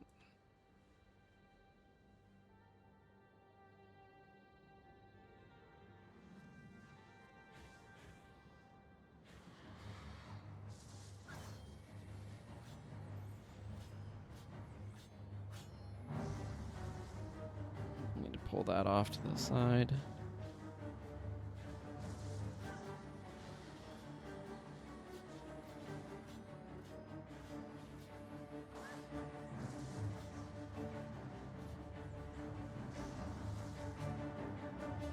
AoE on that is quite large.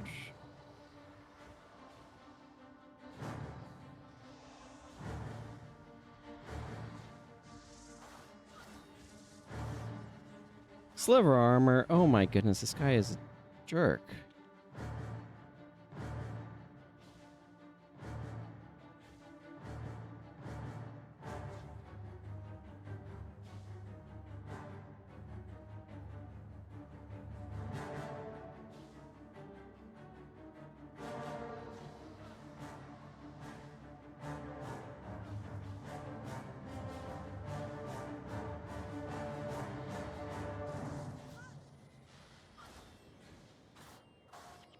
Okay, I kind of feel like he let me win a little bit there because he stopped applying the things to protect himself, but...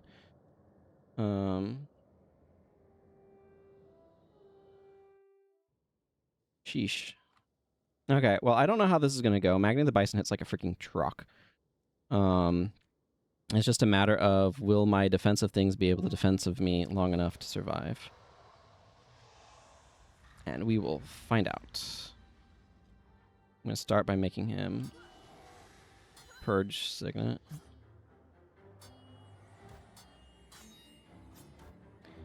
One of the challenges is Irresistible Blow can knock me down.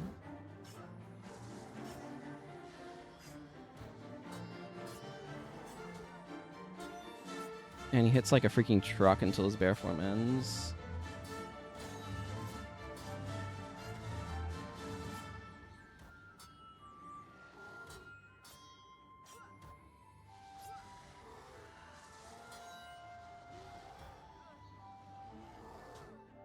Ow.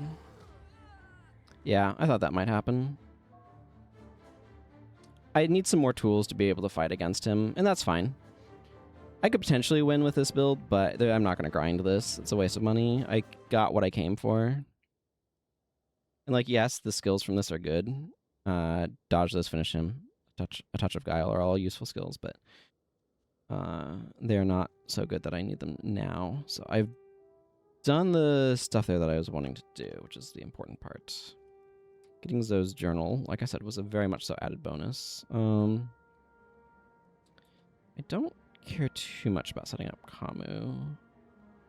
I do want to set up Zandra, because Soul Twist is going to be very important going forward. Okay, let's just open my bank up and then go grab those things. I definitely need more tools in the Northern Tournament for dealing with builds like Argos, for example. So much of it is just like, are you lucky enough to kind of get through? Rune Trader over here.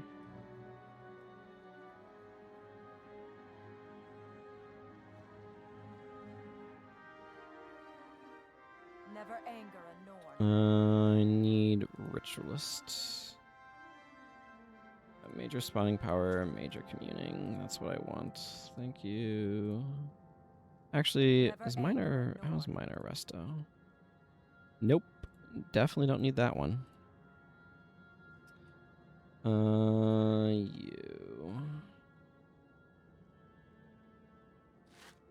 Tuning and spawning. Okay. I mean, I'd like Resto, but not at over a platinum like that. I took more out of restoration than I needed to, but that's okay. Okay. No, we're not doing that. We are doing knowledgeable Sura, I guess. I could do Crystal Long Bear. I don't really have a good reason to. No, in defense of the eye, yeah, let's maybe do this. Okay, hang on. Okay, I want Gwen, Elias, Talcora, Dunkoro, and Vec, I guess. Seems like a good assortment.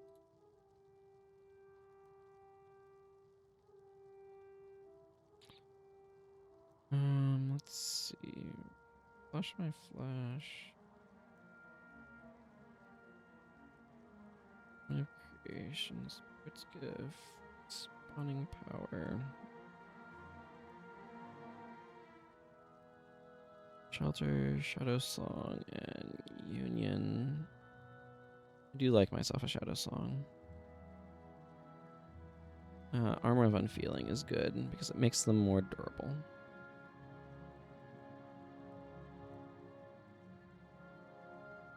I do like what Acolyte Jen is doing well enough to keep having her do it.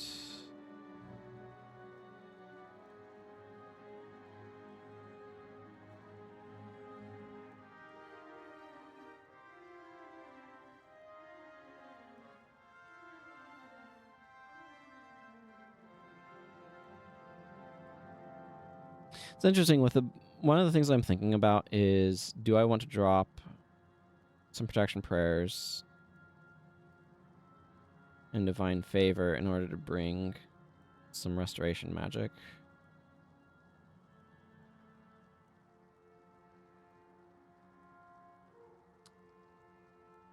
Specific like men, body, and soul would actually be kind of useful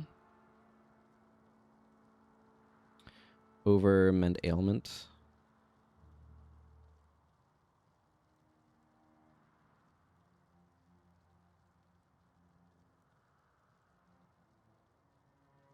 I might do that.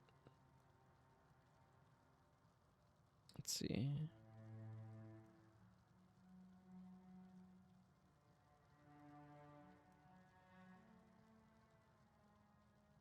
So drop that for this. Unfortunately, I don't think Weapon of Warding is actually a good choice here, but I might give her Spirit Light over Shielding Hands. Let's see, that's 48 on a 12. It's Kaolai. Yeah, that's not better enough.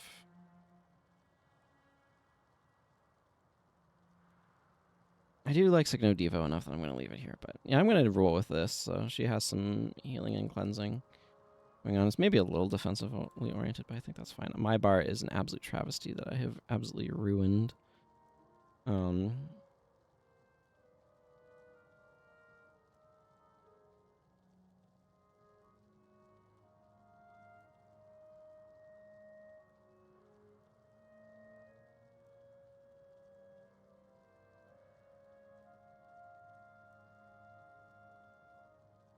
I was looking for a certain skill that I do not have. I'm not surprised. Okay.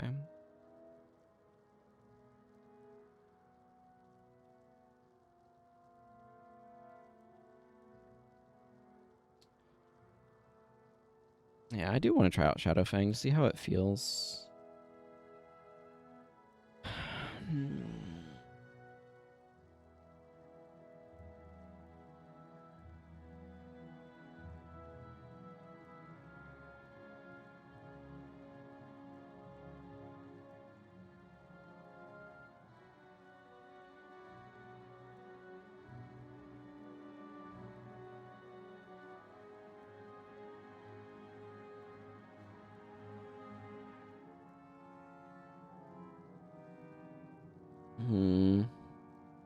Just trying to figure out what skill I even want in the...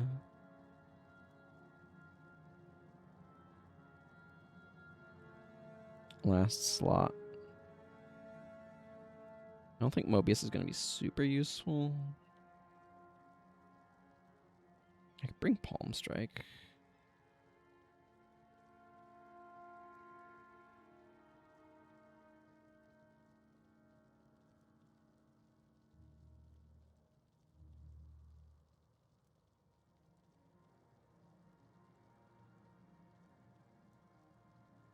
Sure, I don't know. This is some sort of tragedy of a bar, but we'll roll with it. Okay. You honor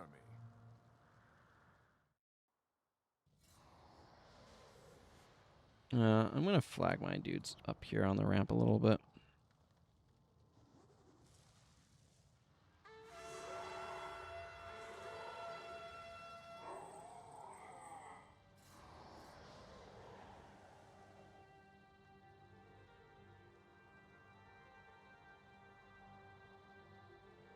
It's very good that you trained the support personnel of the Eye of the North. The Mudnir are taking advantage in the absence of our main force. Yeah, that's right. We're being attacked by Mudnir.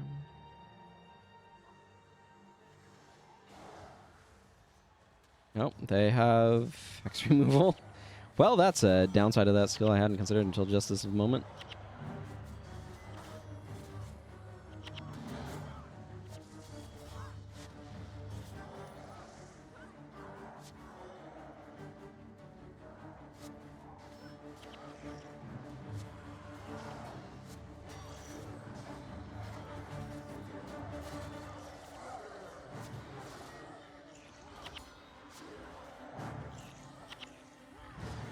It definitely has potential.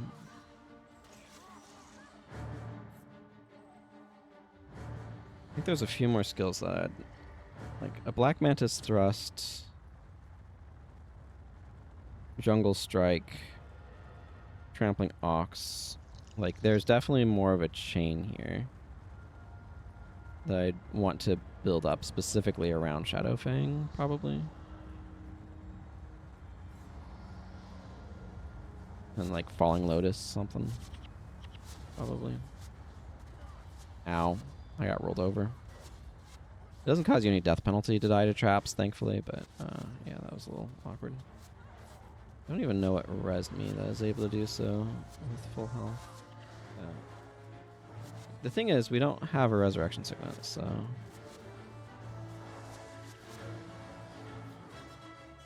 I'm not running UA on anybody.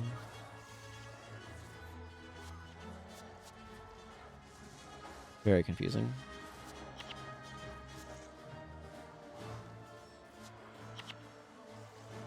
Friggin' Hex removal. It's really funny. I had never thought about, like, oh, Hex removal sends you back with that, but it does. It absolutely friggin' does.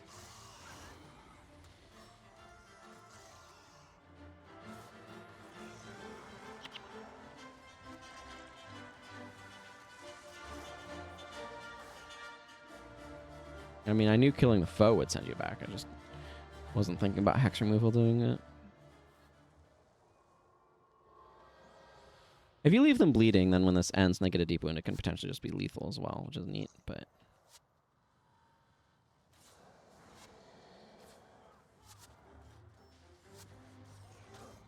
The minions get out there, do their business.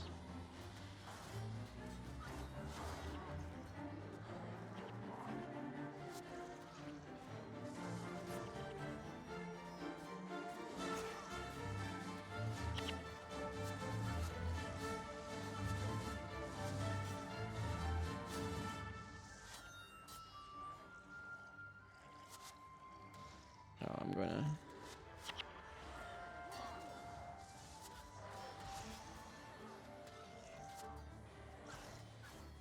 Alright, these guys are rude.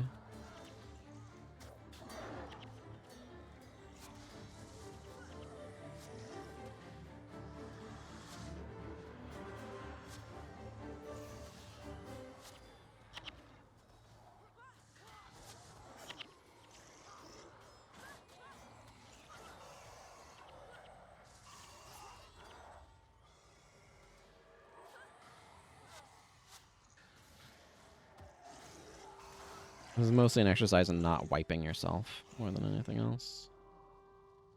Okay.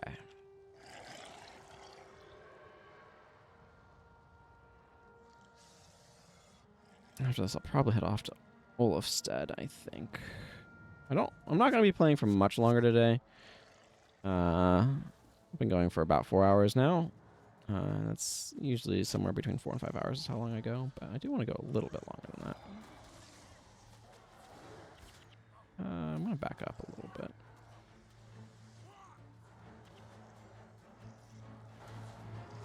Well, I'm about to warp out of there. I don't necessarily mind having done so.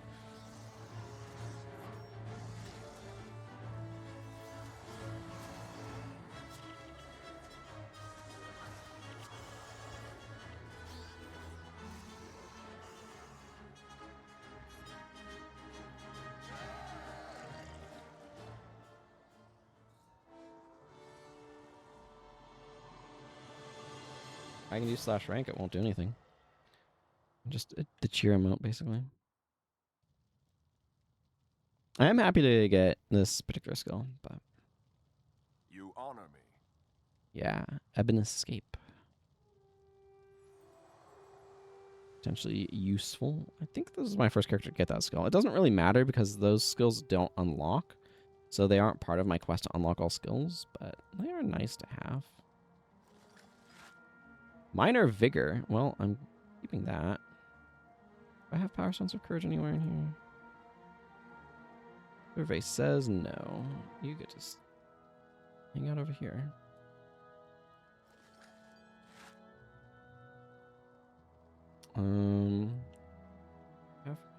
Does have a Minor Vigor. My bank is too full of random malarkey. Minor Vigor is better than nothing, but certainly not as good as a Major Vigor. I'll give this account a bunch of Super Vigors once I finish this whole thing. Are you still here? Other financial assistance from my main account, but that's going to wait until after I've finished my quest to unlock all skills, because I feel like that would be against the spirit of what I'm trying to do here. Report in. This hammer is worth 60 gold, ma'am. That's my report. Thank you. Okay. Dirty deeds done dirt cheap. Worthy deeds done dirt cheap. Whatever, you know what I mean.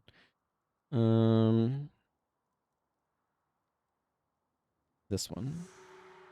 Probably the big unfriendly Jotun will come first, but okay. I've been using this particular set of skills for quite some time here.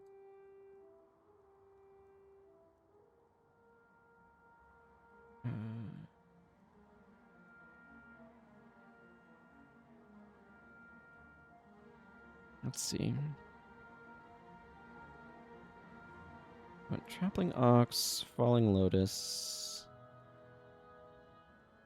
Jungle Strike.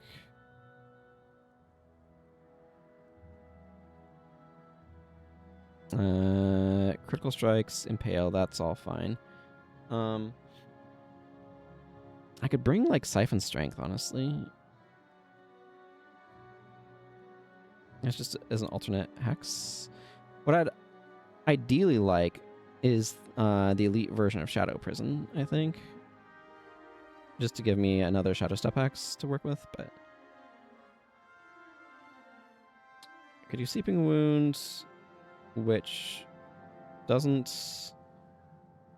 Like, this combo chain only works if they are already hexed, but this would work with that. Minus attack. A shorter duration. I think I'm going to go with Siphon Strength here. I don't know, this seems like a really stupid bar, but I kind of want to try it. It seems fun. Not very good against Jotun because I don't stay knocked down, but neither here nor there, I suppose.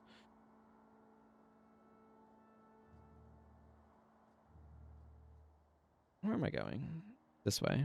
This way works just fine.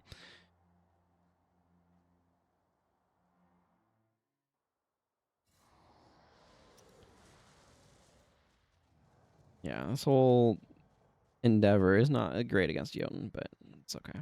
We'll survive. Who sent you?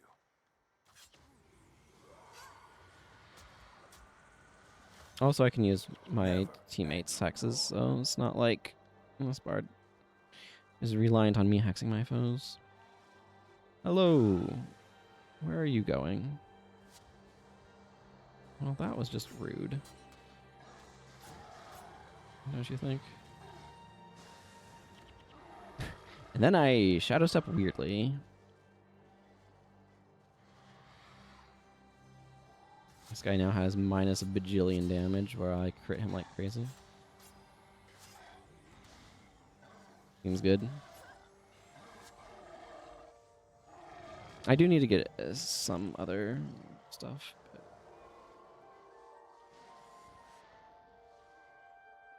you. Let me grab your attention, please. Okay, that's maybe too many foes all at once, but... Did this just reduce the damage that we took from that? No, Union did.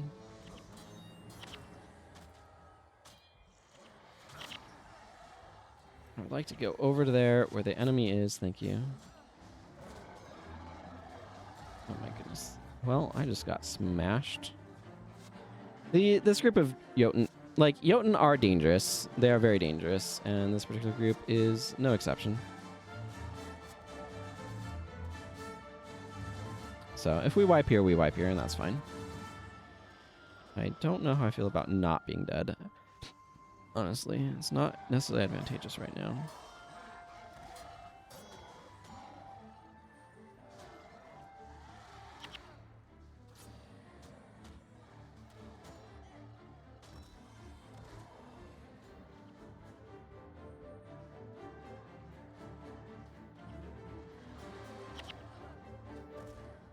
I was in the middle of my cast. Oh well.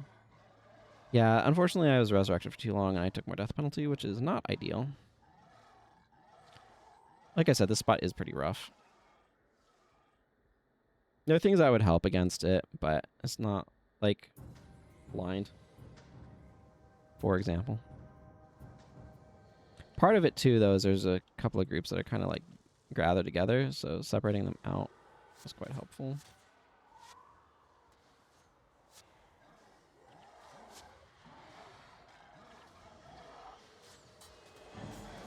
Also, my bar is just not as good against Jotun.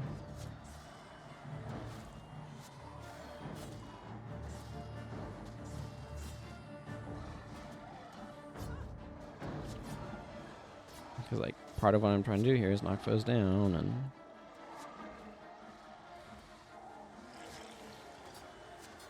we do have some blind, thankfully, in the form of Shadow Song, but...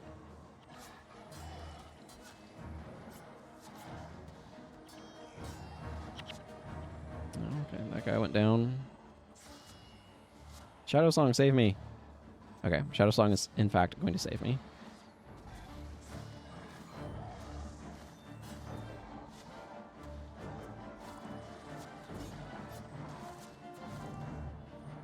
That did nothing. I don't know why I hit that button. I just decided to hit the do nothing button. Okay. The big unfriendly Jotun is now down. Just need to take care of the riffraff.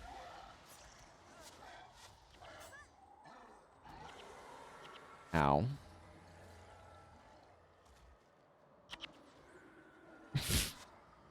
I just got, like, guilted out of all of my energy. What the heck? That was kind of funny, actually.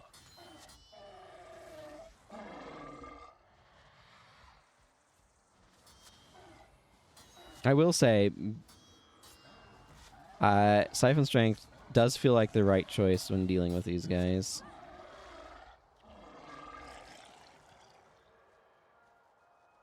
Well, that could have gone better. It could have gone worse. Certainly not ideal. At some point in time, I will probably want to capture Onslaught for this character just because it's very nice to have, but it's very low priority right now. Very low priority.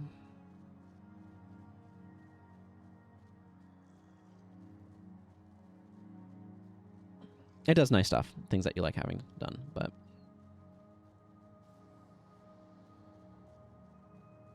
Why are you here?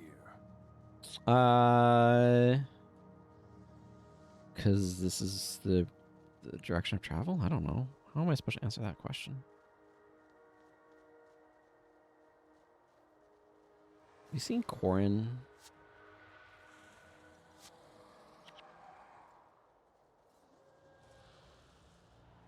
Looking for Corin. Might take me a moment.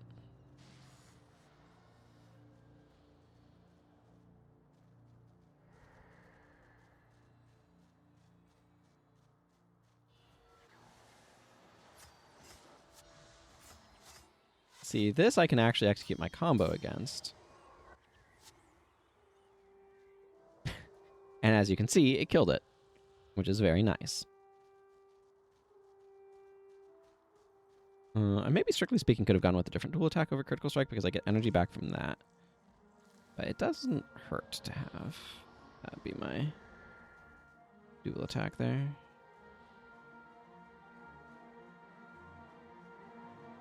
I'm trying to keep an eye out for Corin. I do need to go fight stuff here in the lake, though, which is...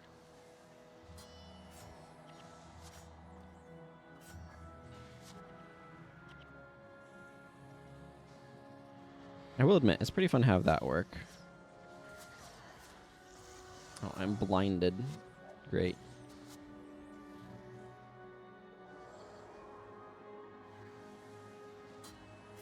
I don't think these guys can be knocked down.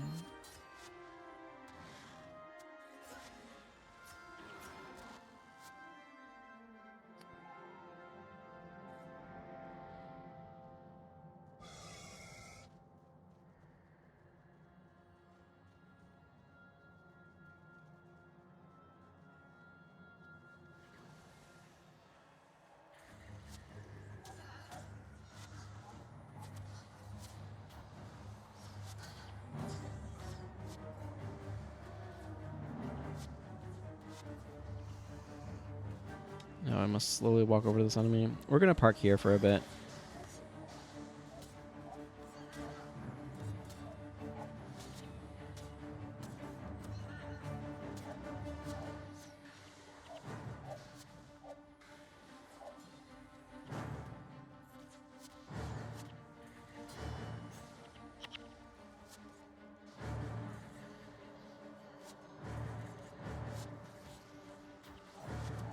As you can see, there are a lot of these wisps.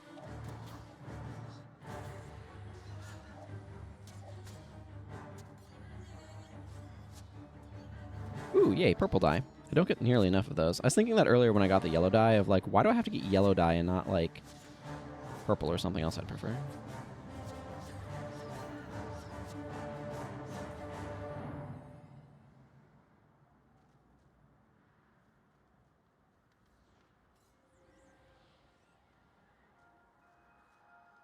Okay, I should be... Actually, no, I want to take out these chilling wisps also. I don't trust them to not be a problem.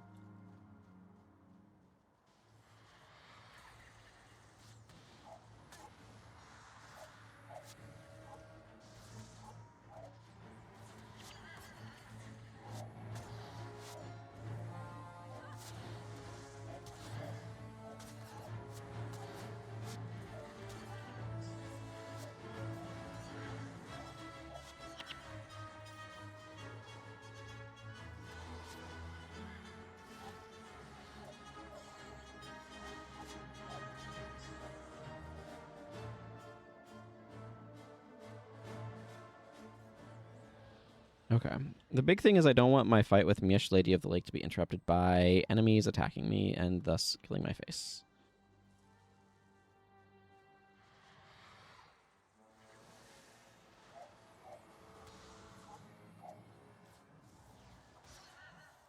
Wow. She walked far enough that my thing was not able to go. I'm about to step back. Okay. That is one problem nipped in the bud.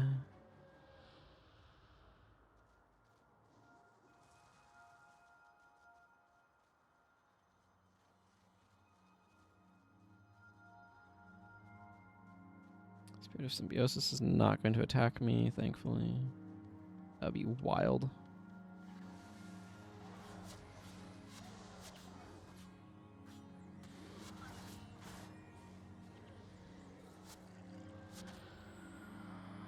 Oh, back onto the lake was not my idea of a good time. Okay.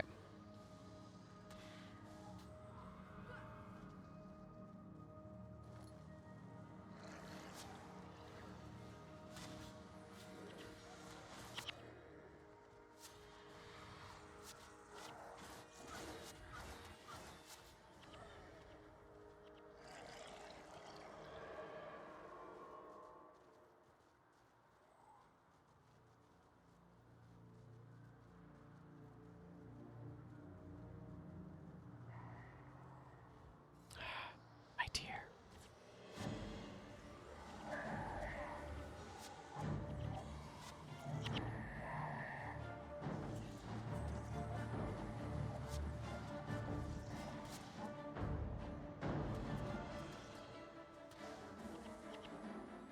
Okay. That is not a useful direction to go unless you want to fight Vityr, and I, for the record, do not. I just want to find Corrin. I found Corrin. Excellent. I will want to fight this, though.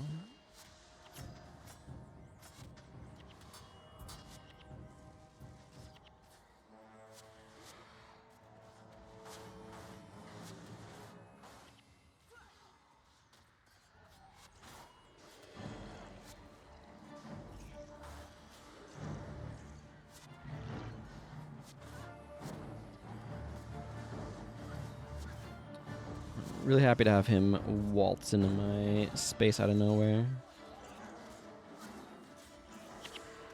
Okay, he's down. Didn't drop his bow. That's fine. I don't need it.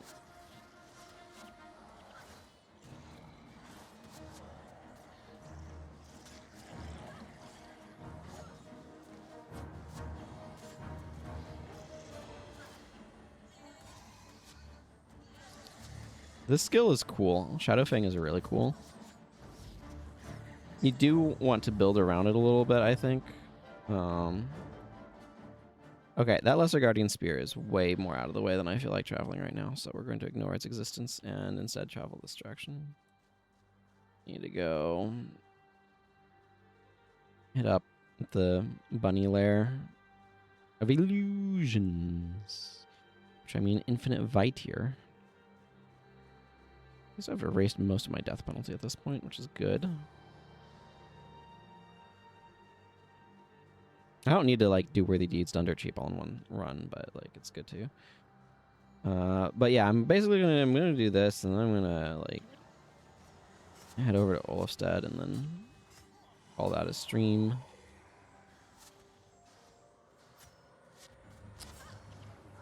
Just so that way people know what's going on. I've been having fun though.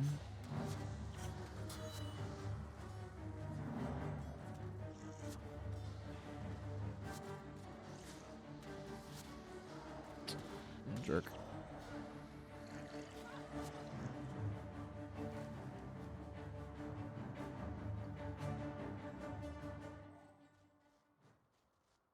I want to go talk to this guy for reputation-related reasons. I've killed a bunch of enemies, so...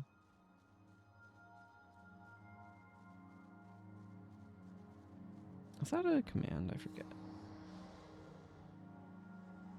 No, it is not. I feel like there's some way of looking it up, but maybe there isn't. It's like the sort of thing that maybe there ought to be, but...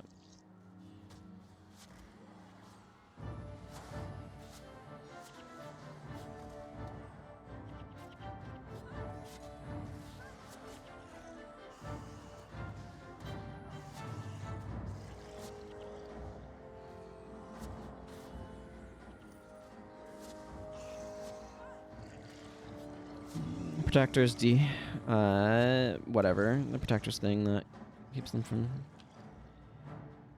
or allows them to block for nearby allies is kind of annoying, but it is what it is. Ah. I seem to have gotten enough reputation points. I guess we will actually end by going back to Gunner's Hold and grabbing the Norn Slayer of Imps thing. I must have just gotten that too. Of killing enemies. Are you hunting something? Yes. I also want that resurrection shrine before we go down into the rabbit lair. Okay. I'm going to do my usual and flag my team up here at the top and then intend to flee. It'd be a nice spot to have recall, but I don't think I've unlocked that one just yet. And if I have, I haven't brought it on this bar, that's for sure.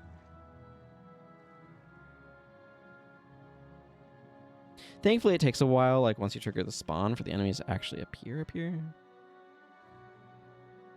And like, become active. Okay, time to get out of here.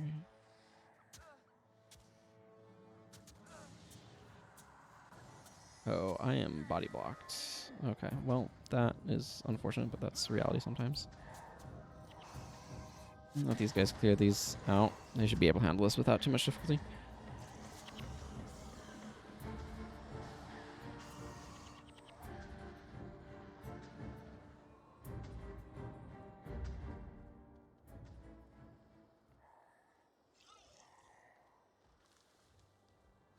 Time to clear out this group of foes. You definitely don't want to rush it.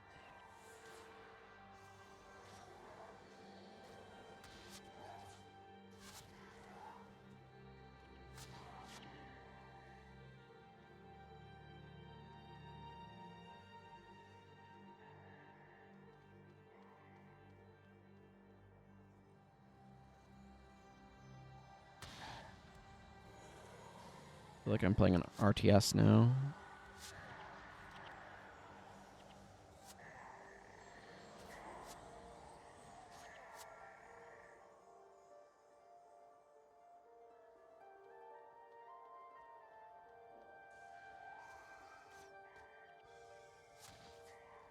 Yeah, Sacklight Jin.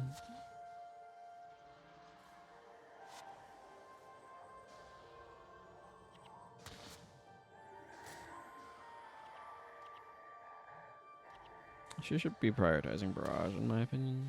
But, I mean, the interrupts are good.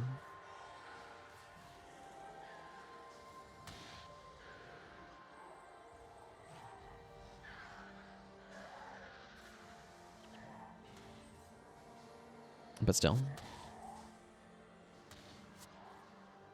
Barrage is also good.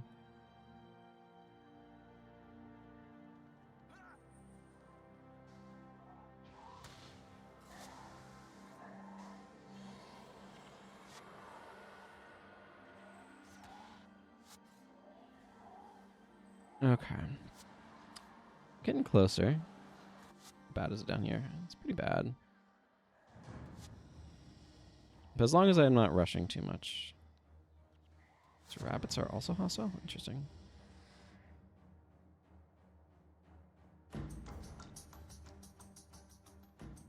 Bring them down here.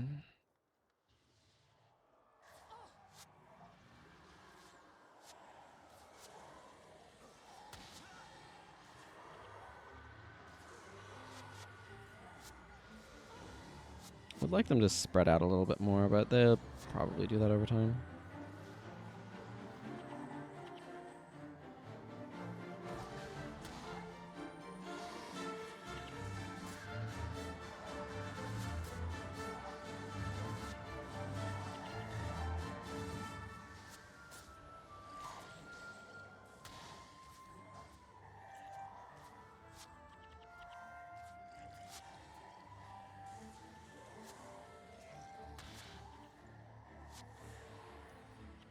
Wow.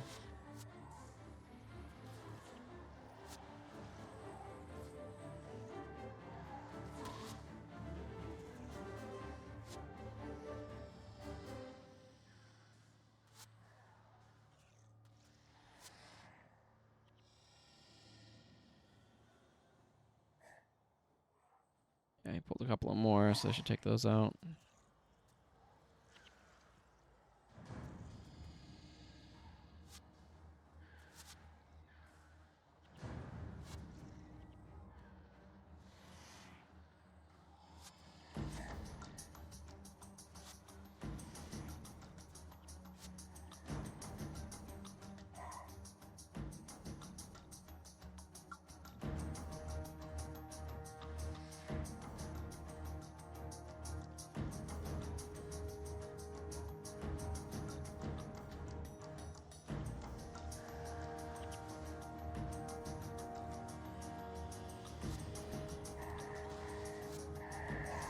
Don't need a flag anymore.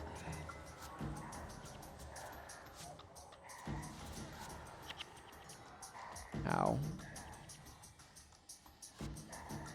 That is a lot of hexes.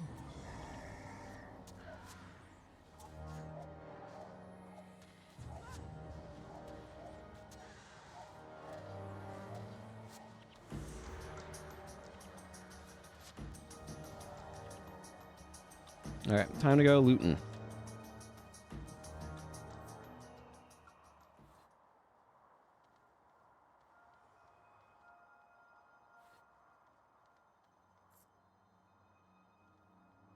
Innocent little rabbit. Well, that was overall quite good for getting my Slayer of Imps title up.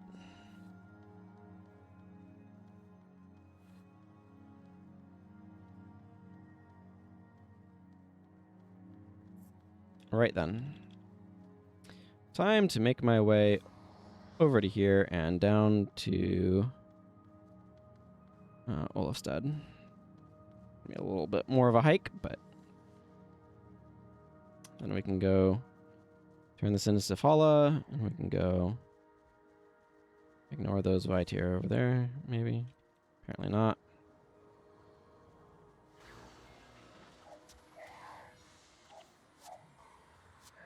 Oh, that just shadow stepped me away.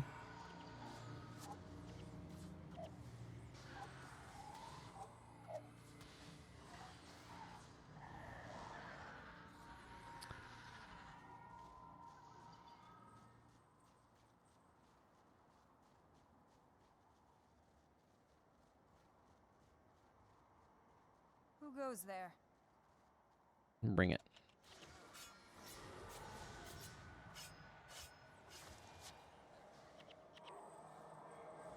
Are you hunting something? Great. I love getting that right before I'm about to leave the map instead of right before I fight a bunch of enemies. Unfortunately, you can't choose your rewards. It would be nice if you could, but you cannot. So here we are. Are you hunting something?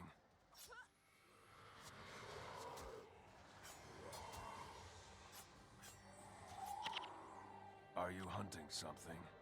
Yes, I know, but like I'm not going there. Just this is such a beautiful map.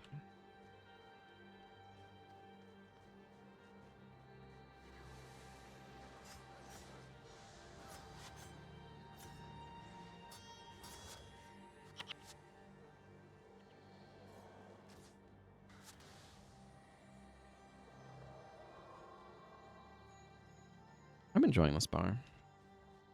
I would prefer to have Shadow Prison over Siphon Strength, but we'll get that eventually.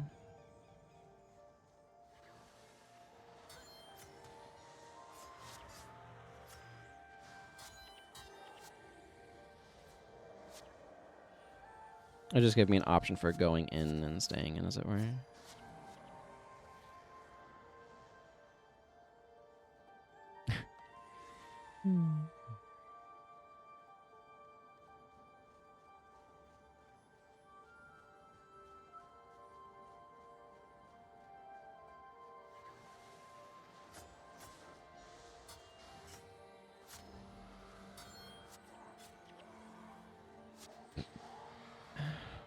Excuse me.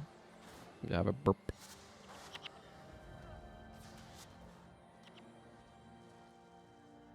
What's my chance? 40% chance to retain. Got a Highlander blade. What happened to my lockpick? You retain your lockpick. Nice. I just got a free Highlander blade. That's cool. I appreciate it. I appreciate it. That might go to costs. Who goes Actually. there?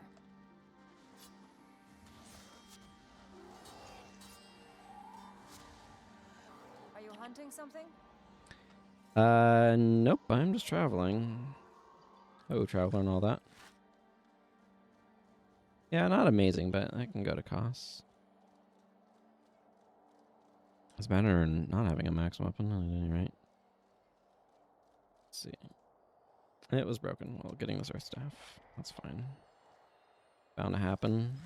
Can't keep them all.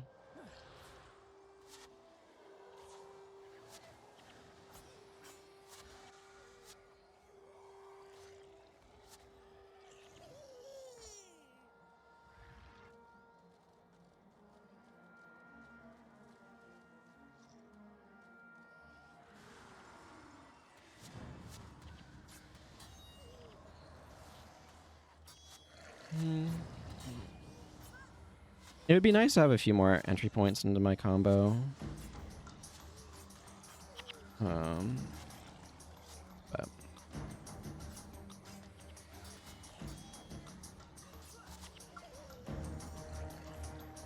maybe I should have Palm Strike instead of Siphon Strength, for example, allowing me to jump straight into either of my dual attacks, and like I can jump into this chain off of that. That's definitely worth considering. You know what? I don't mind not being in there anymore. It was bad.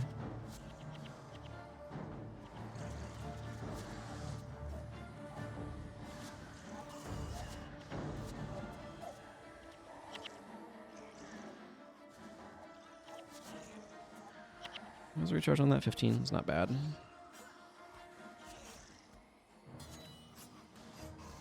Yeah, I think I'll swap that out for Palm Strike when I get to town.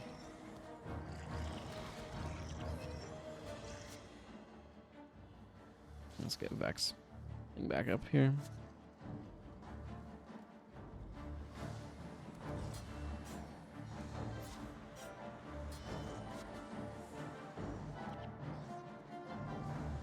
Honestly, it kind of feels good to be able to escape some of this nonsense.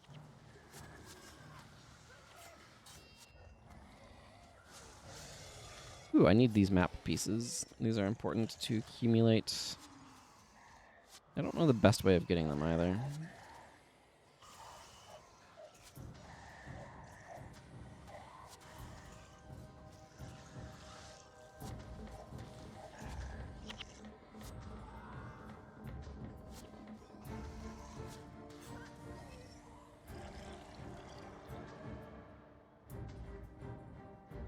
A knockdown also could serve as an entry point through Falling Lotus Strike. But I don't necessarily want to try to fit one on. There's not an elite knockdown skill on Assassin, which is a little weird. Oh, well, actually there is, kinda. But I don't have Wastrel's Collapse right now, so... Like, Wastrel's Collapse would also be a very viable elite over Siphon Strength. But I have a couple of... There are a couple of elites out there that would be good for me that I don't yet have, basically, is what it comes down to. Why are you here?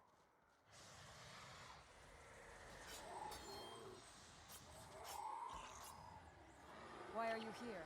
Nice. I'll take any reputation points I can get.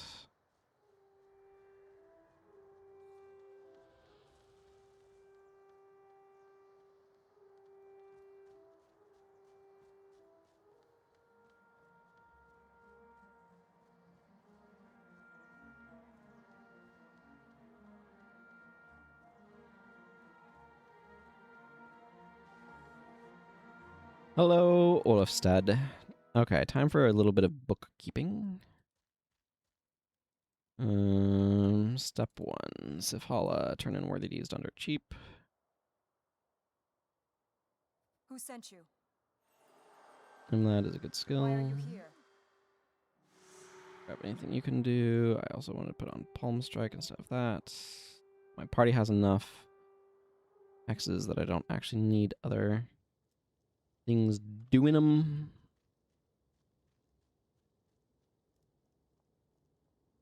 Tier the Skald. Norse god of war, I believe.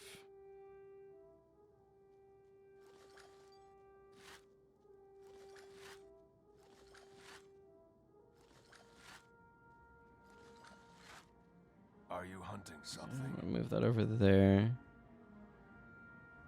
For potential cost use.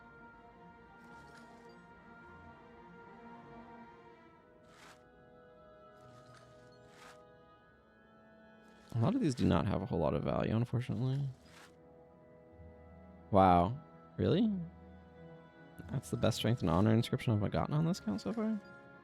I've probably gotten some better strength and honor, like, non-inscriptions, like inbuilt, old school, whatever you want to call them. Inherent, I think. Okay. Everything I want to do can be done in Olafstead, and that's where I want to leave from next time. So let's just Find the Shunlai chest. Brought here by the Zaishin scout, no doubt. This map pieces. Is this a new map piece? No, I have 3 bottom lefts. 3 bottom lefts. I could go with some other parts of this, but okay. Gallman. Why are you here? To sell you some junk. And turn allows me to pad my supplies. My account, whatever. Have cash. Oh yeah, lightning strike. A lot of it is probably just panic or empathy. I don't actually have a ton of hexes on this team. But the ones that I have go far, I guess. Or something like that. Well, anyway, that seems like a reasonable wrapping up point. We acquired, and by we I mean me, a bajillion assassin skills. So that's good. Also, check out this view. Like, that's pretty gorgeous out there. Anyway, my character, who's probably freezing her thighs off, wishes you farewell. And until next time, everyone, thank you very much for watching. Take care, and goodbye.